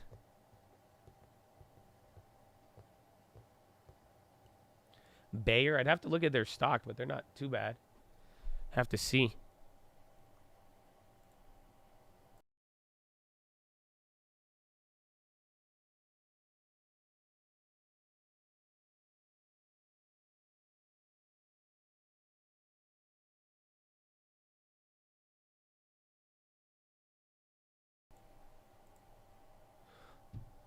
Oil popping.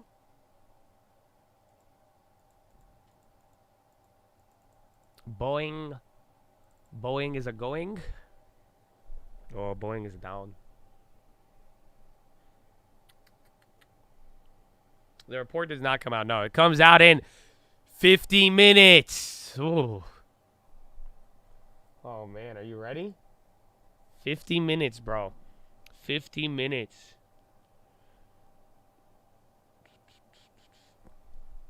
AMZD. Is Amazon going up? Walgreens just hit the high. Yeah, and SPY just keeps dumping. Do you think market will rip on Powell? I don't know. I'm actually taking a hawkish tilt coming into it. I don't think. I think Powell's going to be very.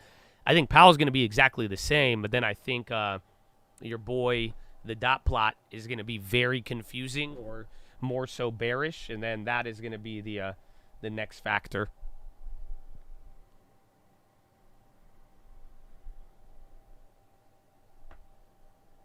How am I feeling? I'm feeling good. Not really, but like I feel good. I'm excited, but I'm still sick.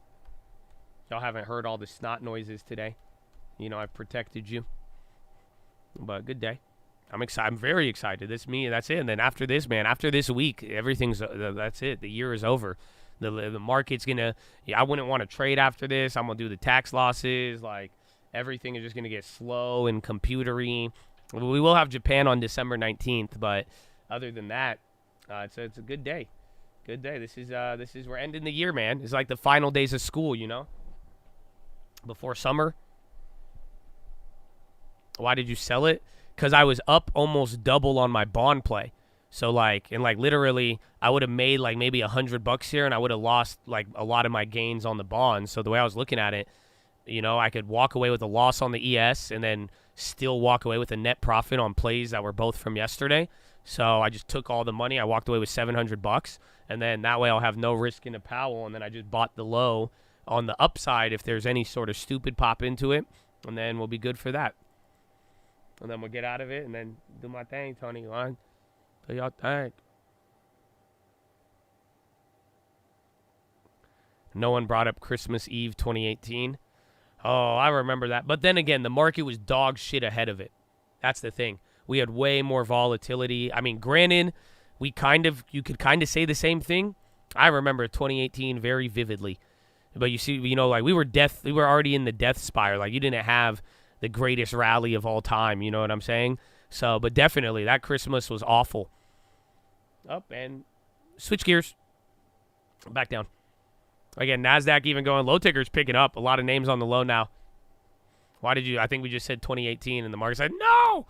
Mara's ripping right now. Interesting. I don't know if Coin and the other ones. Is crypto moving?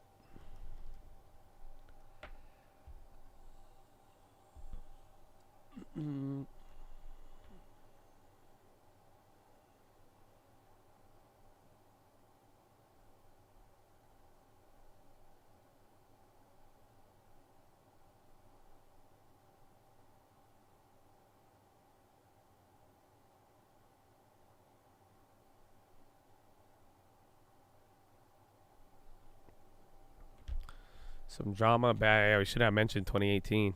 Should keep that to yourself. Yeah, keep that to yourself. Calm down. Calm down.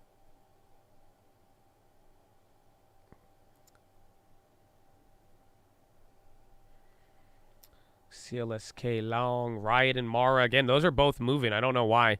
Again, crypto started moving earlier.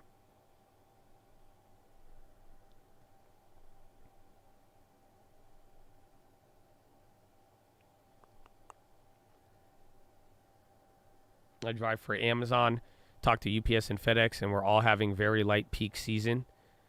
Do with that what you will. I feel like weather has been one factor in some ways, but then again, I like shipping has cooled down. Like supply chains have eased a lot, so I don't know if I guess it's probably a lot slower than last Christmas, I assume.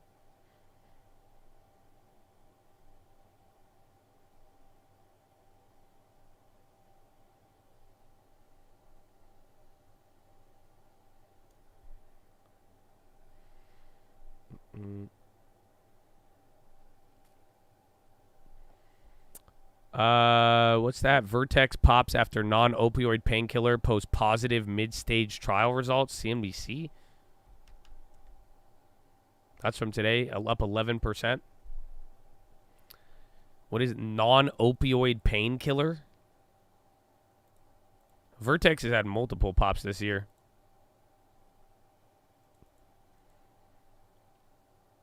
Cart pop. I'm still clapped on that one. Again, if we get good today, if today's good, I might even average on that one. But it pops and then comes down. Yeah, Tylenol. All right, you right. Mm-hmm. Isn't tramadol an opiate? I think tramadol is still like a class something drug. I don't think it's like Tylenol. Far-fetched. They had that news earlier. We were looking at them. It's not, but it's a controlled substance. It's not an opiate? I always thought it was. It's a synthetic opiate. Oh, so it just want to be an opiate. I feel you.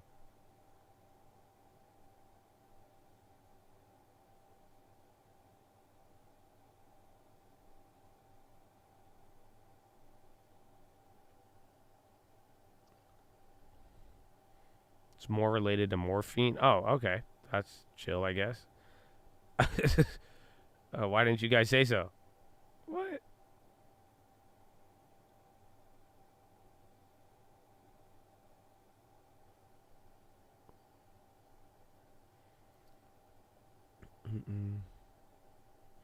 It doesn't have withdrawal symptoms.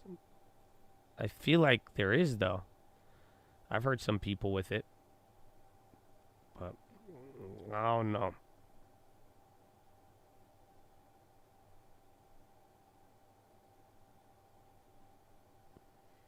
It's an opioid narcotic. So it is an opiate. Man. Check, confused. Not, and then do I run after or before cardio? I don't know. Before lifting. Bro.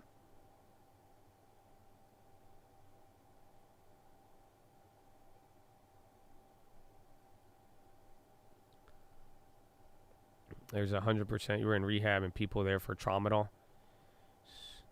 Y'all believe the Pfizer marketing. What? Oh, no. Ah. Bro.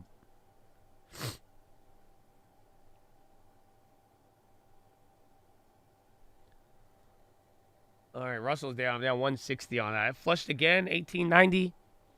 So, again, Russell's now dropping more. SPY and NASDAQ were going down before that. Still, again, a lot of names still going up. I don't know the breakdown. Let's see. Remember, it was like 50-50. Then we switched bullish. Now you got 17 red on the Dow, 13 in the green. NASDAQ 100, 53 red, 48 in the green, back to 50-50. And then S&P 500, 247 red, 253 in the green.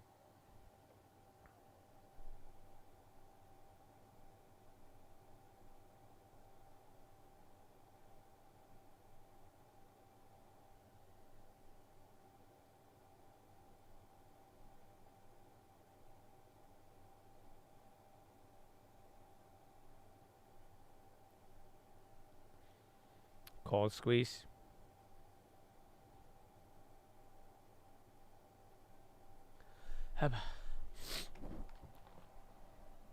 Well, I need to sneeze, but I can't.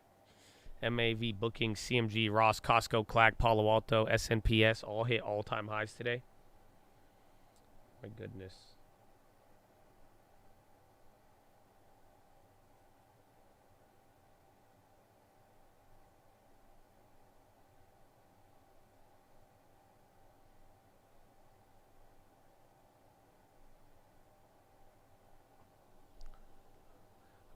man. You've been selling off for a good solid hour and a half, 40 minutes.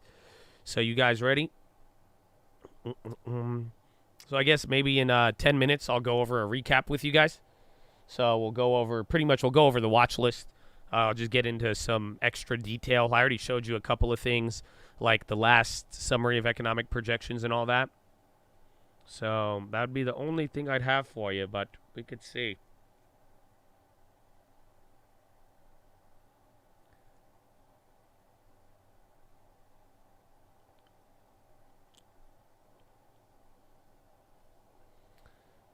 Might add another M2K. I've been holding those same M2Ks. I was going with the Russell one. I'm down 195 though on that one. So that one picked up a little quicker there. Down 0.25%. So literally they're down 0.6, 0.7. I bought it when it was down like 0.5. SPY options aren't lowering. I'm sure. Again, be careful on the dailies. Again, I think next week is where you want to look at, but we will see. We will see.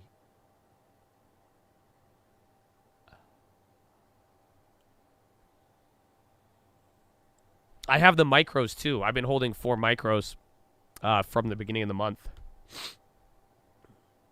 Fed is not cutting rates this meeting. No. The only thing that will show up is them talking about the rates being lower by 2024. That's what anybody means by 50 basis points of cuts. It would be showing up through the terminal rate, but there's zero possibility that Fed cuts rates or even raises them at this meeting. Nothing is going to happen in terms of changing interest rates. Everybody's going to be looking at the forecast of what's going to happen by end of next year and then even the years after that, but they shouldn't change too much.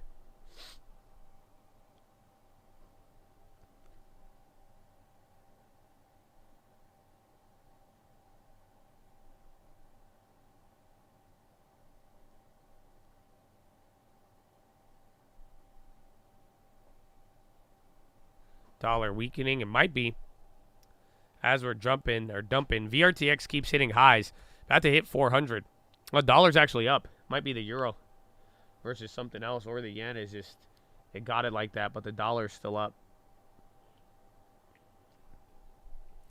Yeah, options won't change dramatically until the event passes. I could get behind that.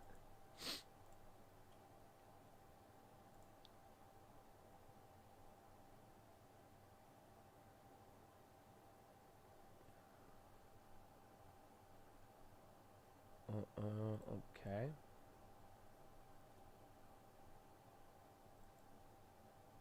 That volume bar? No, it's not real. Might be. You never know. My bearish on NQ. I think it's going to be, I think Powell, or the dot plot more so, is going to be hawkish. As far as the effect, it depends how hawkish. Right now, there's just a big spread. 100 basis points being priced in by the market. The semi-optimal case is 50 basis points shows up of cuts on the dot plot, but if it doesn't show there, there's going to be a big potential repricing, so it's hard to say. It just all depends on how much. Remember last time, right when the dot plot came out and we were looking at the terminal rate, we were like, wait a minute, they're going higher, and then you have to go through the numbers and see. So a lot of different implications might be able to happen, so we will find out. Ugh.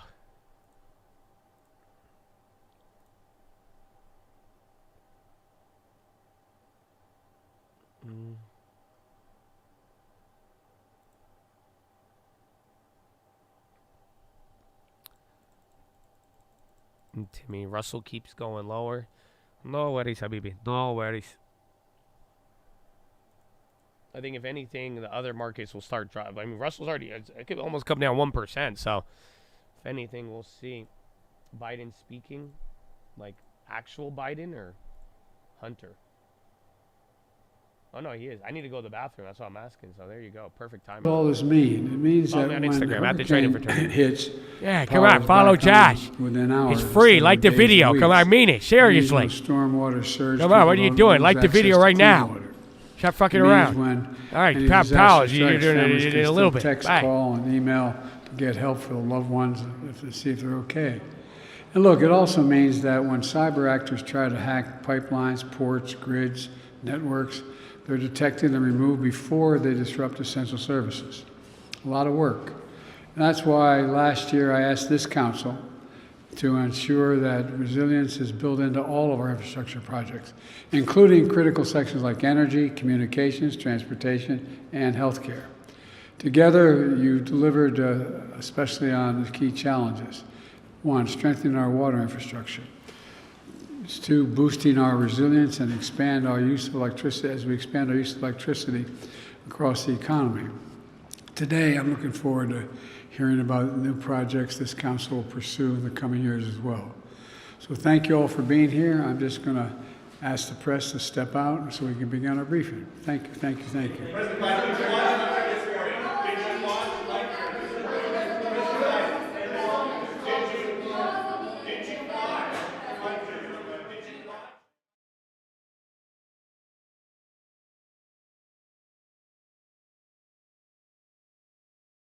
Come on, Biden, damn it. I only had time to blow my nose. Come on, all right, no. It's crazy, bro.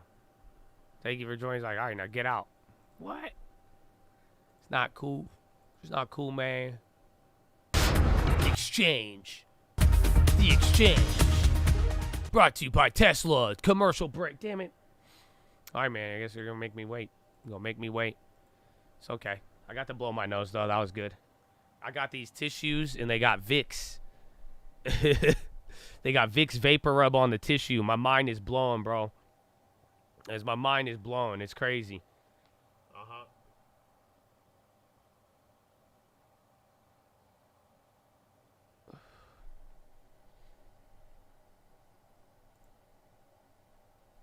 No slap. Yeah, man. It's good.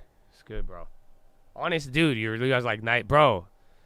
Just like tissues, bro. That's how you know, like, you grew up poor, low key. Cause like I would just always blow my nose. Even then, but I ran out of tissues and I went back to the OG days. I was just blowing my nose on toilet paper, bro, and my nose got so messed up. The difference between a tissue and toilet paper is so crazy, bro. That's how you know you made it. Once you start using tissues when you got a runny nose.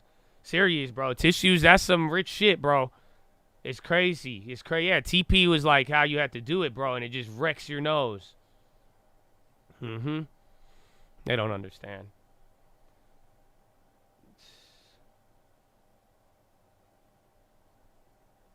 I know I got nasal spray yesterday, bro. That shit messed me up. Because it feels like I always need to sneeze, and then I can't sneeze. Because it stopped all of my nasal stuff, man. But okay, now I can go to the bathroom. Follow me on Instagram at the Trading for Trading. God bless you. Determined more by the current economic data or the market's positioning? Yeah, I think that's a great question. I think that if you look at the economic data that we've seen over the intermeeting period since September, what comes out of it is that there has been some incrementally good news on the inflation side, but growth still remains relatively robust, and the labor market remains tight. And so I think when you balance these two things against each other, what it would suggest to me is that you have a committee maybe that's more convinced that they might not need to be hiking further, although they want to keep that optionality. But you don't necessarily have a committee that thinks that they should be cutting more imminently. So I think Chair Powell is going to have to try to balance those two issues in his discussion today. Mm-hmm. Obviously that's going to be complicated by the fact that when the new summary of economic projections comes out, they aren't going to deliver a hike that was previously put in there. We think ultimately the path will shift down as a result. But even despite that, we're not convinced that the FOMC wants to ease financial conditions dramatically, although they might not want to tighten them dramatically here either. Got it. The FOMC is seen holding rates unchanged for now the third straight meeting. If 2 straight holds is equivalent to a pause, what does 3 straight holds signal to the market? Does that mean end of cycle? Well, ultimately, I mean, the Fed's job has been a tricky one throughout this, right? They've wanted to ultimately, signal that they're going to be on hold without the markets sort of pulling forward the rate cuts as markets do because they're forward-looking and without that significantly easing financial conditions. And so the communication style that they've used to help that is basically to say that, yes, we think that we're done for now, but we always have the option. Obviously, economic data the economy's been strong. It's certainly possible, that we could have to hike at some point in the future. Yeah. And I think that kind of communication is what I would continue to expect out of Powell. I think one of the key things that he's told us is that he doesn't want to revisit, the 70s under Arthur Burns where inflation reaccelerates, and they're probably going to be lagging, in terms of easing as a result of that. Right. Very well said, especially given what George Wall was telling us earlier as well. Yeah. Tiffany, what is the biggest underestimated risk for the U.S. economy in your mind? And very quickly here. Yeah, look, I think that there's definitely a scenario where the U.S. economy just remains strong, and you get tight labor markets that result in inflation that's maybe hanging above the Fed's target for longer than they would expect. And I think that is still a scenario that the Fed is looking to, and as a result of that, they are going to want to maintain some optionality. Of course, there's scenarios on the other side of that as well, and I think those are the scenarios the markets have been pricing in a little bit more these days. But nevertheless, this is never going to be, kind of a straight shot path. So expect some volatility in markets. All right, Tiffany Wilding, really appreciate your joining us, PIMCO economist. And of course, this is just the beginning because coming up, team surveillance. Just the beginning, Chad. Y'all ready for this? Bow now, down, down, down, down, now, down, down. Alrighty, man. Let's get it. Let's get it. It's time. 30 minutes now until the event. I'm going to go over what we had written down on the watch list. And I'm going to show you a couple of things. One thing I showed you earlier in the morning. So let's get a little bit of a recap going in here. Okay, let's see what we have on the table. So let me put out a stream alert so nobody miss it.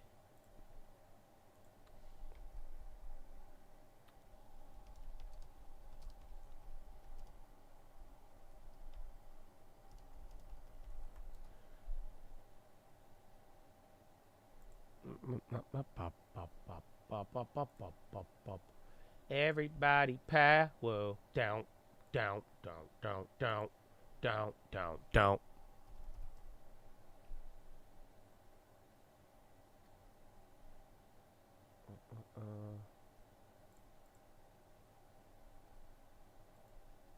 So give it like 2 minutes.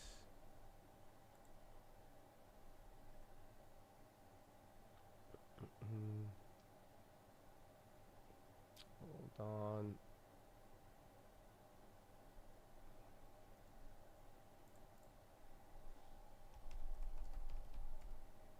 Bounce in a little bit.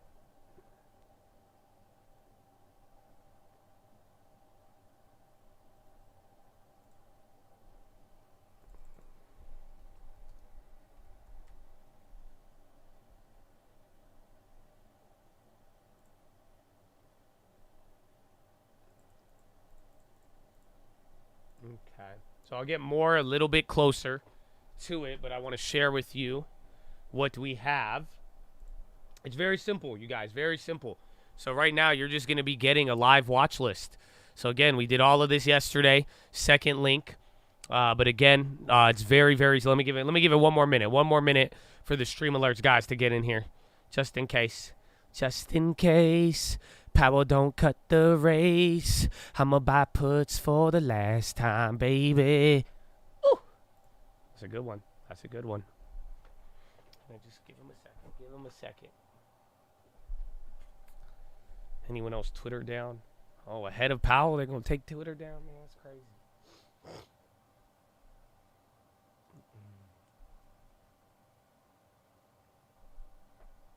So that's a good question to start with. Do you think they're going to raise? You have to understand, nothing is going to happen today in terms of raising or cutting rates. So the dot plot, which we're going to focus on, It has nothing to do with whether or not Powell raises or cuts rates today. I don't think that is going to be part of the issue, if that makes any sense. Because it's just that we're not really debating that anymore. What we're looking at is the future. We're getting ready for next year and where people, want to know where Powell and the Fed are thinking coming into next year. That's the real driver.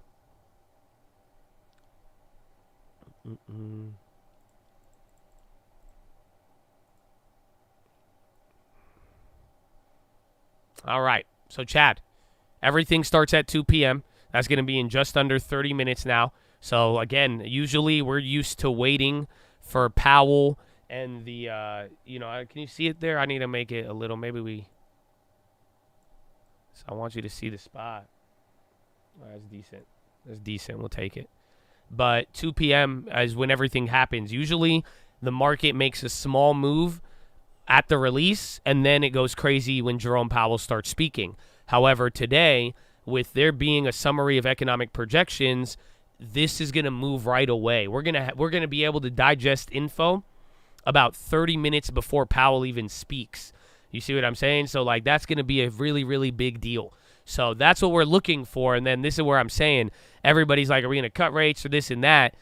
We are focused on the dot plot. And literally, the whole dot plot is actually, this is where people misspeak this. The dot plot is part of the SEP. The summary of economic projections, it includes a dot plot. But let's say you did bad on your ACT and you're not good with charts, right? Well, thankfully, it's all the info you want is right here. So this is what I was showing here. Literally all you need to look for. I'm telling you, right when this data comes out at 2 p.m., you don't need to get caught up with anything. You don't need to get caught up with what the market does. Don't worry about what Nick Timmerhouse even says, but watch right here. When you hear the word terminal rate, all they're talking about is federal funds rate projection. That's right here. So 2024, they want to see the median. The median projection is where the Fed thinks rates are going to end at the end of the year. All you got to do is look at this number. So it's very simple. Lower than 5.1 is what everybody is expecting. 5.1 or higher, we're going to have a little bit of a rocky road start, more or less. That's something you're going to have to keep in mind. So, and then this is the one thing I wanted to show you guys. I brought this up earlier in the day. Let's go through all of 2023. So look at the SEP. It only comes out every 3 months. You see projection materials, summary of economic projections. No, 5.1 is not the neutral rate. No, that's a terminal rate. So a neutral rate is is totally opposite. That's where they're saying neutral rate is where they're saying that inflation and interest rates are balancing out, where they could have some stability. Terminal rate is where they believe the rates will end by the end of the year. That's what everyone's hyper fixated on right now. We don't care about anything else because we all are assuming inflation is going to come down. So everybody is saying the Fed is going to lower rates. Where are they going to end rates at the end? Where are rates going to end at the end of next year? That's terminal rate. That's what we are looking for, that median projection. But every 3 months, you go here, you'll see projections. So March, I'm queuing that one up. Go down to June projection. And then the last one we just had 3 months ago was in September. Y'all with me? So, like I'm telling you, right when it comes out, we'll go to the September one we were just looking at. You want to be looking for this number. It was at 5.1. The one before that was 4.6. So let's go to March. This is what I showed you earlier today. And this is something you got to keep in mind. Every single dot plot, every single summary of economic projections in 2023, the markets, the Fed futures, were expecting a lower terminal rate. And every single time it came in higher. In December, they projected 4.1. In March, they said it's going to end at 4.3. You go in June, they said, well, we thought it was going to end in 4.3. We actually think it's going to end at 4.6 now.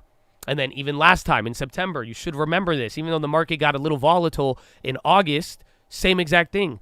We were shocked when it came in half a basis points higher because everyone's like, okay, 4.6 it should be lower. And then what happened? It came in higher at 5.1. So guess what? Same exact game that we're playing. Maybe the outcome is different this time, but we are playing the exact same game of everybody saying, no, it's going to be better. It's going to be better. And then, yeah. But yeah, very simple. Honestly, if you don't want to get too caught up into it, 5.1 or above is bad. So it doesn't have to be above 5.1. The market is so optimistic right now that even if it came in at 5.1, I would say that is very negative. So 5.1 and higher is negative, because then that means they haven't changed anything from last time. They're going to hide behind their obscurity, and it's just literally what it's telling you is not. It's a whole different ball game at that point. Everybody was wrong. Everybody right now, you see, they're at the June projection. So this is what I said on the watch list yesterday. It's kind of funny. Let's make this a little bigger. But, like, this was the dot plot for 2024. This was the latest one that you got. The median was at 5.1, right? Right around here is the median. The market Fed futures right now are pricing in that we are going to be at 4.5, even lower by the end of the year. Take a look here, 4.5, bro. We are pricing all the way into 2025. We're right now, the market is about 1 year ahead of the Fed's latest update. But then again, the market's going to argue that a lot of data has changed and it's looking optimism, soft landing, sibbity, hibbity, hibbity, babbity, you know what I'm saying? So that's where it gets a little interesting, because what's happening now, that's why I'm saying if it stays at 5.1, we're way off from that. No matter what, even if this number stays the same, oh, dude, no one's going to like this, because right now the current market is pricing in lower than 4.6. So that's what I'm talking about, the repricing. If the Fed futures, the Fed funds rate, if this comes in higher based on the Fed, the market is going to have to decide, oh, shit, if we're 100 basis points off, are we going to listen to Powell or are we going to stay right here? And that is that's up to you to decide what's going to happen, right? But this is where you got to start with. That's the main deal of today. That's what we're looking out for. Again, and this is the other factor I brought up. Everybody's so caught up with soft landing, and this is what happened last time. We had other factors to look at. You know what I'm saying? Like, we had so many other factors to look at, but don't forget, they're coming out with an unemployment rate projection. In my opinion, that this is the second most important thing.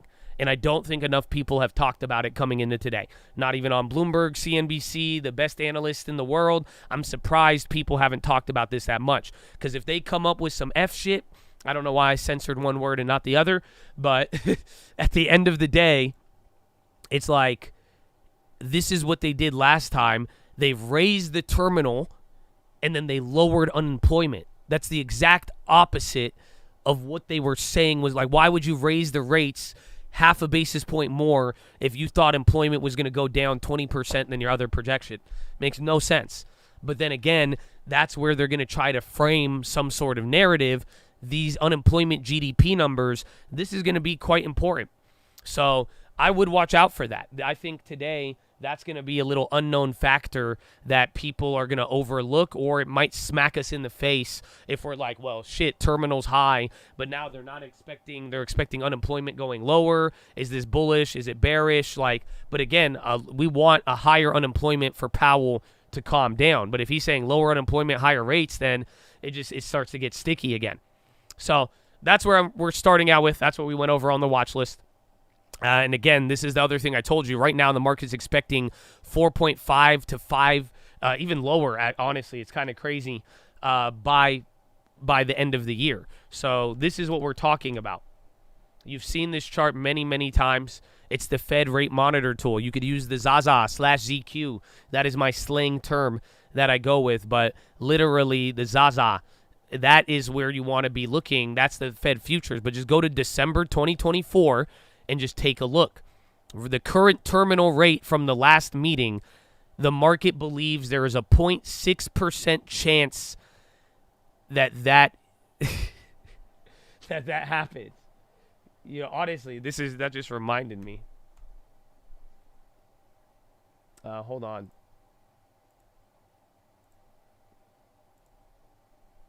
I'm looking at those odds. It gave me an idea. I need to check the ZQ.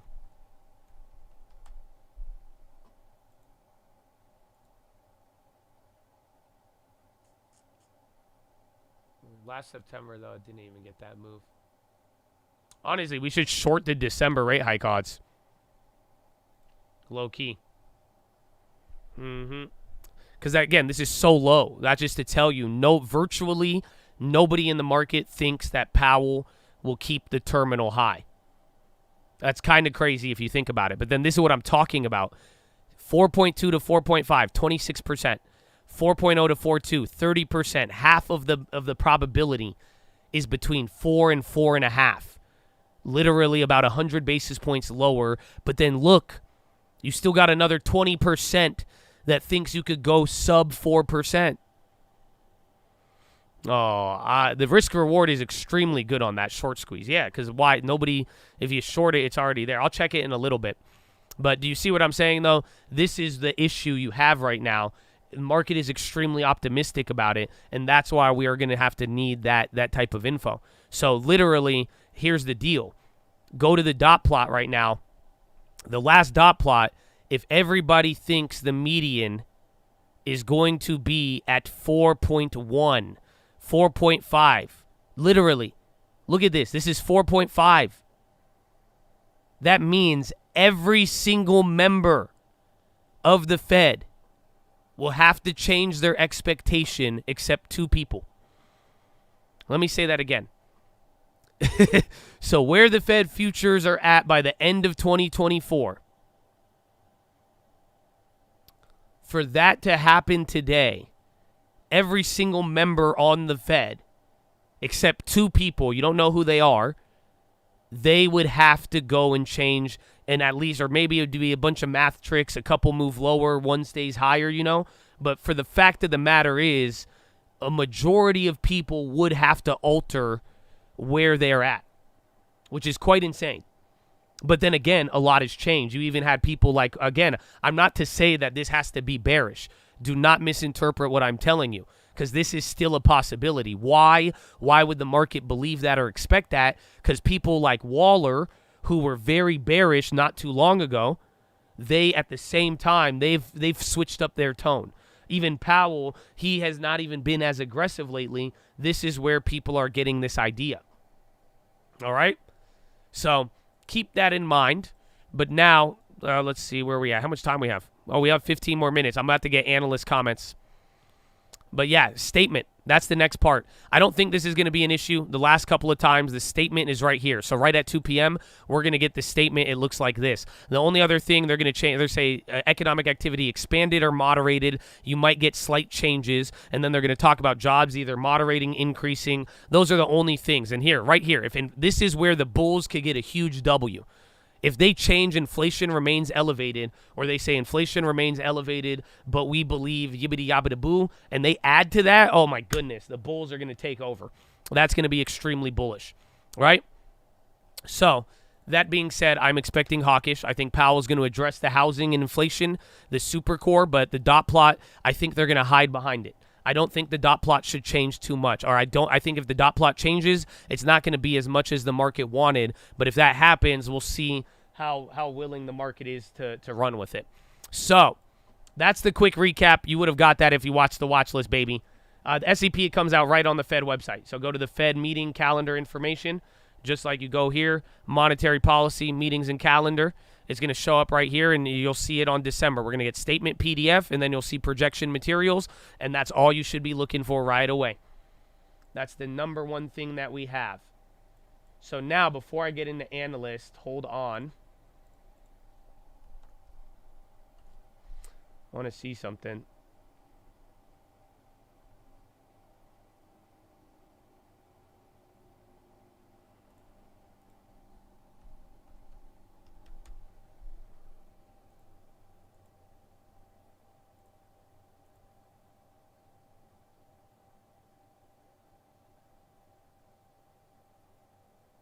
Yeah, 4.3. Yeah, fuck, I'm doing it, bro.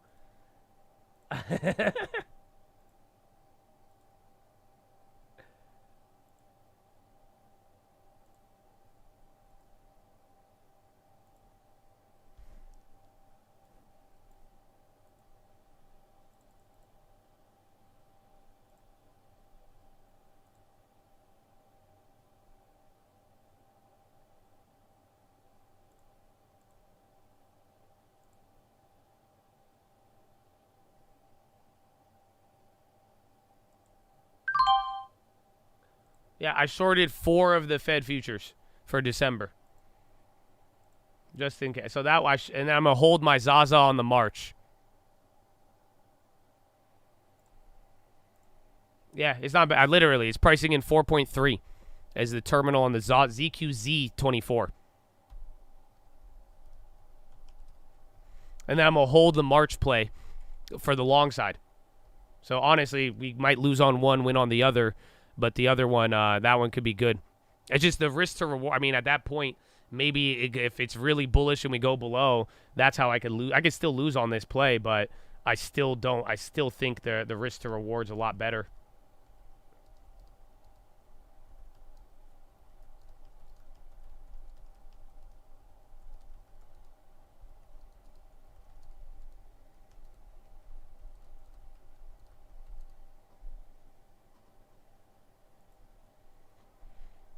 T minus 10.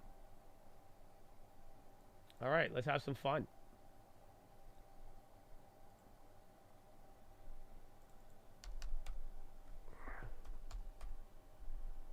The minutes, there's no minutes. No minutes come out today. Go to federalreserve.gov and then go to meeting calendar or calendar, and it'll say meeting and information. That's what's going to happen. And then the summary of economic projections will come out right there.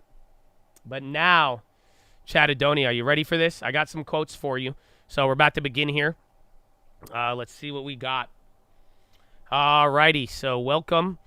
Absent some kind of shocker, the big news will be the committee forecast for interest rates. Wall Street is unanimous that the Fed will hold rates steady at the meeting. So what Bloomberg is expecting, a decision to hold rates steady with the upper end of the Fed funds rate maintained at 5.5. The policy statement may ditch phrasing about determining extensive policy firming. Wow. So they think this statement will change. That could get really bullish. Replacing it with language about how long rates will stay at current levels. Updated SEP will likely see downward revisions to inflation and upward revisions to GDP. They are not talking about the terminal, though. They're smart. The dot plot and FOMC rates for forecast for rates, a summary of economic projections, should be the most market-moving part of the initial release. Economists surveyed by Bloomberg expect the median projection will show 2 rate cuts next year and 5 more the following year, but there's a high degree of uncertainty, so this will be big news. We also get an updated projection on GDP, unemployment, and inflation. The inflation forecast could reveal how confident the Fed is that we are on that 2% price path. Oh, wait, hold on.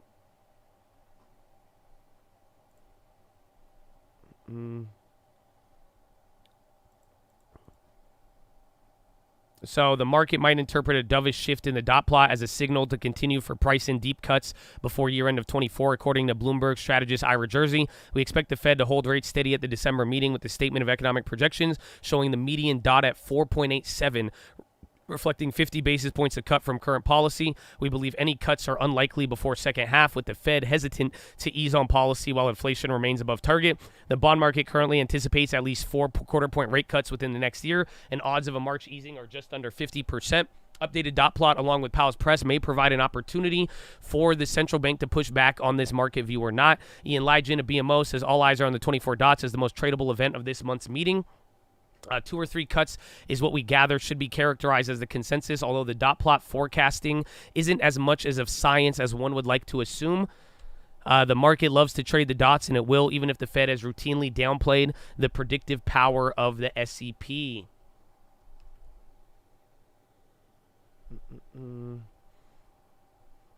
So with Wall Street firmly expecting the next Fed move will be a rate cut, the FOMC may debate whether to tweak its forward guidance, which has been leading into the possibility of additional tightening. In recent statements, the committee has used the phrase in determining the extent of additional policy firming. If it keeps the phrase, that means the possibility of one more hike is at least possible. Killing the phrase is dovish.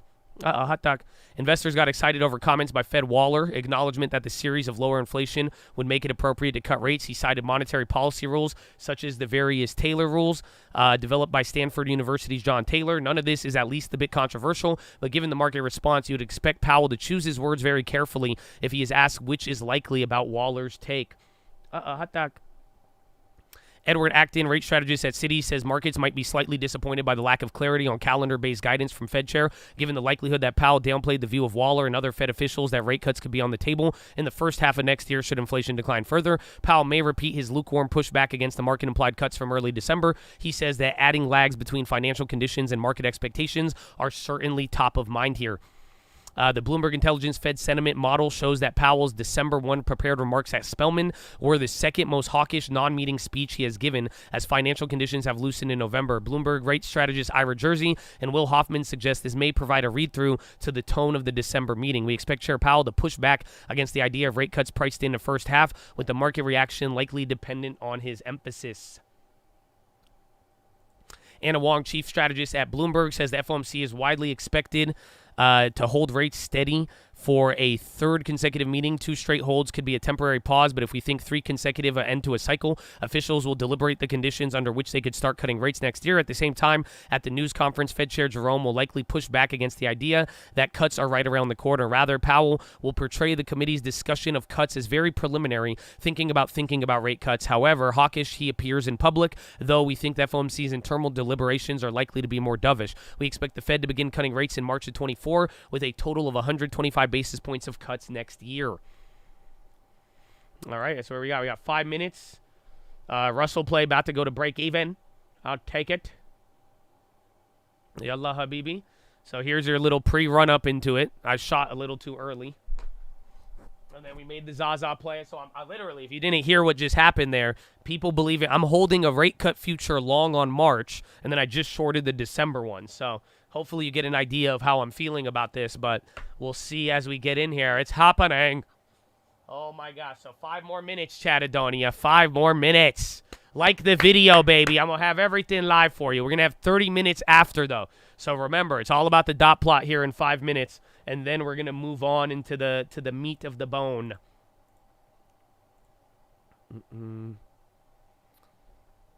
They cut today. Nothing's happening in that land. Don't worry. Don't worry. Bond's going straight up.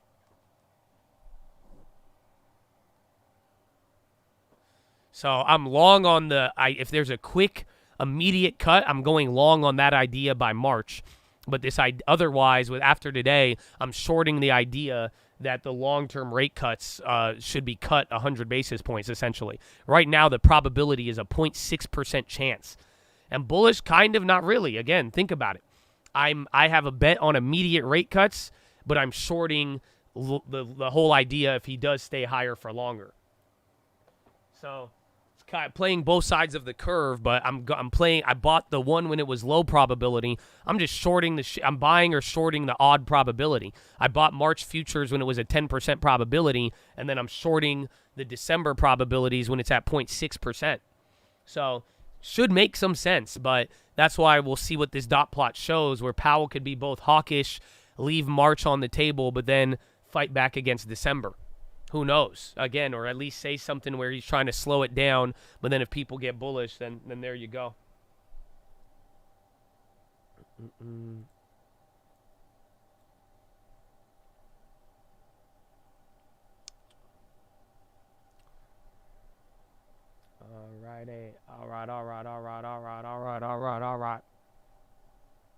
All right, I got a couple more. There's still room for doubt for the Fed and the trajectory for inflation, says Ed Al-Husseini, Global Rates at Columbia. This is why he thinks it's best to steer from owning policy-sensitive 2-year. The 2-year has bounced from 5.5 as well as last month's stubborn peak of 5 to the market pricing 110 basis points of cuts next year, but the front end does look vulnerable for a hawkish Powell. Remaining underweight in the front end at levels gives us a decent opportunity to maintain some insurance in a scenario where the Fed pushes back. As stocks and bond rally on the prospect of looser monetary policy, Francis Donald, global chief at Manulife, notes that higher rates may come down in 2024, though they still might not be above neutral rate of interest. We are still in a recession camp and expect Powell will need to be cutting by mid-year in order to compensate for the rise in unemployment by that time. This is an unusually large number of significant factors in play at today's FOMC. The modern Fed essentially makes policy via forward guidance and showed real aversion to surprising Wall Street. Hold on. Oh, we got what? Shit, we only got a minute and a half.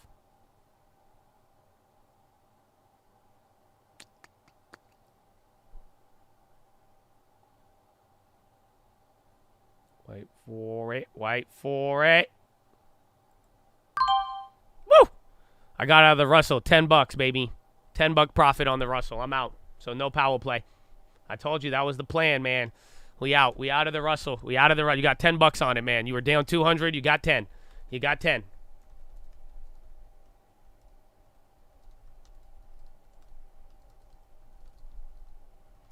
$7 after commissions.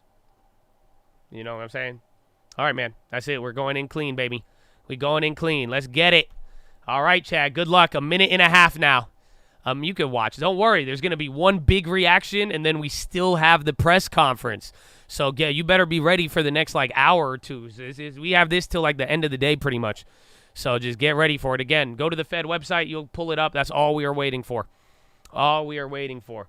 $4 after taxes. No. Why you say that? Why you got to say that? That's not it. All right, man. Like the video, Chad. Make sure you're subscribed. We're going to have all of this live here, baby. And again, if you pay attention to the wire, all of it should start flashing through. I'll read you some comments, but honestly, I'm going to be a little delayed because I'm going to go straight to the dot plot. I'm going to ignore all of the news, and I'm going to just open up the dot plot and read it myself. That is my plan. So good luck. Good luck. 30 seconds. Just above 30 seconds. Good luck, Chatadonia. Let's see. Let's see what's about to happen next, okay? This is a good one. This is a good one.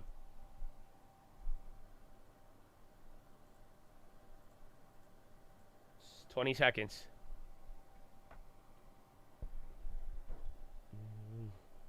The countdown. 10 seconds. 5, 4, 3, 2, 1. Boop! And we're off. Oh, we're getting a major pop. Oh, damn, I'm already down they lowered the dot plot. I'm already down $1,000 on the December odds. Hold on, it's not loading there. Inflation has eased over the past year, but remains elevated, remains highly attentive to inflation risk, tighter conditions. There's the dot plot. Let's see. Oh, 4.6. They lowered the dot plot. They lowered the dot plot. People are going to like that one for a little bit there. So let's see. First candle pop. Give it a second. I just got destroyed on those Fed future plays. So those are down $2,000, but the other ones only went up a little bit. It's only 0.16. It's on the size. So again, they moved it, but let's see where the dot plot is lower. Oh, we got 2024. This guy is the one who brought the median. Who's below 4? No, honestly, it's not that bad, though. Let me check unemployment. But that's already a surpriser right there. That's why the market's going to love that for now. I'm going to grab one Russell for a little bit on the hype.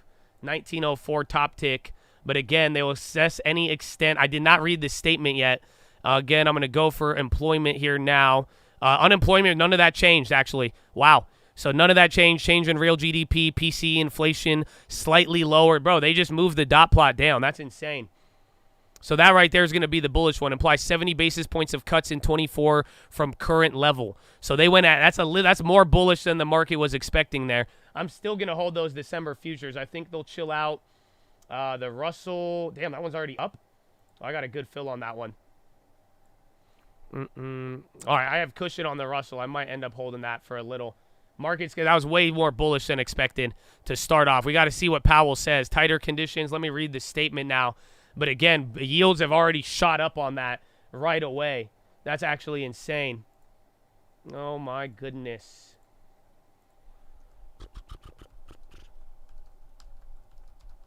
Dollar is getting killed. Check the yen on that one. Alrighty. No, that's an initial bullish surprise. So remember, we were talking about the basis. Again, market was pricing in 110, and then you literally had everybody optimistic at 0.5, so it just came in at 0.7. So literally, you had more rate cuts show up on the dot plot than anybody was really forecasting besides everybody else on the Fed futures. So again, I'm getting murdered on that other one, down 2,500. I made 500 on the Russell so far for now, but to give you an idea why that's bullish until Powell. And then again, slight changes on the statement. So let me go. But again, even they didn't mess with employment or anything. That was just a straight bullish read off of the first one. That's insane. So recent data suggests the growth of economic activity is slowed from its strong pace. They said slowed, then jobs have moderated. That's the same. Inflation has eased, but remains elevated. That's the first time they said it's eased in a minute. All right, I sold out the Russell for 530. I'll double dip if it comes down. We'll give it a minute, but if it runs, we're going to have to get trapped at a higher price. But again, immediate bullish reaction off of the bat. Again, bonds are still up a decent amount. But yeah, the only change, again, was related to that. But nah, full bullish off of the damn fucking the dot plot. That's crazy. No, they lowered. That's the first time this whole year that it has actually. And then here's the paradox. It came to where we were at the quarter prior to it. 2-year fall more than 15 basis points on the day. So we'll see for the first little pullback. But for now, I mean, where does that take us on the SPX? 4667. Honestly, though, hold on. If the Russell is still underperforming there, let me get on the last 20 days. No, Russell's already they're all at the high. Even the Dow. Check oil then if you want the lagger. I'm down a double dip on the Russell. We'll wait for the first pullback. But again, bonds already slipping a little bit. Why gold is popping? Because that priced in more rate cuts. I'm telling you, that was already. I mean, gold might even be a decent play right there. I'd kind of be down for that one. And gold might be your lagger there. Yeah, GC might go hard. I'm kind of down with that. But then they get mad when gold goes high. That's what you got to watch out. I don't know where the gold futures are at. They may be a little bit higher. You got like maybe $100 to squeeze out.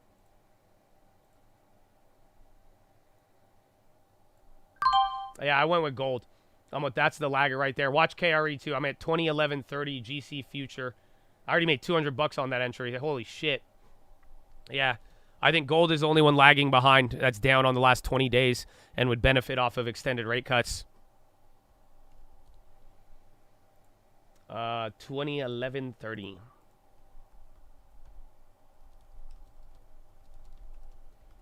Yeah, MPW should like that. REITs and distressed credit. That's it, bro. Powell kind of caved, dude. I don't know how to explain it. But, like, Powell, like, low-key just caved. They just priced in 75 cuts. So, like, in a weird way, I thought, again, based on my Fed future play, I thought it was more likely that Powell would be closer to higher rather than closer to caving to the market in terms of giving him rate cuts. You know what I'm saying? Like, dude, he caved in a weird way. Like, it's actually, oh, yeah, the yen is rocketing. I forgot about that. Gold play that just hit, though. So, again, I left out money on the Russell, but gold is doing nice off of that. Again, I'm down a double dip on the Russell, but let's get a red candle on that. And then you're going to get clapped on the Zaza play, but I think it might chill out eventually. But, again, we still got to wait for the press conference. Yeah, gold is the only thing. Again, bonds already chilled out there. You might be able to double dip on the bonds unless you want to wait. But, again, I think that the bonds are already kind of priced to perfection, but there might be a little bit more juice on that. If you want to wait for the pullback, I'm going to keep the gold play, and then we'll wait for anything else. Fed will continue bond holding reductions as previous. Dude, that's insane. Powell gave you Christmas, man.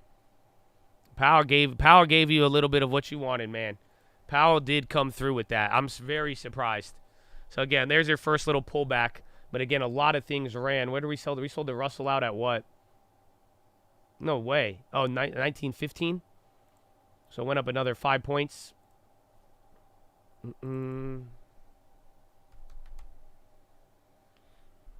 That's insane.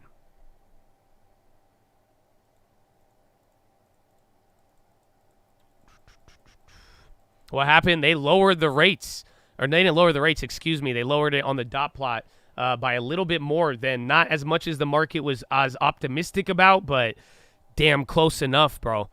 They were 2 rate cuts off, which is wild to think about. And then watch if the bonds try to get a little run up there too. Russell's still running. Oh, I forgot. We still got the M2Ks as well. Emergency pump it up. Kind of. If we hit 4,700, bro. My goodness. Dude, that's insane. Young Powell, bro. With the Christmas gift. He blessed the round. No, he really did. He really, really did there. Russell's up 1. SPY is down lower? Oh, get out of here. No way. So SPY isn't even moving as much. NASDAQ's up at what? 0.5. NASDAQ 16,666. What's that 0.6? They already moved up 100. So again, it's gonna stop eventually, but you're gonna have a lot of time here, 20 minutes of this back and forth until Powell comes on, and then that will be step number 2. My goodness, KRE is moving. It should. KRE should love this. Yeah, dude. Again, KRE should absolutely love this.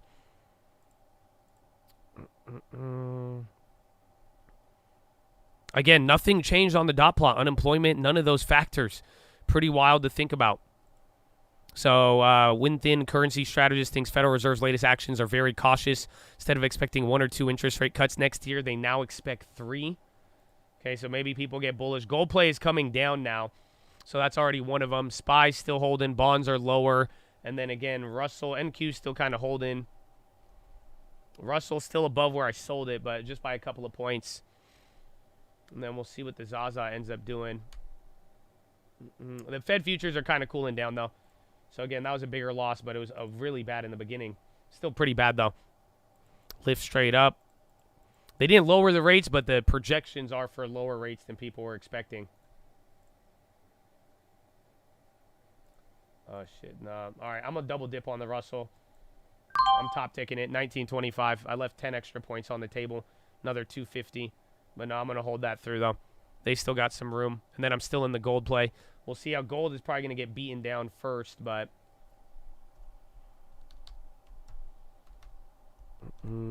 yeah, GC still holding up. Gold just moves like crazy. I'm not looking at oil yet.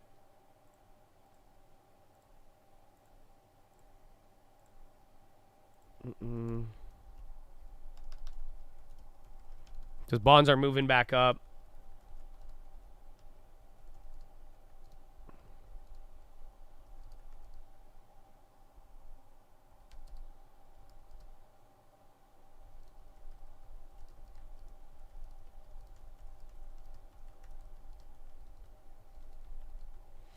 MPW, anything, bro, anything financial related, anything with like, even banks should be going crazy, but some of them are going to have a wild ass ride there, bro. It just, dude, you literally just had them price in 75 basis points for the end of the year. That's wicked. That is absolutely wicked. Powell like caved, bro. So I wonder, I don't know. I thought he was going to be, I wonder how hawkish he's going to sound, but that dude absolutely caved right there. That's like a crazy thing to think about, bro. They're literally talking about 0.75 now, or 75 basis points. They blinked, yeah, dude. And nothing else changed on the dot plot. That's what makes it even crazier. So again, word of caution: Treasury market rallies hard on the dot plot change before Powell. Typically, first move gets faded. We'll have to see if Powell wants to talk down the dots. FOMC has tweaked the dovish direction. If any additional policy firming is appropriate. Greg Peters says the market absolutely loved the result. Doves fly and bulls run after this. Michael McKee says the dispersion of dots is remarkably wide. Thank you. That one dot at 4, that's what lowered it a lot there. If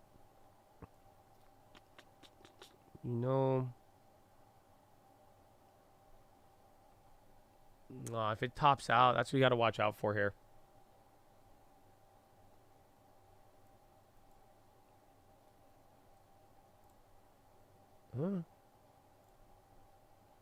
TY, my goodness, bro. IBKR dying? Why? Unless they're probably announcing some bad news. Right? There's no way you die right now in this market as a financial. What are you doing, Habibi? Did they short the Fed futures or something? Because that's the only way. Because that's the only thing I have that's killing me right now that did bad. There's no way. I mean, I got a top tick Russell. I'm down to now 200 on that, but the gold is doing very, very good. Dude, IBKR is dying. That one's a little bit odd. SPY's going. Gold hitting another high. No, dude, what the hell happened? Why? They shouldn't be dying on it. They literally should not be dying right now. Again, anything KRE, any regional banks right now, like, again, they should all be taking off. You could, again, KRE is up, what, 2.1? I think that's one of your biggest movers right now. Again, even gold's coming up to 2020. Interesting.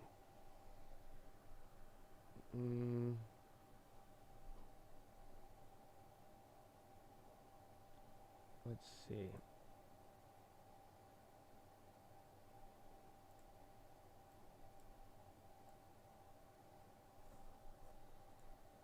Gold is up 128. All right, C-SPY. Let me check the dollar. I still have analyst comments, but again, I think all we got, you got 15 more minutes. We're either going to hit the next move or not, but all right, I sold gold 700 net on that play. And then I'm still in the Russell for now. We'll work our way. The gold just moves a shit ton.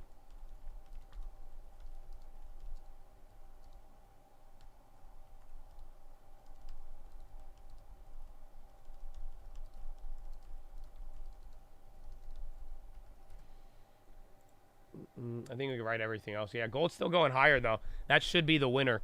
Maybe we look for some of the other contracts there, but eventually he's going to have his little drop there. Actually, gold could go up maybe another 12 bucks. So keep that in mind. At 2020, I traded GC for gold. You're going to get a hawkish Powell maybe, but I don't know, man. That dot plot, I feel like they just blinked, bro. They caved right now. I can't believe it. If you thought the market was optimistic, what do you call the Fed then? Because the Fed just said, like, straight up, they just said 75 basis points is what they're pricing in between now and the end of next year. Absolutely wild. SPY's about to go something. They might have broke something. Maybe they just broke Interactive Brokers. I don't know. That's the only thing I see going red right now. Nothing else is moving to the downside. Now KRE's starting to get hit by that. Very, very interesting. Yeah, dot plot, dude, the dot plot matches up with the Fed futures now, which is a very wicked concept to think about. My goodness. Am I selling Bill? No.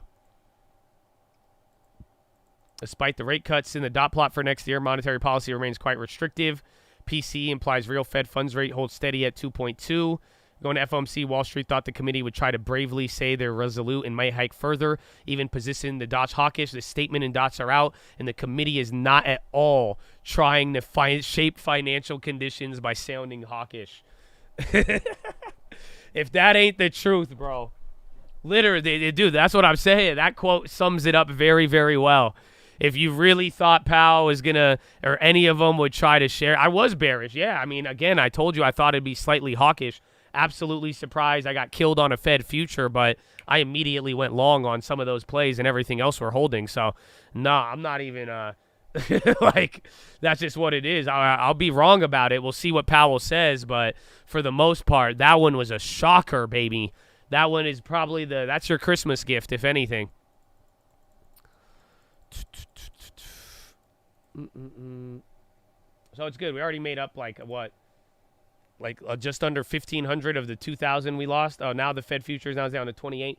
I'll close them when they come back down, though. Otherwise, I'm gonna still wait for the press conference. But for the most part, that's it. You're gonna get a very weird dynamic. Powell's gonna have the ability to move you really big here, but for the most part, that's dude. This was a big shocker. Again, they did not push back at all. If you really thought Powell was gonna try to shape financial conditions, he didn't. Dude, we have to hear him first, but as of now, bro, that's a really, really wicked concept. That's so funny. It's like funny and wild, but like, dude, your long-term, everything loves this right now. Does anybody know what's going on with IBKR? That is the weird one. And then let me go back to gold. We'll see how that plays. Those Fed futures, though, that was the pain trade, though. That's it. I got a little too aggressive on that. Why do you feel he caved? Maybe they broke something. Maybe something is going to turn around, or they really believe the economy is as bullish as they would like to believe. Is TLT above? TLT hasn't broken out. TLT might wait for the press conference here. We'll see. Nothing. Maybe they had a position then. They had to have had a bad position that didn't profit off of this, because there's no way they're going down right now. I'm telling you, that's crazy. That makes no sense. They trying to help China. That means China, well, I don't know. If we start cutting, China's going to have to start raising. I don't think China's ready to run. Yen. Oh, I forgot about the yen.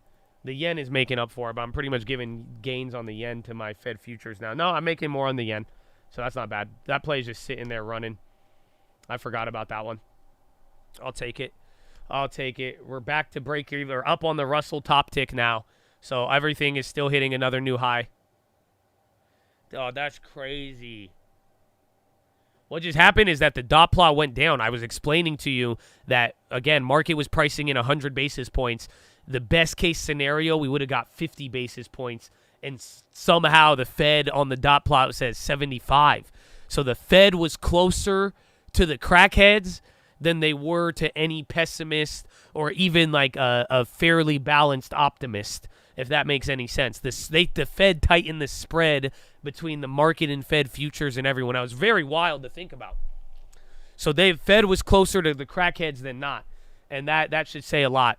But that's a very bullish response. Again, yes, I was wrong about it. I thought it would be a hawkish tilt, but you should have heard the ding within a minute of it because that one was pretty shocking to say the least. But we do have to see, yeah, they were more than the realists. Let's say they were closer to crackheads than realists, more or less. But now we got to wait for Powell to speak. But for the most part, that just got everybody set off. That, again, look around, everything is going off. 2-year bonds, 7-year bonds, they all shot down in yields at big margins too. So it's pretty wicked to think about right now. That's crazy.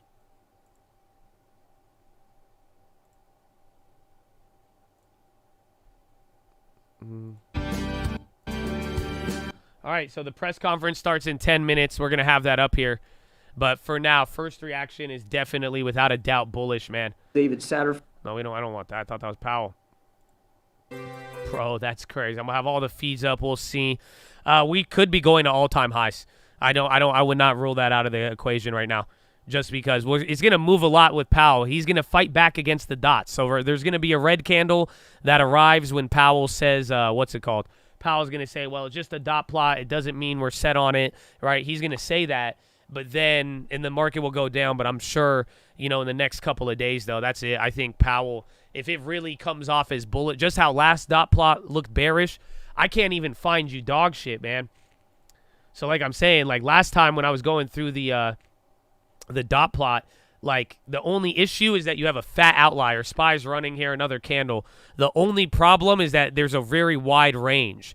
So these guys are making it there, but again, that's why they're using the median. But you still have a lot of people higher, but those bulls, the bulls on the committee, they fucked you. That's why, that's all it is. All the bulls on the committee, this is brought to you by the bulls on the committee. It's like PBS, because that's just too insane.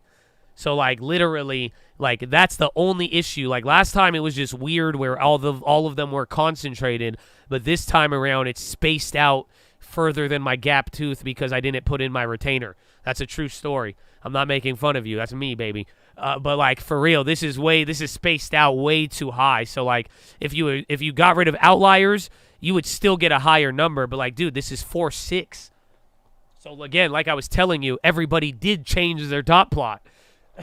Like literally, no exaggeration, mostly every single person changed their dot plot. One guy stayed. This guy said, fuck it, I'm coming down here. Then this guy said, I'm coming down here. And then all of these people said, nah, lower it. And literally every single person changed their dot plot. You now have 4 people at one person was at as an outlier from last meeting. So that's crazy. But that's the only issue I could bring up. Otherwise, this didn't even it's not even uncertain. That's it. But the only issue now is if we start panicking, we're like, wait a minute, why does the Fed think we're going to cut 75 basis points? That would be the only worry I could potentially think about. But other than that, you got it, man. It's just not, the Bulls got a Christmas gift for sure. It will be bearish eventually, but if we have to wonder why Powell wants to cut rates like that, but nah, bro. That's just, nah, it's crazy. It's crazy. That was much more surprising. I think, even the Bulls got surprised by it. I'll tell you that much. I could tell you that much. Again, I sold those plays early. The gold is around the same price, though. So I'm glad I'm not in that. But the Russell's coming up now. We even took some profits there, but shit. And then murdered on the Fed futures, but we'll find a way to get out of that one. Again, now that one could come down, though. That's just people reacting to how bullish it was. Now they're pricing in more for December. Do you understand that? So remember, the risk to reward's a lot better, but in general, that's just people kind of running ahead of it. Play pump it up. You guys might have to wait. We haven't hit 4,700 yet. No, yeah. You might have to wait. I thought we hit 4,700 already. That's it. You're above the next. I think next level is pump it up. Yeah, next level is literally pump it up. That's it. So after hearing the first one, the next level's there. SPY's starting to run. SPY's catching up way more. NASDAQ only went up by like 0.10. And then Russell's still going up, but SPY looks like an animal. Yeah, pump it up will be determined by Powell. We can't play pump it up during Powell, though, unfortunately. PayPal. Dollar got murked, dude. That's so... I'm in shock right now. That's insane. Dude, what is happening? Young Powell, I can't wait to hear what he has to say. He has not spoken yet, bro, and he just can't. Dude, the Fed was like, nah, we gonna cut the rates. 3 times, not 2, 3 times. They could have kept it simple. They, in a weird way, they could have boxed themselves. Like, why would you go lower when you could have got away with higher? That's insanity to me. That's insane. I know I left my, I went back into the Russell, but if you held it from the first one, you're loving that play. I left like 500 on the table extra. I got back into it, but nah, you would have been able to get a nice one. Even the gold play, that one was a nice one too. The Fed futures smacked me though. But again, everything else should take care of it, and we could have a little bit more room on that play. I'm down to double dip gold. Gold and bonds are going to sell off during Powell, and then they'll come back up. But then again, now, I don't know. Maybe some of you might, the bond plays are going to get a little bit better here. They're already at the highs, though. Oh, my goodness. Powell, I don't know. After that dot plot, dude, Powell, fuck him, dude. I don't think he wants to calm the market down. That's crazy. That is crazy. The expectation was 50 for, like, reasonable. Like, most people thought, like, it would get lowered to, like, 50 basis points. The market was aggressive at 100 basis points. And then come to find out, the Fed was right in the middle at 75. That's insanity. So, again, that's a very bullish tilt for the Fed. It's not even bullish. It's borderline negative if they're factoring in more rate cuts, but which I do believe, again, once the rate cut happens, it will be bearish. But at the same time, that caught a lot of people off guard, I would say, without a doubt. All right, Russell and SPY. This is your first candle down, but it might get down to the first level. We'll see. And then Powell is coming on in 5 minutes. Isn't this bad for the commodity goals? Yeah, but guess what? Oil is getting clapped. Oil didn't even go up on that. It barely went up. Again, all of your wheat, your agriculture, it's in the gutter right now. So, again, if you're worried about commodity inflation getting re-sparked, it would take probably another war. I didn't mean it like that. They might do it. They might do it, so never mind. No, I didn't mean it, but, like, hopefully you get what I'm saying there.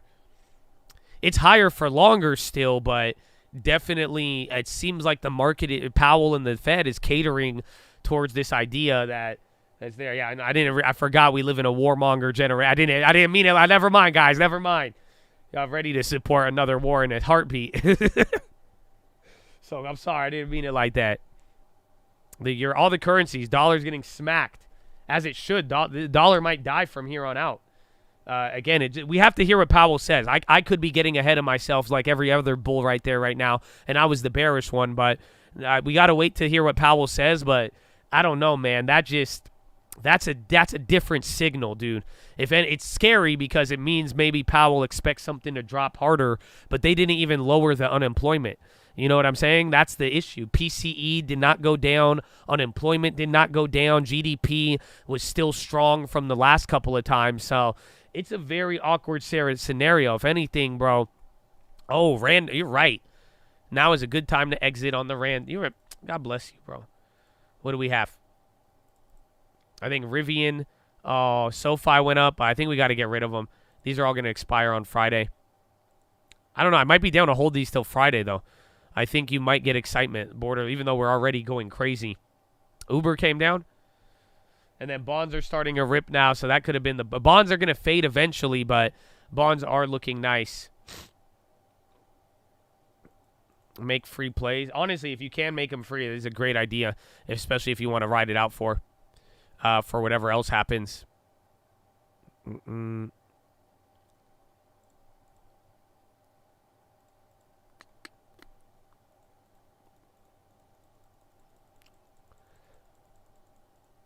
All right, Chad.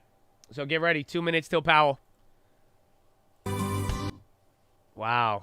Good luck, man. We'll see what happens next. I'll call you. I'll call out anything if anything happens. But as of now, dots were bullish. Watch for Powell to talk down the dots and, kind of explain why it's important and not important. But then again, there's so many different phrases he could say. But let's see what he does. And the statement had a couple of changes, but he did mention inflation being too high. But we do need a lot of we need an answer on this, bro. This guy is insane. You know that this Powell guy is a sicko. What Powell? I'll tell you when we hear it, man. If I hear anything bullish or bearish, I'm going to chime in, and I'll let you guys know. Some of the times you'll get annoyed. If that's the case, just go watch it at the Fed website. It's not like you can't get this anywhere else, sir. So you guys will get the update, but we're waiting. I'm going to see which one starts first. I have multiple live feeds, so it should be beginning in about 30 seconds. Good luck and get ready. Is IBKR still getting clapped? And then watch gold. I like gold a lot. So we already sold out, but we sold out of that one pretty decent. Russell's starting to break out a little too.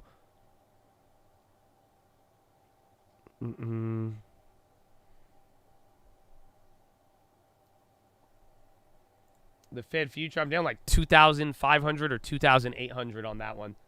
No, I'm down more. I'm down 3,000, and then I'm up 300 on the March ones. So I went up different sizing, but that's what's clapping me. I think that'll eventually chill out, but for now, I'm going to get clapped. I mean, my risk is somewhat limited. It could only go to 0 so with the rates. So there is a floor to it. That's why I'm not freaking out too much. And then I have other plays that'll definitely make up for it. Shout out to Yen. But my goodness. All right. I got live feed. I don't know which one's first. All right, Powell, I got presser. I'm going to show you the video once I find out which one's live. But, again, we got a little bit of it. We got a little bit. So whichever one I see him walk out on first, that'll be the one. My goodness. Russell, new high. SPY still holding. Bonds at a high. NASDAQ, too, kind of near it. I still love Powell, man. I do, above all else. He's a great Fed chair. We'll see where this takes us. But very shocking move, man. Very surprising. All right. YouTube is beating the Fed website. YouTube on the Fed, surprisingly. Good afternoon. Yeah, what's up, dude? Great afternoon. My colleagues and I remain squarely focused on our dual mandate to promote maximum employment and stable prices for the American people. As we approach the end of the year, but remember, it's first 10 minutes is all pre-written. That has been made toward our dual mandate. People don't like that, the opening statement. That's why you got a little baby red. Inflation has eased from its highs. But again, highs, first 10 this has come without is going to move a little weird. Increase in unemployment. It's all pre-written. That's very good news. But inflation is still too high. Ongoing progress in bringing it down is not assured, and the path forward is uncertain. As we look ahead to next year, I want to assure the American people that we're fully committed to returning inflation to our 2% goal. Restoring price stability is essential to achieve a sustained period of strong labor market conditions that benefit all. Since early last year, the FOMC has significantly tightened the stance of monetary policy. We've raised our policy interest rate by 5.25 percentage points and have continued to reduce our securities holdings at a brisk pace. Our actions have moved our policy rate well into restrictive territory, meaning that tight policy is putting downward pressure on economic activity and inflation, and the full effects of our tightening likely have not yet been felt. Today, we decided to leave our policy interest rate unchanged and to continue to reduce our securities holdings. Given how far we have come, it's not selling off the statement. It's because he opens with addressing inflation being high. That's a little different. He doesn't usually do that. That's why you got that little red baby candle to start off. And how long policy will remain restrictive. That's more hawkish than not. Based on the totality of the income again, everything data, else is still bullish. The evolving outlook, and the balance of risks. I will have more to say about monetary policy after briefly reviewing economic developments. Recent indicators suggest that growth of economic activity has slowed substantially from the outsized pace seen in the third quarter. Even so, GDP is on track to expand around 2.5% for the year as a whole, bolstered by strong consumer demand as well as improving supply conditions. After picking up somewhat over the summer, activity in the housing sector has flattened out and remains well below the levels of a year ago, largely reflecting higher mortgage rates. Higher interest rates also appear to be weighing on business fixed investment. In our summary of economic projections, committee participants revised up their assessments of GDP growth this year, but expect growth to cool, with the median projection falling to 1.4% next year. I want to hear what he says on the labor market unemployment. Remains tight, yeah, that's but what supply and demand conditions continue to come into better balance. Home builders ripping. Over the past 3 months, payroll job gains averaged 204,000 jobs per month, a strong pace that is nevertheless below that seen earlier in the year. The unemployment rate remains low at 3.7%. Strong job creation has been accompanied by an increase in the supply of workers. The labor force participation rate has moved up since last year, particularly for individuals aged 25 to 54 years, and immigration has returned to pre-pandemic levels. Nominal wage growth appears to be easing, and job vacancies have declined. Although the jobs to workers gap has narrowed, labor demand still exceeds the supply of available workers. FOMC participants expect the rebalancing in the labor market to continue, easing upward pressures on inflation. The median unemployment rate projection in the SEP rises somewhat from 3.8% at the end of this year to 4.1% at the end of next year. Okay, so he's thinking jobs are going to come down. Inflation has eased over the past year, but remains above our longer-run goal of 2%. It's all still pre-written. Based on the Consumer Price Index and other data, we estimate that total PCE prices rose 2.6% over the 12 months ending in November, and that, excluding the volatile food and energy categories, core PCE prices rose 3.1%. The lower inflation readings over the past several months are welcome, but we will need to see further evidence to build confidence that inflation is moving down sustainably toward our goal. Oh, SPY's ripping.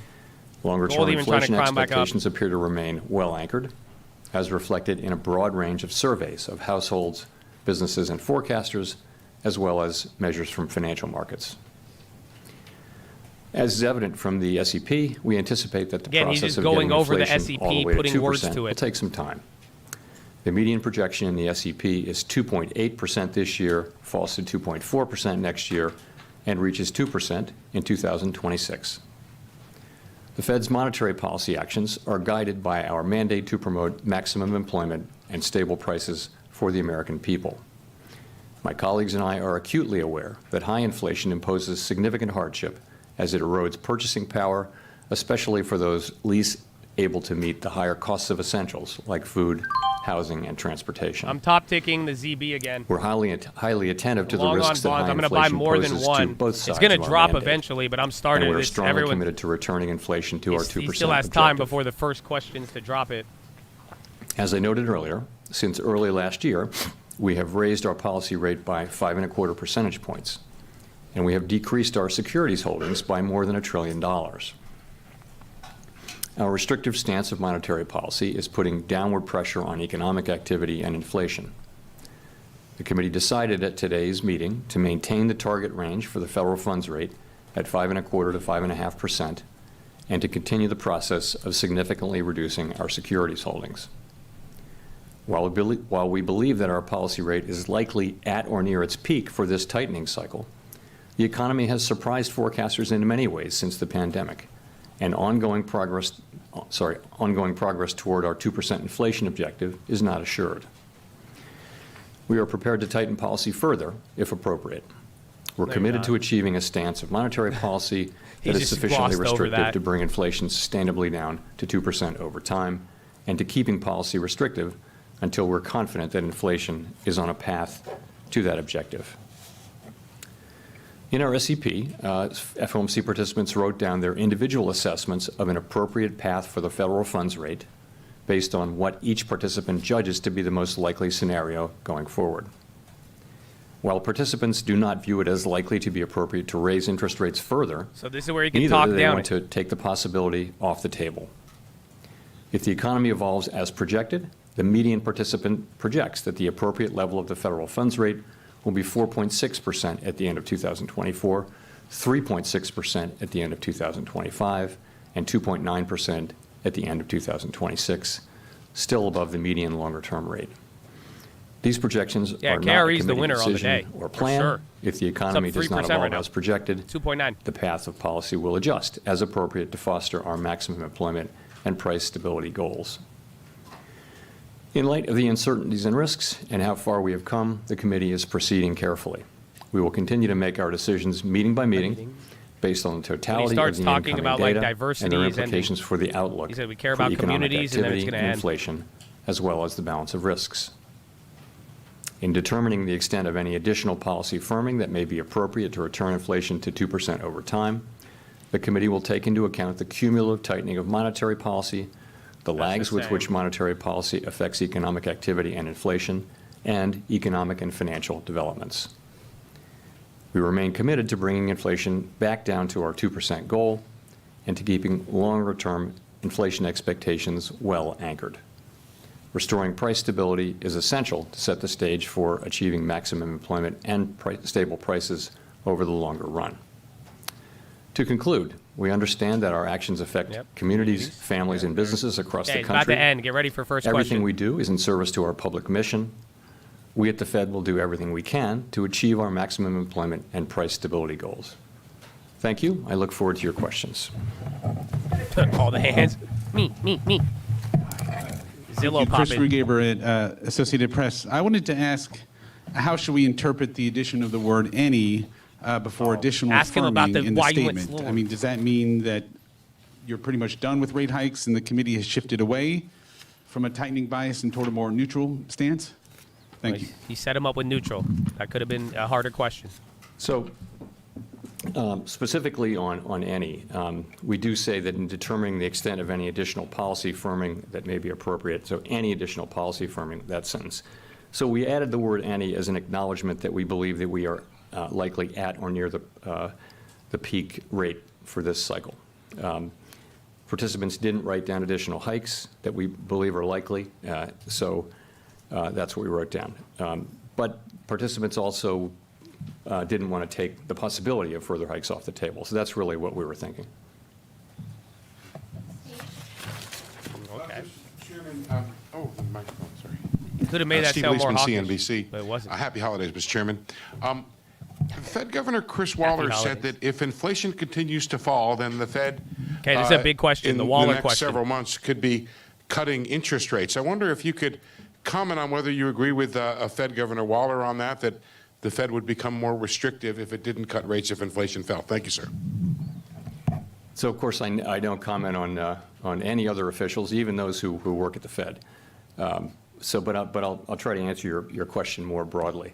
So the way we're looking at it is really this. When we started out, right, we said the first question is how fast to move, and we moved very fast. The second question is, really how high to raise the policy rate, and that's really the question that we're still on here. We're very focused on that. Okay, so he's not thinking about cutting. People generally think that we're at or near that. And think it's not likely. He's just that trying we to avoid the will question, hike, though. I although wouldn't read too much they don't into take it. that possibility off the table. So that's when you get to that question, and that's your answer.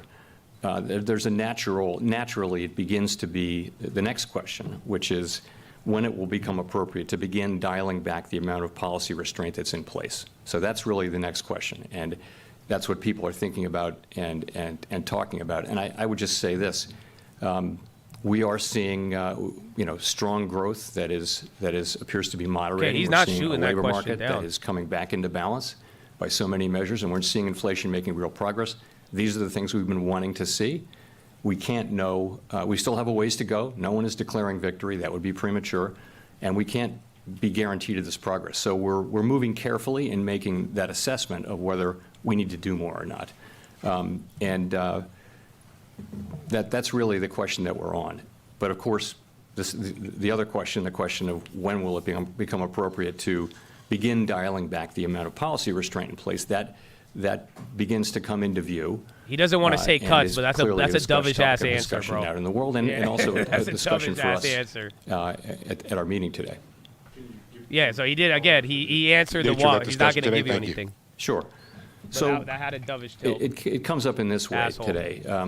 everybody wrote down an SEP forecast, so many people mentioned what their rate forecast we was. should that gold 2030. And so I left $10 on the there table. was That's still running though. no back and forth, no attempt to sort of reach agreement, like this is what I wrote down, this is what I think, that kind of thing. And a preliminary kind of a discussion like that. Not everybody did that, but many people did. And I would say there's a general expectation that this will be a topic for us looking ahead. That's really what happened in today's meeting. I can't do the head count for you in real time, but that's generally what happened today. Let's go to Rachel. Hi, Chair Powell. Rachel Siegel from the Washington Post. Thanks for taking our questions. At this point, can you confidently say that the economy has avoided a recession and isn't heading for one now? And if the answer is no, I'm curious about what you'd still be looking for. I think you can say that there's little basis for thinking that the economy is in a recession now. I would say that. I think there's always a probability that there will be a recession in the next year, and it's a meaningful probability no matter what the economy is doing. So it's always a real possibility. The question is it? So it's a possibility here. I have always felt, since the beginning, that there was a possibility, because of the unusual situation, that the economy could cool off in a way that enabled inflation to come down without the kind of large job losses that have often been associated with high inflation and tightening cycles. So far, that's what we're seeing. That's what many forecasters on and off the committee are seeing. This result is not guaranteed. It is far too early to declare victory. And there are certainly risks. It's certainly possible that the economy will behave in an unexpected way. It has done that repeatedly in the post-pandemic period. Nonetheless, where we are is we see the things that I mentioned. I'm curious if you're looking back on the past year, you talked about navigating by the stars under cloudy skies. Can you talk about some of the ways in which the economy surprised you most this year, where you thought it would behave in one way and had to pivot to respond? Thanks. So I think forecasters generally, if you go back a year, were very broadly forecasting a recession for this year, for 2023. And not only did that not happen, that includes Fed forecasters and really essentially all forecasters. A very you and me high both, proportion of baby. You and me forecasters were both. very weak growth or a recession. Not only did that not happen, we actually had a very strong year. And that was a combination of strong demand, but also real gains on the supply side. We haven't had a pullback So this yet. was the Usually you year get a red candle when by now. labor force participation questions picked in. up, where immigration picked up, where the distortions to supply and demand from the pandemic, the shortages and the bottlenecks, really began to unwind. So we had significant supply side gains with strong demand. Bro, and we that got bond what looks top like a tick is still running. 2.5% plus or a little more than that growth year at a time when These guys are crazy. potential growth this year might even have been higher than that, just because of the healing on the supply side. Are we about to hit that was a 4,700? surprise to just about everybody. I think the inflation Oh my forecast gosh. is roughly what people wrote down sick. a year ago, but in a very different setting. And I would say the labor market, because of the stronger growth, has also been significantly better. If you look back at the SEP from a year ago, there was a significant increase in unemployment. That didn't really happen. We're still at 3.7%. So we've seen strong growth, still a tight labor market, but one that's coming back into balance with support from the supply side, a greater supply of labor. It's that's what we see, and that I think that combination was not anticipated broadly.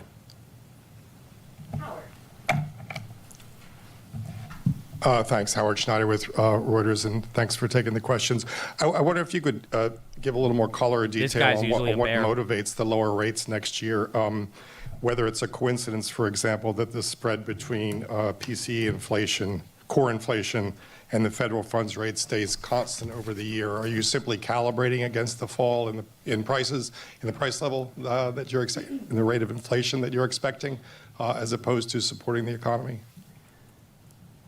Nothing quite that mechanical is happening. The SEP really is a bottoms-up, built from the bottom up, right? So I think people are looking at what's happening in the economy, and I think if you look at the big difference from September in the SEP, the expectations for inflation this year, both headline and core, have come down, really significantly in 3 months.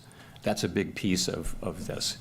At the same time, growth is turned out to be very strong in the third quarter, is slowing, we believe, as appropriate. And we've had several labor market reports which suggest, again, significant progress toward greater balance across a broad range of indicators. You're seeing so many of the indicators coming back to normal, not all of them. But so I think that people look at that and they write down basically each individual writes down a forecast and a rate forecast that goes with that forecast. We tabulate them and publish it.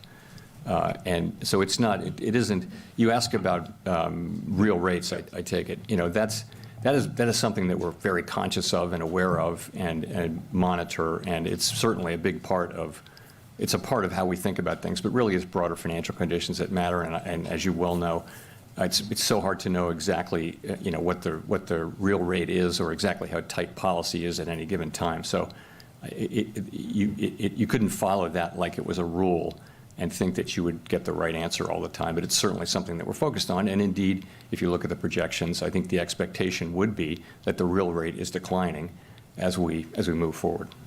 It sounds like the discussion over that, if I could follow up, has already kind of begun. And that's even I'm wondering, dovish. just related to Steve's question, how the tactics of this play out, given the slowing of inflation and the fact that the deeper you get into 2024, the closer you get to a presidential election. Do you want to front load this, in other words? Yeah, no, we don't think about political events. We don't think about politics. We think about what's the right thing to do for the economy. The minute we start thinking about those things, we just can't do that. We have to think, what's the right thing? We'll do the things that we think are right for the economy at the time when we think is the right time. That's what we'll always do. So I mentioned we're moving carefully. One of the things we're moving carefully about is that decision over, that assessment really over whether we've done enough, really.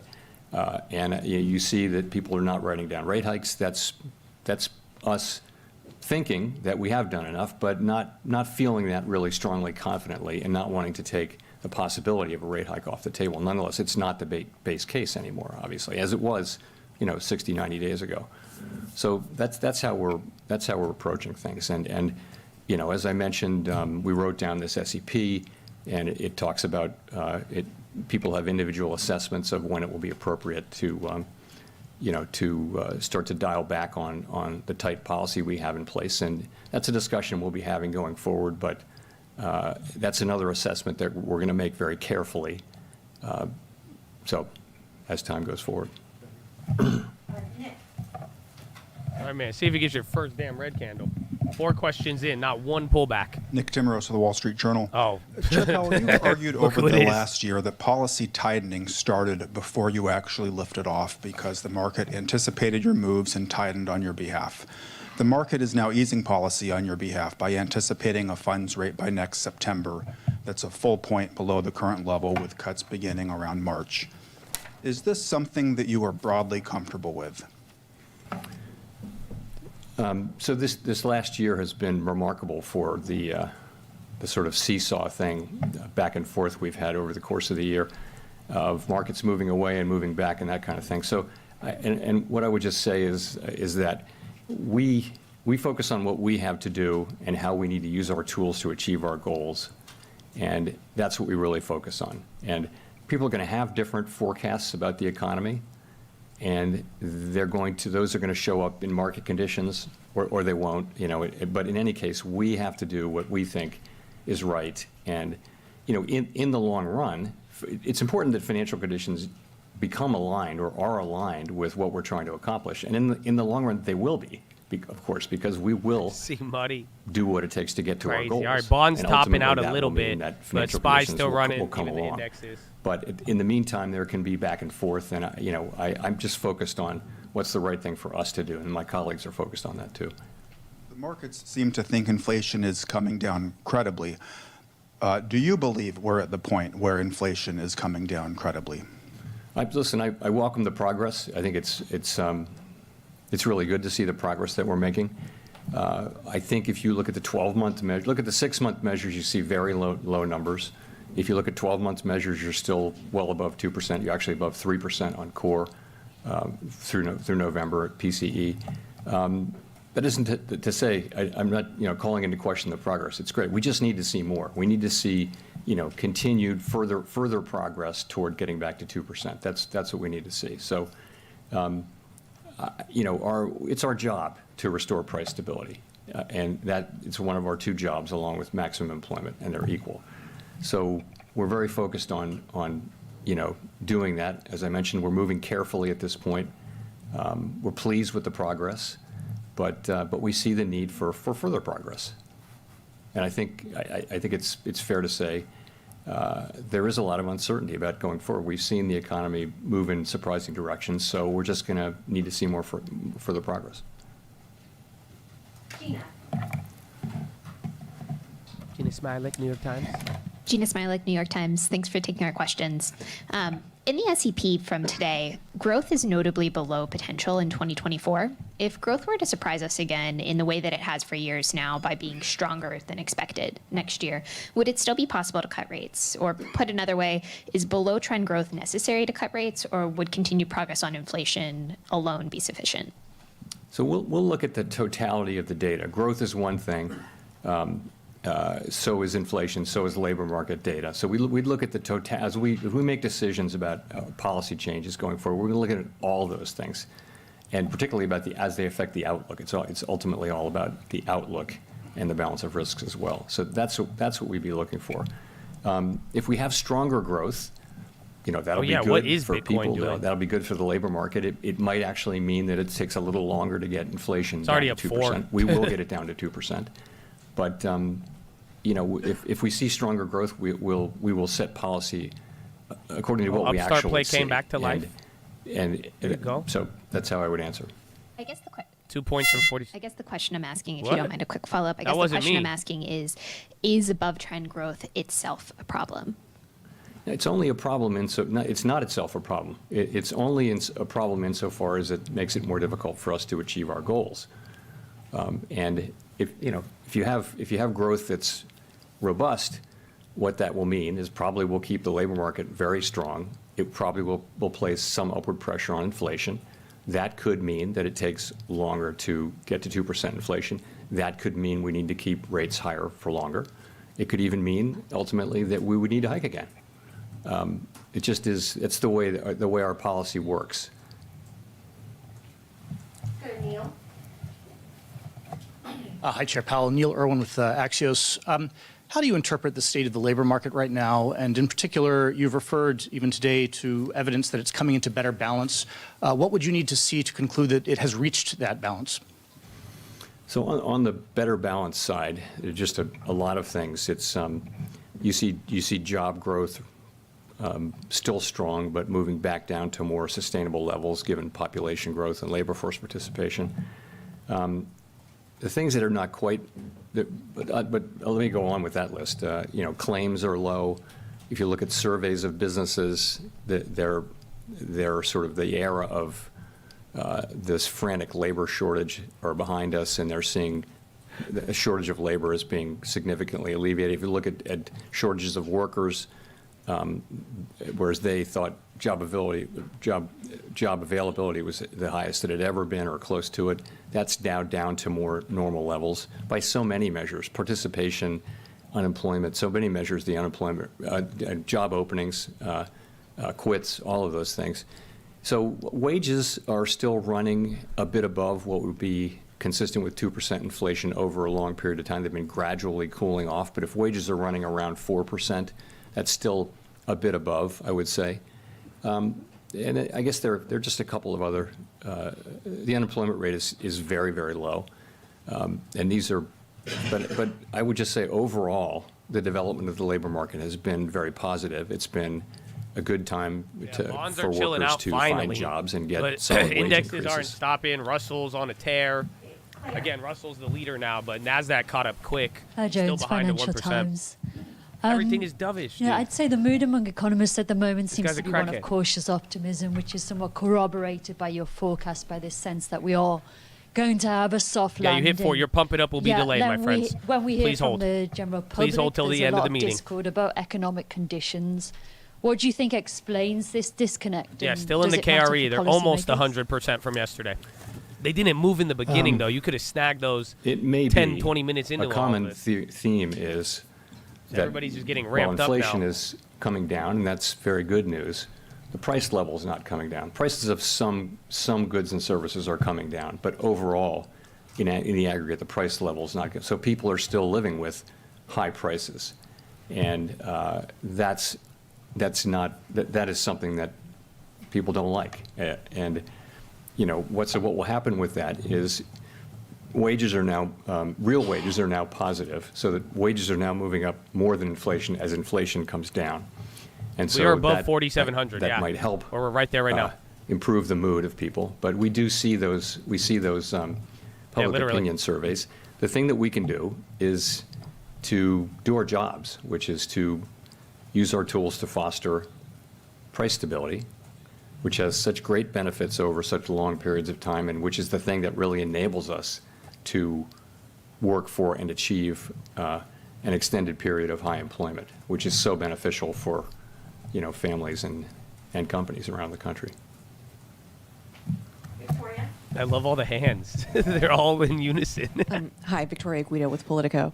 I wanted to ask, on the flip side of if things start to deteriorate rapidly, if we do fall into a recession, if we do start to see unemployment rise at sort of the levels of inflation that we're seeing now, how would you all think about that in terms of rate cuts? Would that be a sign that you've done your job demand-wise?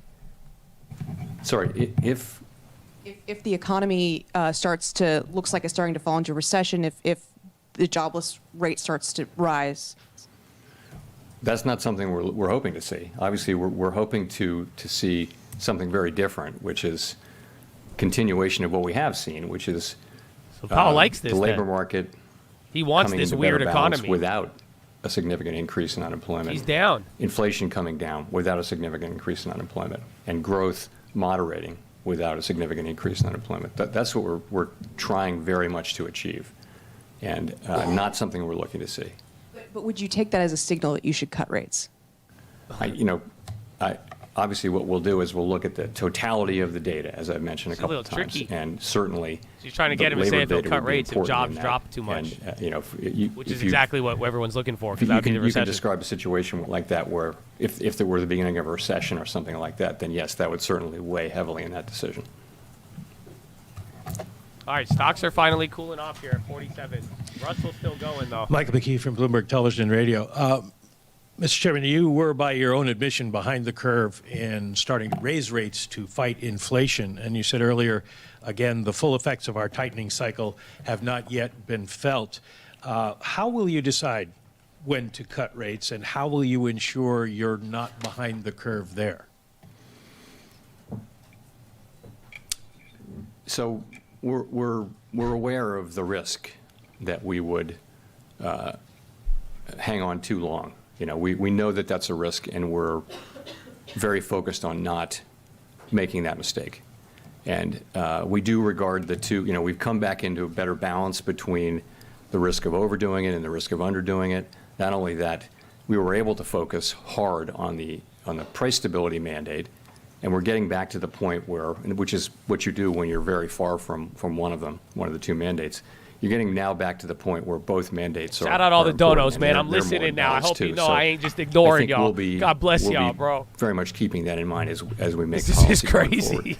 And the things we'll be looking at, I've already described. We're obviously looking hard at what's happening with demand, and what we see the same thing other people see, which is a strong economy, which really put up quite a performance in 2023. We see good evidence and good reason to believe that growth will come in lower next year, and you see what the forecasts are. I think the median participant wrote down 1.4% growth, but we'll have to see. It's very hard to predict. We'll also be looking to see progress on inflation and the labor market remaining strong, but ideally without seeing the kind of large increase in unemployment that happens sometimes. When you begin the cutting cycle, will it be essentially run the same way you do it now with raising rates, where you basically do trial and error cut and see what happens, or will you tie it to some particular cuts, dude. He measure has him of talking progress? about it. It's a trap. It's a trap, We Powell. haven't typically tried to articulate, with one exception, a really When would he specific ever answer target this levels, question? which was, some of you will remember the thresholds that we used in, I guess, 2013. The answer is, these are things that we haven't, really worked out yet. We're sort of just at the beginning of that discussion. Thank you, Mr. Chairman. Edward Lawrence of Fox Business. So if the Fed cuts rates, as the dot plot is showing, about 75 basis points, does that signal or that there's a belief of weakness next year in the economy? No, they didn't alter GDP It or wouldn't- unemployment. If that were, first of all, let me just say, that isn't a plan. That's just accumulating what people wrote down. So that's not something, you know this, That's but the allow me pushback. to That's say it the again. same statement. We don't debate or discuss what the right, whose SEP is right. We just say what they are and we tabulate them and publish them. So it's important for people to know that. But You're above 4,700, new high on it the wouldn't SPY. need to be a sign of, it could just be a sign that the economy is normalizing and it doesn't need the tight policy. It depends on, the economy can evolve in many different ways, right? So, but it could be more what I just described. And you focused on core inflation. We've heard from in other meetings. How sticky is core inflation right now? So you bring up real estate problems. That's what we're finding out, and we've seen real progress in core inflation. It has been sticky, and famously the service sector is thought to be stickier, but we've actually seen reasonable progress in non-housing services, which was the area where you would expect to see less progress. We are seeing some progress there, though. In fact, all three of the categories of core are now contributing. Goods, housing services, non-housing services, they're all contributing at different levels, meeting by meeting, or rather report by report. So, yeah. Okay, let's go to Katerina. Katerina Saraiva, Bloomberg News. Thanks for taking our questions. I just wanted to ask a little bit about, we had some pretty positive data this morning and yesterday. I'm assuming those were not incorporated into the forecasts we see today. But I just wanted to ask, how that kind of adds to your thinking, on the inflation outlook. Right. So we got CPI the morning of the first day, and we got PPI the next day, which informs the translation into PCE. So it's very, very late in the game, but nonetheless, participants are allowed to, encouraged to update their SEP forecasts until probably mid-morning today. After that, so staff has to accumulate all of that and create the documents that you see. So until about mid-morning, maybe late morning, it's okay to update. And I believe some people did update their forecasts based on what we saw today. Okay, and do you see, how are you, when you think about, starting to think about the rate cuts next year or whenever they come, how do you think about the economy we're in now, kind of post-pandemic? Do you think that there's been significant structural shifts, and is that going to change how you look at a rate cut path? The question of whether there have been fundamental structural shifts is really hard to know the answer, and a very interesting one right now. The one that would affect, one that comes to mind, though, is just the question of where the neutral rate of interest is. And so, for example, if it's risen, and I'm not saying that it has, but if it were to have risen, that would mean that interest rates would need to be a little bit higher to convey the same level of restriction. All right, bonds still The thing is, we're slipping not there. really going to know that. I don't think they're people will be responding to the writing papers question. about that 10 Again, years everything from now has and been still bullish fighting about and it. dovish. So it's just that it's going to be uncertain. So we're going to be making policy in this difficult, uncertain, really unprecedented environment. Someone once said that you know the natural rate of interest by its works, and that's really right. But that's very talking difficult about because God? policy operates with a lag. So The it's one of the natural reasons rate- why we slowed down this year. We started rigid, slowing down at this you'll meeting know him last by his year, works, the fruit. reducing the pace at which we were adding restriction. And over the course of this year, we really slowed down a lot to give those lags time to work. In terms of demand, has demand shifted more away from services into goods? You can make a case for that the shift back into services has not been complete, and it doesn't look like it's ongoing, but I don't know if that's right. Maybe people just bought so much stuff that they temporarily don't want any more stuff. They haven't got any place to put it.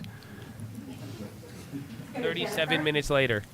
Your first 2 red candles in a row. Thank you, Chair Powell. Jennifer Schonberger with Yahoo Finance. Wow. You said back in July that you needed to start cutting rates before getting to 2% inflation. As you mentioned, PCE inflation is now running at 3.5% on core. On a 6-month annual basis, core PCE is running at 2.5%. Though when you look at supercore and shelter, they are, of course, stickier. Yeah, Timmy so when just looking tweeted at the Powell different pivot components begins. of the data, how much closer do you have to get to 2% before you consider cutting rates? I mean, the reason you wouldn't wait to get to 2% to cut rates is that policy would be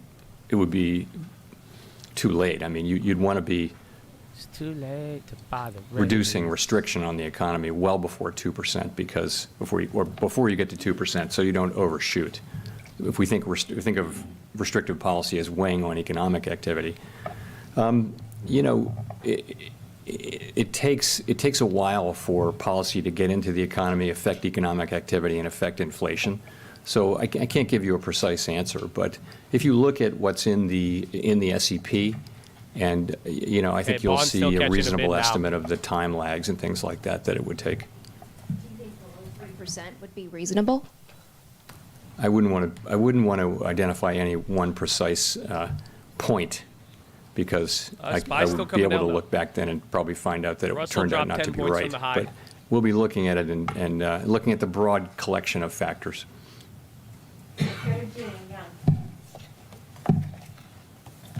Hi, Chair Powell, Jean Young with Market News. Wanted to go back to the stickiness of inflation question. Over the past couple of years, a lot of central bankers have talked about the more difficult last mile of getting inflation back down to 2%. Yet it's also been surprising how fast inflation has come down this year. I'm curious, do you think something has changed in our understanding of inflation? Or do you subscribe to this notion still, or is it something different about the U.S. economy? Thank you. I think this, you know, we felt since the beginning that it would be a combination of 2 factors. The first factor is just the unwinding of what happened in the pandemic, the distortions to supply and demand. And the second thing would be our policy, which was weighing on aggregate demand and actually making it easier for the supply side to recover because of lower demand. We thought those 2 things were going to be necessary. Sorry, say the last part of your question again. If there was something different about the U.S. economy.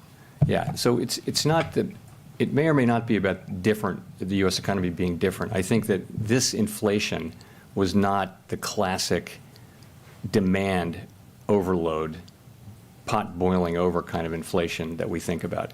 It was a combination of very strong demand, without question, and unusual supply side restrictions, both on the goods side but also on the labor side, because we had a participation shock. So this is just very unusual.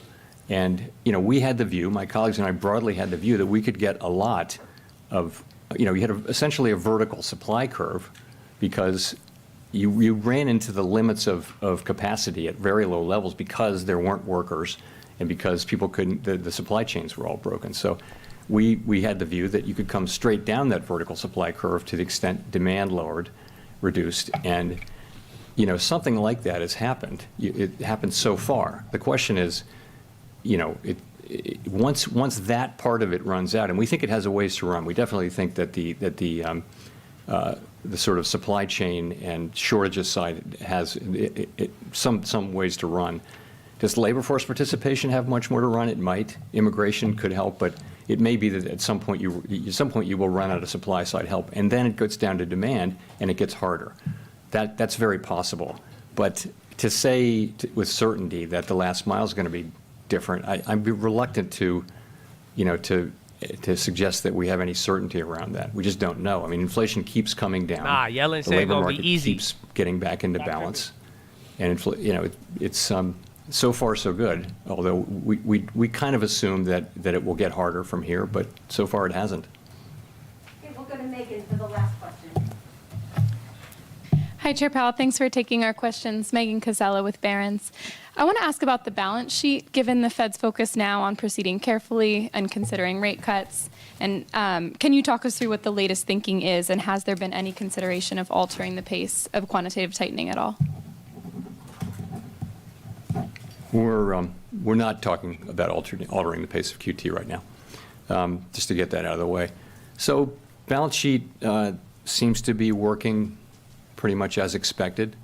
What we've been seeing is, that we're allowing runoff each month. That's adding up. I think we're close to 1.2 trillion now.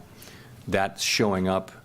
The reverse repo facility has been coming down quickly, and reserves have been either moving up or, as a result, or holding steady. At a certain point, there won't be any more to come out of, or there'll be a level where the reverse repo facility levels out, and at that point, reserves will start to come down. We still have, that we intend to reduce our securities holders until we judge that the quantity of reserve balances has reached a level somewhat above that consistent with ample reserves. But we usually rally when he's done speaking, but we rallied the whole entire time. And then You've never stop the seen that decline before. in size of the balance sheet when reserve balances are somewhat above the level judged to be consistent with ample reserves. We're not at those levels. With reserves close to $3.5 trillion. We don't think we're at those reserves. There isn't a lot of evidence of that. We're watching it carefully, and so far it's working pretty much as expected, we think. Adjusting that thinking at all by the time you're considering or moving forward with rate cuts? Is that time to rethink, or are you still going to follow that thinking? So I think they're on independent tracks. So you're asking, though, the question, I guess you're implying the question of can you continue with QT at such time, QT, which is a tightening action, at such time as policy is still tight? And the answer is it depends on the reason. If you're cutting rates because you're going back to normal, that's one thing. If you're cutting them because the economy is really weak, so you can imagine you have to know what the reason is to know whether it would be appropriate to do those two things at the same time. Thanks very much. You're welcome, dude. That's crazy, Chad. Chad, all right, he's done speaking. Usually it rallies. Microsoft dropping. What have they been going through during all of this? Surprisingly, that's one name that hasn't rallied, but I wish I had more things to tell you. But I think by the looks of the market, you could figure out what just happened. The real specifics, again, it started with the dot plot. His attitude, again, that's the most I think I've heard Jerome Powell talk about rate cuts in maybe 2 or 3 years. Anytime he's been presented any of those questions, he's like he batted down and everything, but that's it, man. Again, I mean, there's a couple of things.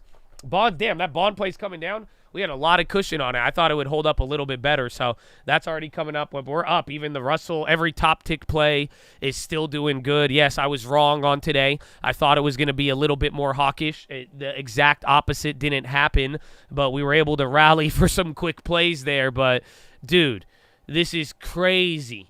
I'm telling you, he talked. Oh, yeah, we haven't got the play. Are we still above there? If we're still above there. Oh, unfortunately, we're below 4,700. Oh, my goodness. Chattadoni, dude, this is absolutely insane, though. So, again, there's a lot of things there. It's good. Your portfolio, thanks you for the video. You're welcome, man. Our long-terms love it. But, again, if you were here live, I mean, I did lose on the Zaza, but, it's a big day. I'm definitely up over, 15 after losing 5 on the ZQ, which is insane to me when it's all said and done, bro. And even the ZQ is actually down to 3,000 something, but holy shit, dude. This was not supposed to happen like this, and I think it really surprised a lot of people, but welcome to Christmas, man. I think everybody is down with it, man. Everybody, I'll give you your pump it up in a second. I want to make sure you all got it. I hope you guys all know that, but again, that was the most you've heard Powell talk about cutting rates. The only real question now is that what happens if these rate cuts are preceding something negative, but I don't think the market's going to respond until that data shows it, okay? I think that's the only way to put it, man, because, yeah, they're talking rate cuts, and, yeah, it'll get concerning at that point, but, no, he didn't say anything bullish. This is all momentum, or bearish, excuse me. I'm telling you, every answer, I was there, I left myself unmuted. I was chiming in. I was waiting for something, but every question, the first couple ones, he had an opportunity to get pretty negative there, and he didn't. He avoided questions. I'm surprised he even entertained anything related to rate cuts. He didn't push back on the dots as much as people would have expected, but all in all, man, that was nuts. He held with a very, very bullish stance. Yeah, that gold play was the best. We sold that early, but you had that one. That shit didn't move compared to everything else. So that GLD hit, if you got it, I still made like $700 on it in a couple of minutes, but oh shit, that one, I want that one to come down so we could double dip on that. But gold was probably the best play post, and then you could have snaked the KRE. The KRE didn't move for like 15 minutes. The KREs were only up for like 10%, 15% in the first 10 to 15 minutes, and then it went up 100% right now. So that wasn't even a punt, bro. That was like I don't even know how to describe it. Gold is ripping right now too, so that's the first thing going. But nah, man, your boy went crazy. I can't believe he did that. I can't, again, all dovish, all bullish, the dot plot, like I'm shocked. If you couldn't tell, again, not only was I expecting something downside, again, if you're going to clown on me for the plays, bro, we still walked away with fat W's because, again, we're just responding in the moment. But, like, dude, that was surprising. The guy, they're talking 75 basis points of cuts, and we're talking about it. That's why it's surprising.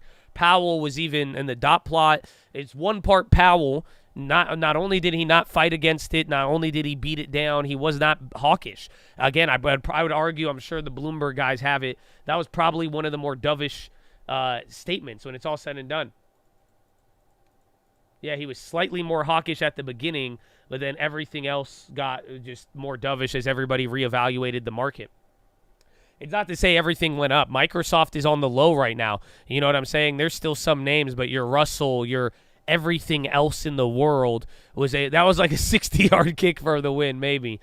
Dovish is bullish. Dovish means more accommodative towards policy, more accommodative to interest rates that would help the market and a lot of other things. So, nah, man, he's getting ready to cut, but he still left himself some room to pivot, but definitely not as much as before. He's ready to cut, but he's leaning more to the cut side. He talked about it. That's it. That's all. I don't know what's going to happen next year. I think at this point, maybe we either run into an event or we get another year of this weird economy that Powell likes. I don't know if you picked up on it. He likes this shit. Powell likes this where inflation comes down, energy, oil, and the economy and everything. He loves this. That's it. That was the first. He said we don't want employment. They didn't even forecast a lower unemployment. Again, he talked about it a little bit during the presser and then said that unemployment may rise up, but they're not forecasting that. Which, again, he's turned very accommodative. He has gotten very positive on the economy as of late, even in the last 2 weeks. I guess you could even argue the last month or so, but nah, man. Yeah, cuts are around the corner, but then again, he still has time to delay. But for now, he doesn't worry about financial conditions. They don't give a shit about anything with the market going up or down. He's really like, that's it. As long as inflation comes down and the retail and consumer doesn't die, like, dude, he had the chance to talk about real estate and he didn't even do it. This would cause inflation if energy and oil comes up. The only issue somebody asked, they were like, what's going to happen with mortgage rates after this? Mortgage rates are probably going to go down. So, I don't know. BFJ might raise, honestly, or they might do the same thing Powell just did. They may indicate that they're ready to raise the rates very soon, just like again, this is signaling rate cuts on the way. This, again, people are already calling it the Powell pivot, but nah, this one came out of nowhere. Microsoft is dumping. I don't know. Maybe people are going to rotate into other things. Again, the Russell, your bank stocks, not everything is on the SPY. Keep that in mind. But bonds are coming down now. I'm almost break even on the late bond play. I was up $600 at the top there. But I expected to go down. I thought I top-ticked it. I said, man, I'm an idiot top-ticking it. So I thought it was going to pull back to here, and then I was going to buy more. But now I'll wait. If it comes down back to these levels, I'll buy more bonds. But for now, that's just I'm still riding out the Russell. Even the late play was up like $2,000. We made like $1,500 now. That's where it stands now, not to mention the other profits. But it's like, dude, this is an animal, absolute animal. But it's all based on, again, Powell, like we talked about in the beginning. If you go, I got smashed on the Fed futures, bro. So thankfully there's still somewhat of a floor to that one. But even then, I went bigger on that play. The probability was low, but like we were talking about it in much depth. I was telling you guys, it's straight up like the market was pricing 110, and then the most like optimistic was at like 0.5. That was like realistic. And then Powell came in at 0.75 of cuts. So he shocked the market didn't have to reprice that much bearish. And if anything, the fact that Powell and the dot plot moved closer to the market got even more aggressive with rate cut odds and all of that. So we're getting our pullback after the speech. Usually we rally. That's what happens afterwards. But then again, you didn't have any pullback during his speech, let alone your damn dot plot, man. So absolutely phenomenal here. But this is I think you have your Christmas rally. We'll talk about next year as we get closer to it. You may move around a little bit, but I mean, I don't think you're going back to the gulag. I mean, maybe we'll fluctuate within 100 points, but like I told you, if this ends up good and he gave the Bulls something very good, I mean, we're looking like 1999 at this point, but I think all-time highs, I don't know if it happens end of the year or not, but at this point, I mean, unless something really bad happens with data, I doubt anybody is going to change their mind. This is a good year, no recession. And that's it, man. That's crazy. The Fed is really, yeah, that's what somebody asked him. They were saying it is kind of concerning. Eventually, we are going to worry about Powell probably sees the jobs dropping, but then they didn't want to indicate it. But at the end of the day, it's like, I think your boy is, they asked him the question, if you were late on the raising, why won't you be late on the cutting? And he said they're aware of it, but that's probably going to be the next step.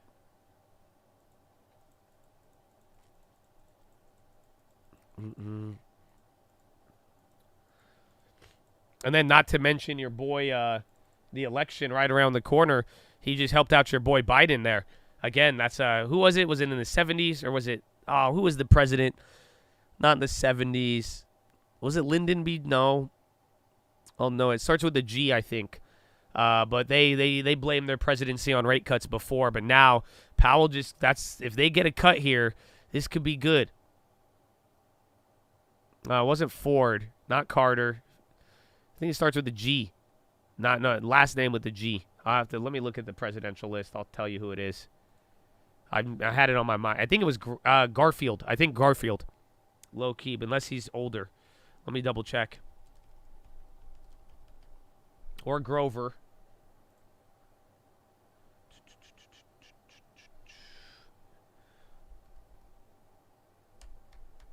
Maybe it was George Washington? No, I'm kidding.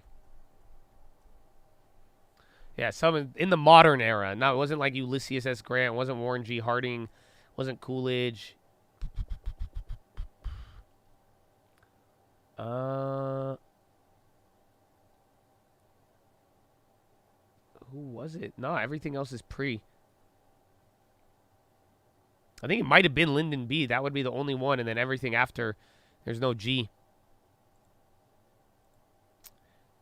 I think it could have been Jimmy Carter. That was late then. Maybe I'm tripping. I'll get you that a fun fact on the watch list. But that's even then. Even then, though, again, now we're coming back down. So top ticks are still up. Even the bond plays and Russell. That is a crazy. Does bad news mean bad news now? Not until it gets really bad. I mean, we might be a little sensitive to it, but for the most, you need the data to start cratering. That's it. Soft landing data has to turn into hard landing data, and if it doesn't, that's it. Everyone's going to keep eating this shit up. Lyndon B. going shit.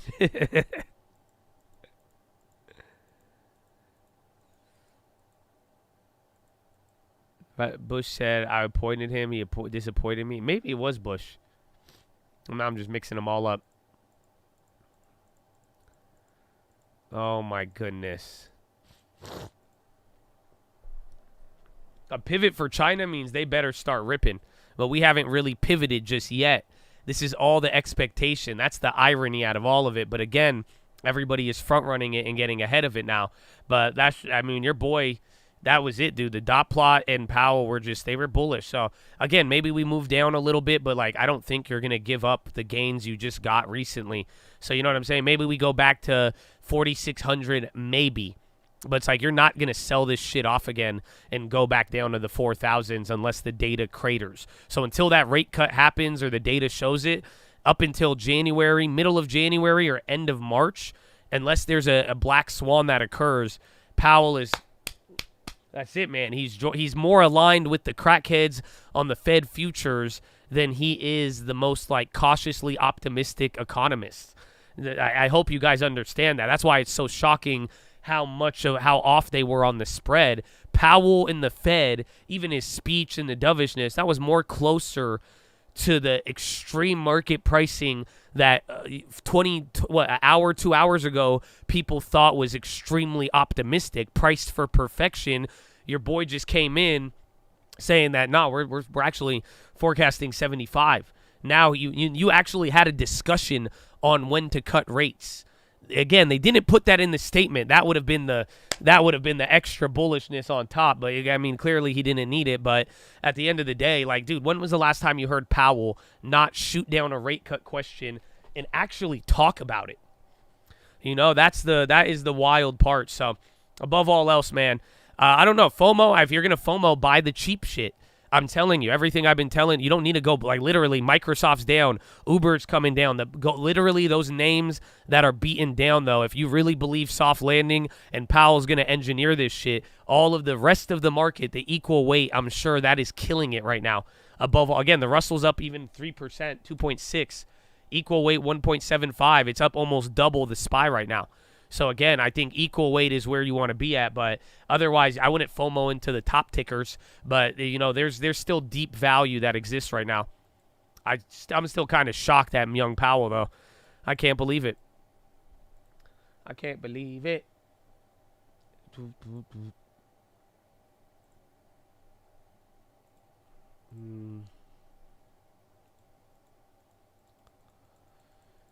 J Powell feeling good. I think you're just buying time for the holidays, and then that's it. And then again, at the same time, you know, this is going to, if let's say the economy was slowing down, I mean, now rates are going to start dropping a little bit. People are going to feel like, look at your market wealth. So I don't know, man. I think this still looks like 1999, but 1999 still had another, like, 8 months or 6 months. So we'll see around March. But at the end of the day, you'll have like middle of January, March. But I do think the rest of the year now, that's it. You could put a lid on it. It's over. I mean, the end of the year's over. Things are good. All of the bearishness that could have materialized didn't happen. You know what I'm saying? Like, that's just where we're at right now, unfortunately. REITs are going to love it all. Again, like we were talking about, like MPW and shit like that. And now MPW, as long as management doesn't fuck it up, I'm very confident in that play. If Powell goes along this fucking or cutting rates bullish cycle, my man is insane. But again, that rate cut will be bearish when it occurs. The problem is, how long does it take to occur? We're only getting gassed up on the talks of it. Nothing even happened. That's the crazy part.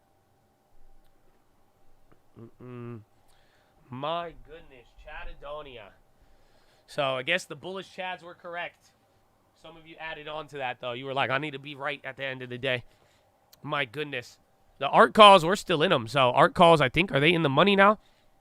And somebody, Donnie, like, why you keep telling people to sell them? Ghetto spread them. So we have no interest in selling them if they're ghetto spreaded. Because if we ghetto spread and they run, we could make an additional $5,000 instead of walking away with just 1,000%. I say just 1,000%, but, you know, again, a lot of these plays, if you got them and they're running up, I would ghetto spread the shit out of them. Because, again, you could collect all your money back, you can make them free, and then you could still have upside in this sort of environment right now. We didn't do pump it up. I'll get to it when we pump it up.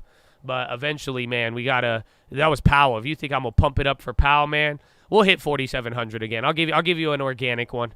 I'll give you a natural one, man. Don't you worry. What's up for KRE? I'm riding that one till March, like I said.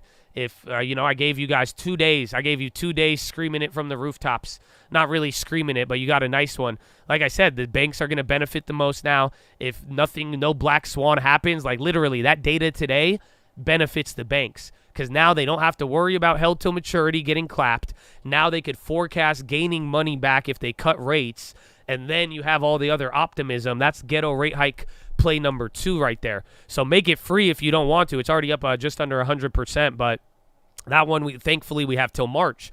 So, again, we thought ahead with it. It doesn't have to be a daily, but you saw what happened with the ARC ones. We'll do the same thing. Let it run up and then ghetto spread, but use your account as a guide. Definitely make your own decision with that. Powell is insane, bro. He's insane. Oh, my goodness. Oh, my God. I can't believe him. So, yeah. So, like the video. Make sure you guys are on the watch list, too, even though I told you it would go down. But we still reacted in 30 seconds because I didn't want to make the plays to the upside, but damn, I didn't do. They lowered the dot plot. It's like, what? Lowest yield on the 10-year since August. So, all right, follow me on Instagram at The Trading Fraternity. I'm going to go to the bathroom real quick. I'll be right back. 10 points below, pump it up. You would have had it, but you had Powell pump it up instead. Tomorrow, folks, this is so profound. Our team's going to work all evening to give you the best tomorrow morning that we can. And Amy said to me, who do we talk to? And, you know, the usual names. You mentioned Bob Michael, J.P. Morgan. I think to see a bank like J.P. Morgan recast their view forward. But I looked to Urian Timmer at Fidelity with decades of experience of real economy analysis. And this is the Lagarde distinction. If we do 4% nominal, what's the character of that American 4% growth versus whatever number you have in Europe?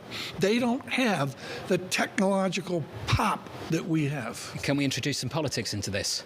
Did you speak with Vice Chair Biden? This gets really, really difficult. Going into next year, okay, let's say we get 75 basis points of cuts.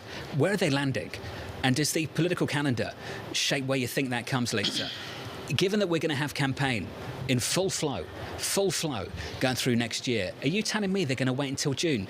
We had Matt Lazzetti at Deutsche Bank on the program a little bit earlier, Lisa, and he said they start in June and they go 175 basis points. They start in June and go 175 into the election. Right now, there is a 74% chance of a rate cut at the March meeting for the Federal Reserve. That is what I'm looking at in terms of what people are expecting. If the Fed is currently talking about cutting rates, why would they wait until June? For politics, they could be accused of political interference either way, deciding on when they move. TK, that's the question. Why wait? Well, there's the why wait, but there's also look at the further data. And again, I'm skewed towards a study of the real economy. We finished strong here. Jeffrey Rosenberg with his portfolio manager, BlackRock Systematic Multi-Strategy Fund. He will be systematically reviewing everything after this historic meeting. Jeff, you know, at gunpoint at Carnegie Mellon, you were required to read both volumes of Alan Meltzer and get out the 60s, the 70s in Fed meeting. And what Dr. Meltzer would say is it is, at the end of the day, about the real economy. What did Jerome Powell today say about the American economy with this stunning statement, the dots in the Q&A? Yeah, it was overall a validation of the transitory view. And, you know, what was a little bit feared going into the press conference was whether he would push back.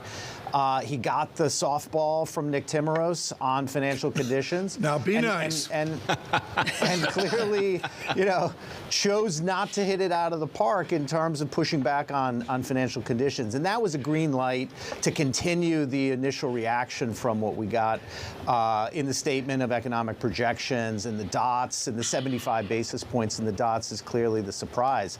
So, you know, this is a green light for investors. I think Nick's question and this question of financial conditions, and Bill Dudley mentioned it a minute ago, this is the problem, is that this can go on for a while and it can get overdone in terms of how much easing the market does before the Fed. But the message today is the Fed is very happy with what they've seen. What changed? You know, clearly it's the validation on the inflation story. And they're very pleased that after getting it wrong for so long, they're really getting the validation in getting it right. So, Jeff, what do you do? Stay on the ball, hold on, grip tightly, don't let go? What do you do? I mean, the short term is What do you you do? can't Green really light fight by this Nick Timmy, until man. there's some kind of fundamental data Every from the question, economy bro. side Every that pushes question. back. And there hasn't He been. had It's every all chance to been push coming back. He up. didn't do Soft anything. landing, inflation declines. Yesterday, you can squint at core. This is Nobody seems to BlackRock's look at systematic core anymore. You multi-strategy mentioned it manager. very briefly. It actually popped up. So there are some, vulnerabilities, but the message and the concern, no one's looking at the vulnerabilities. They're looking at the validation. And so with that validation, this bullish sentiment can go on for a while until we get a new round of economic data. And until then, I think the message is pretty clear that the Fed is more than willing to see an easing in financial conditions, won't step in the way of that. Kathy Jones they won't. Charles Schwab, That's the put crazy this out part. He on don't give a X or shit Twitter. about it easing. With that, I have to revise my 2024 outlook. Happy to do it. Are you revising your 2024 outlook after this meeting? I've done this for so long that I don't do the whole, Christmas in July, outlooks in October kind of thing, because you end up with this problem. So, no, I don't have to revise it because I just haven't put it out yet. That's a good plan. A bold strategy.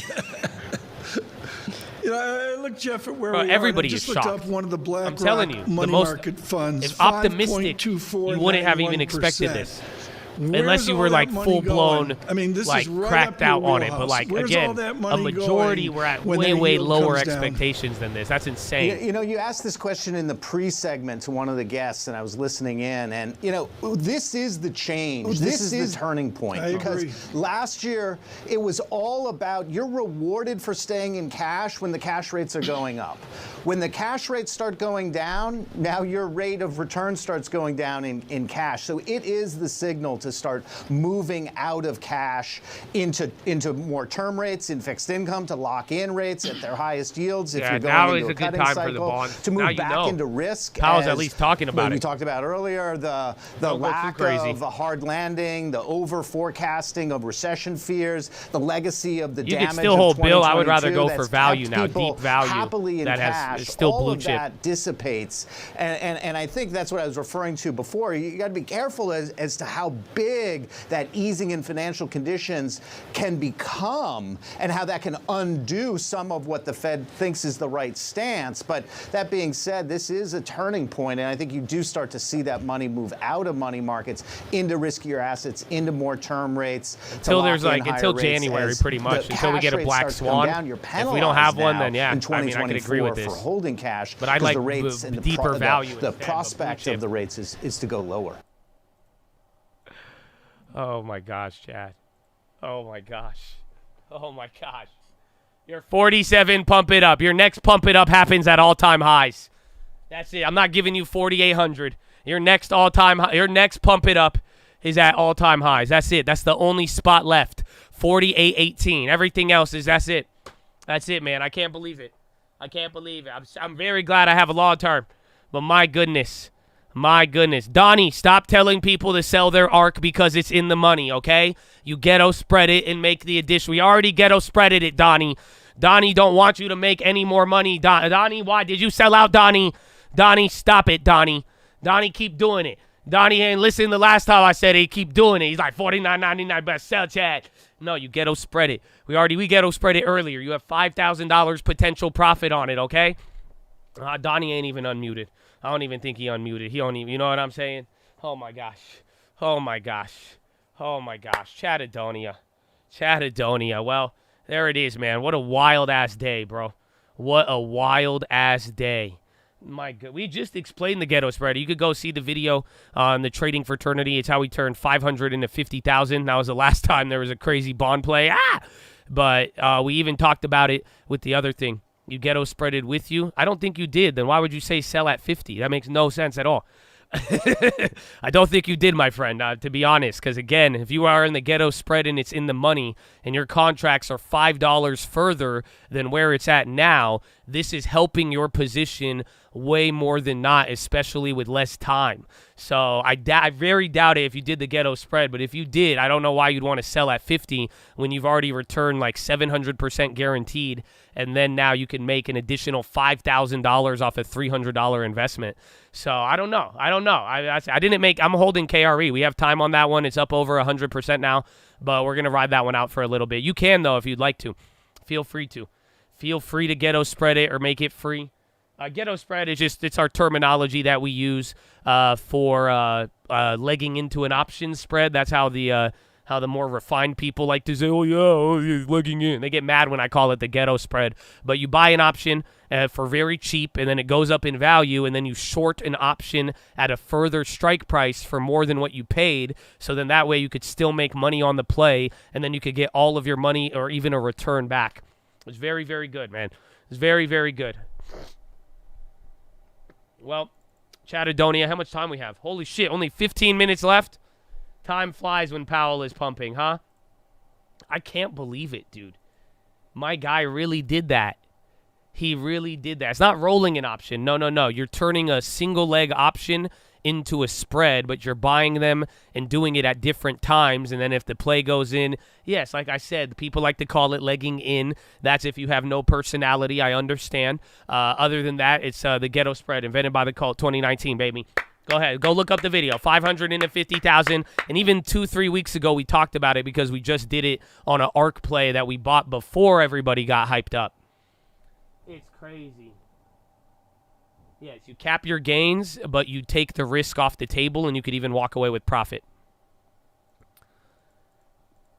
Santa Claus is coming to town. He tells you that it's bullish. He hikes when it is bearish. He goes on the press conference, and he doesn't say anything bearish.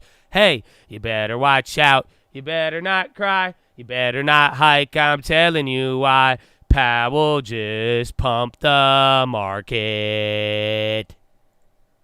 What an asshole. I got smashed on that ZQ, dude. How much am I down on? I'm down 4,700 on that. So, but literally, the yen is going to take care of that one. So, again, I made 4,400 on the yen today. That's it. Again, there's like random shit, bro. Everything just went up. It's insane. I can't even, every top tick hit. You could have top ticked 3 times in a row like I did and still walked away with a W that you would be very, very happy with. That's insanity. There's only like, let me see how many names are down, bro. Powell is an asshole. He's an asshole. Yeah, now the index is, this is what I'm saying, though. So, like, that guy who was talking, honestly, I would still hold Bill if you want the yield, but if you feel the FOMO, I don't think it's inappropriate to start moving money now into the beaten down names. Again, why? Because even if there's a recession, the names that are beaten down, they're already dead.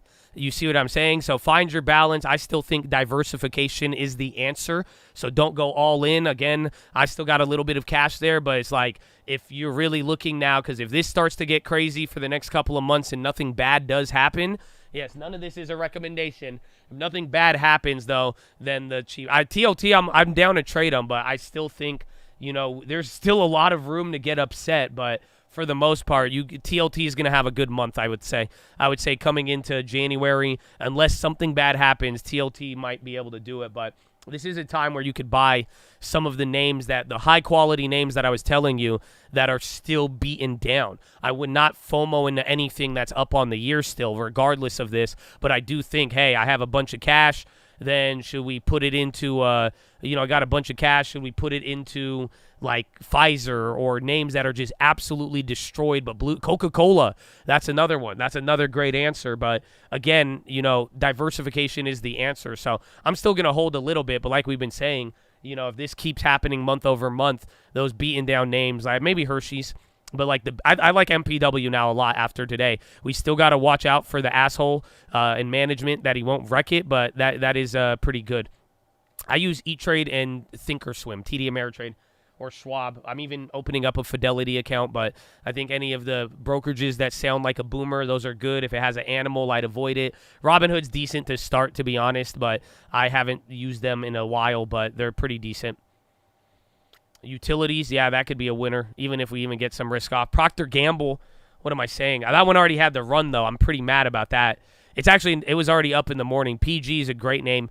All of you use toothpaste and shit. This one still hasn't moved on the year. Pays a yield of like 2 or 3, I believe. So you still get to get return on your money. Altria, again, you could go down the list of all. We've been talking about it for days, but now it makes a little bit more sense. Sell off last. We only got 10 more minutes. I can't believe this, dude. What a freaking day. This guy's insane, bro. You know? MMM, I still like 3M. I'd be down for some of that too. But that's what I'm saying is just like if we really, by like March, if March, Powell and the economy doesn't get clapped to hard landing, and then Powell is still literally, he's cutting rates by this time or talking about it by March of next year, all of those beaten down plays, I'm going to be rotating into them. But I still have what, like 6% cash? I'm down with holding some. Again, our long terms are already very invested this year, even though we still utilize Bill for a while. So, again, your long-term absolutely loves, again, without, even the long-term had a big gain today, which is insane.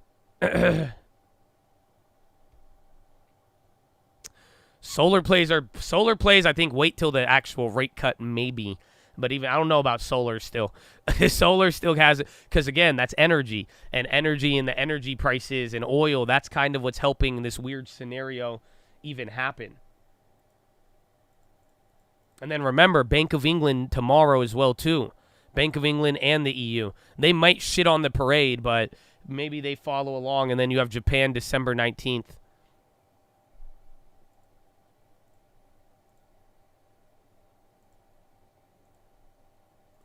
He knows if you bought spy puts.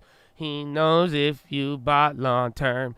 He knows if you thought a recession was happening because they clapped everybody like Josh. Hey, you better watch out. You better not cry.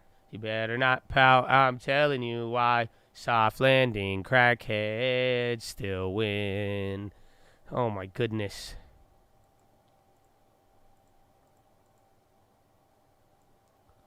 Once they turn around 2 months later, we turn. Yeah, they go back and forth. Again, now China's going to be the next one, and then we're going to see with young Japan. Oh, my gosh.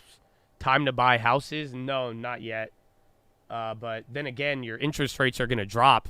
But like I've been telling you, I mean, it's not about buy houses just because the event, but I've always been telling you, look around and try to buy the cheapest house if you are going to buy one. In the sense, don't be buying the top end of your neighborhood in the last 12 months. But at this point, I mean, mortgage rates are going to respond very favorably to this in the next couple of weeks. You said the market will go down. I know y'all going to clown me, but like within 30 seconds, all I did was go long. So I feel you, but I was wrong today. I was wrong, and I mean, apparently you could be wrong and make a lot of money still. But, I pivoted very, very quickly without any shame, but I was surprised. You could be wrong. Again, I stand by being wrong. I was expecting a very hawkish response today, or not even very. And I told you guys, nobody knows. I said it very humbly in the beginning. I reminded you guys, not anything can happen. And you could do it. Better be late than wrong. I think I was early and wrong at the same time. I don't know how that one worked out, but definitely, I mean, again, right when I saw that number go below 5.1, bring. Unfortunately. So, and I top ticked. I tried to take out. I thought there would be pullbacks. I sold out early and then top ticked again, but we still were able to do it. But I mean, everything. I mean, again, if you were here for the late reaction trades or early reaction, everything hit. I gave you gold on a silver platter, no pun intended. But then again, fuck all of the trades. Again, I made back some losses here. I mean, today was a great day. I'm probably not going to lose as much as I thought I was going to lose at the beginning of the month. So that's always a plus side. But at the end of the day, long-term all-time highs, and now long-term fully in the best position to be in until we do have a hard landing. But yeah, man, again, that's definitely what it was. Again, I did not think that was going to happen. I did not think that was going to happen. I really thought Powell was going to be slightly more hawkish. I did not think Powell would cave to the side of the Fed futures, which were absolutely the lowest probability. Again, and I paid for it on some end, but I still walked away. And again, all the plays, even the top tick Russells are up $2,000 right now, which I can't believe. I'm still in shock by all of it. But gold was fucking dope. I'm mad I didn't hold that one. I left another $1,000, $2,000 maybe on the table. And then tomorrow, gold I want a good pullback to get back into gold. I'm not going to chase gold because once gold pulls back, you get fucking rocked. But I mean, gold, if you have that entry, you could either get out with good money now on it or you could ride a little bit. And then the KREs, that sets us up into March. Put your money where your mouth was. Yeah, I mean, and I was wrong. Like, again, I don't know why. I don't know if you thought it was going to hurt my feelings more, like some people, but like for real, like I told you, I don't tell you this shit to like try to influence you. It's just like there's a logic that I share with you, right? And like I shared from you like 30 minutes before all of it, I just said if that number comes in below 5.1, that one is going to be it's going to be bullish, unfortunately. And then everything started to go crazy. So we'll see. I'm holding whatever I have now. I have enough cushion to hold it. So do a lot of people. So at this point, like I said, I thought I was going to lose a lot more money, but if you're telling me I got cushion and everybody goes ape shit, we're going to run this shit up there and I'm going to ride these. But every position within the first 10, 15 minutes of the release now, you're guaranteed up on it right now. So you either take your money. If you want to gamble and push more, you run it. But every top tick, they look like top ticks, but if I have cushion, I'm going to be running them up, man. That's it. But that was insanity. Everybody knows Josh's video titles get jinxed, and he sometimes does it on purpose. I'll tell you if I do it on purpose, but like I really thought Powell was going to be more hawkish. I'm not. I have nothing. I'm never going to go back on that. You know what I'm saying? Like I don't care. It's all documented anyways, but like I would never go back on that. You asked me 2 hours ago that he was good. I say, nope, no way. I say maybe, again, humbly, anything could happen. This was an important event, and I did tell you that, but no fucking way. I was really thinking it was going to be that bullish. Oh, yes. Oh, my. I don't even want to land the plane. Wait, I sound like the economy. Ah! Oh, my goodness. Absolutely wicked, dude. But, yeah, so it's going to get loud in here if I wasn't already loud enough. I'm sure some of you had fun. Some of you are mad. It's okay. Don't worry. We got a lot more to go with, and that's why the long term. But it's going to get really loud in here. The new guy comes on. He closes us out. So if you are sensitive ears, you're sensitive to loud noises, you have, prone to eardrum bleeding, maybe dormant BBB coming back to life. Maybe it induces diarrhea. I know I've seen a lot of weird reactions on loud noises with YouTube. So just want to make sure you're protected. You guys have been a great audience. Y'all liked the video. Y'all showed a bunch of love. So all I do to protect you is when I say earmuffs, that is your cue to mute your speakers, okay? Because it's going to get really, really loud. It's about to happen. It's about to happen. Louder than the market right now. Louder, I'm telling you. It's going to be crazy. All right, ready? Here's the time. Here's the time. Earmuffs. Earmuffs. Earmuffs. Earmuffs. Earmuffs.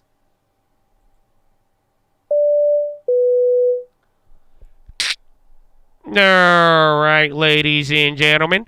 We're making our final approach. As we make our final approach, you guys are holding on to any bags. Please throw them in the overhead bins above or firmly beneath your seats. We'll be coming through the aisles with a trash bag if you'd like to dispose of those bags. But as we make this final approach, we're going to be landing here into the second link terminal. Second link terminal in description. That's going to be your nightly watch list and main channel layover around 4 p.m. Pacific time. Then we're going to be taking on promptly around 6 a.m. out of sunny San Diego, California. As we make this final approach into San Diego International Airport, it's about 64 degrees and sunny. Looking like a beautiful day unless you were Josh and thought the market would go down, but then you could have just pivoted immediately once you got the results if you actually listened to the video. But good news is we are no longer under COVID guidelines until the election, so no masks are required, but we do ask that you exit one row at a time and drop a GG on your way out. As always, we appreciate you guys' business. If you're interested in your Cold Rapid Awards program card, please slide down your flight attendant, and we'll get you that as soon as possible. As always, thank you for flying with the coat, and hopefully have a wonderful evening.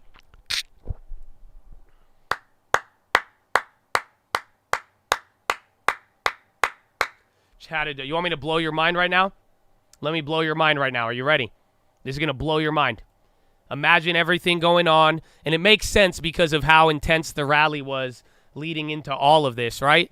But I just want you to know something. This isn't even one of the biggest Fed meetings. Oh, I don't think y'all feel me. You have moved up way more than 1%, 1.3 on the NASDAQ on a meeting like this.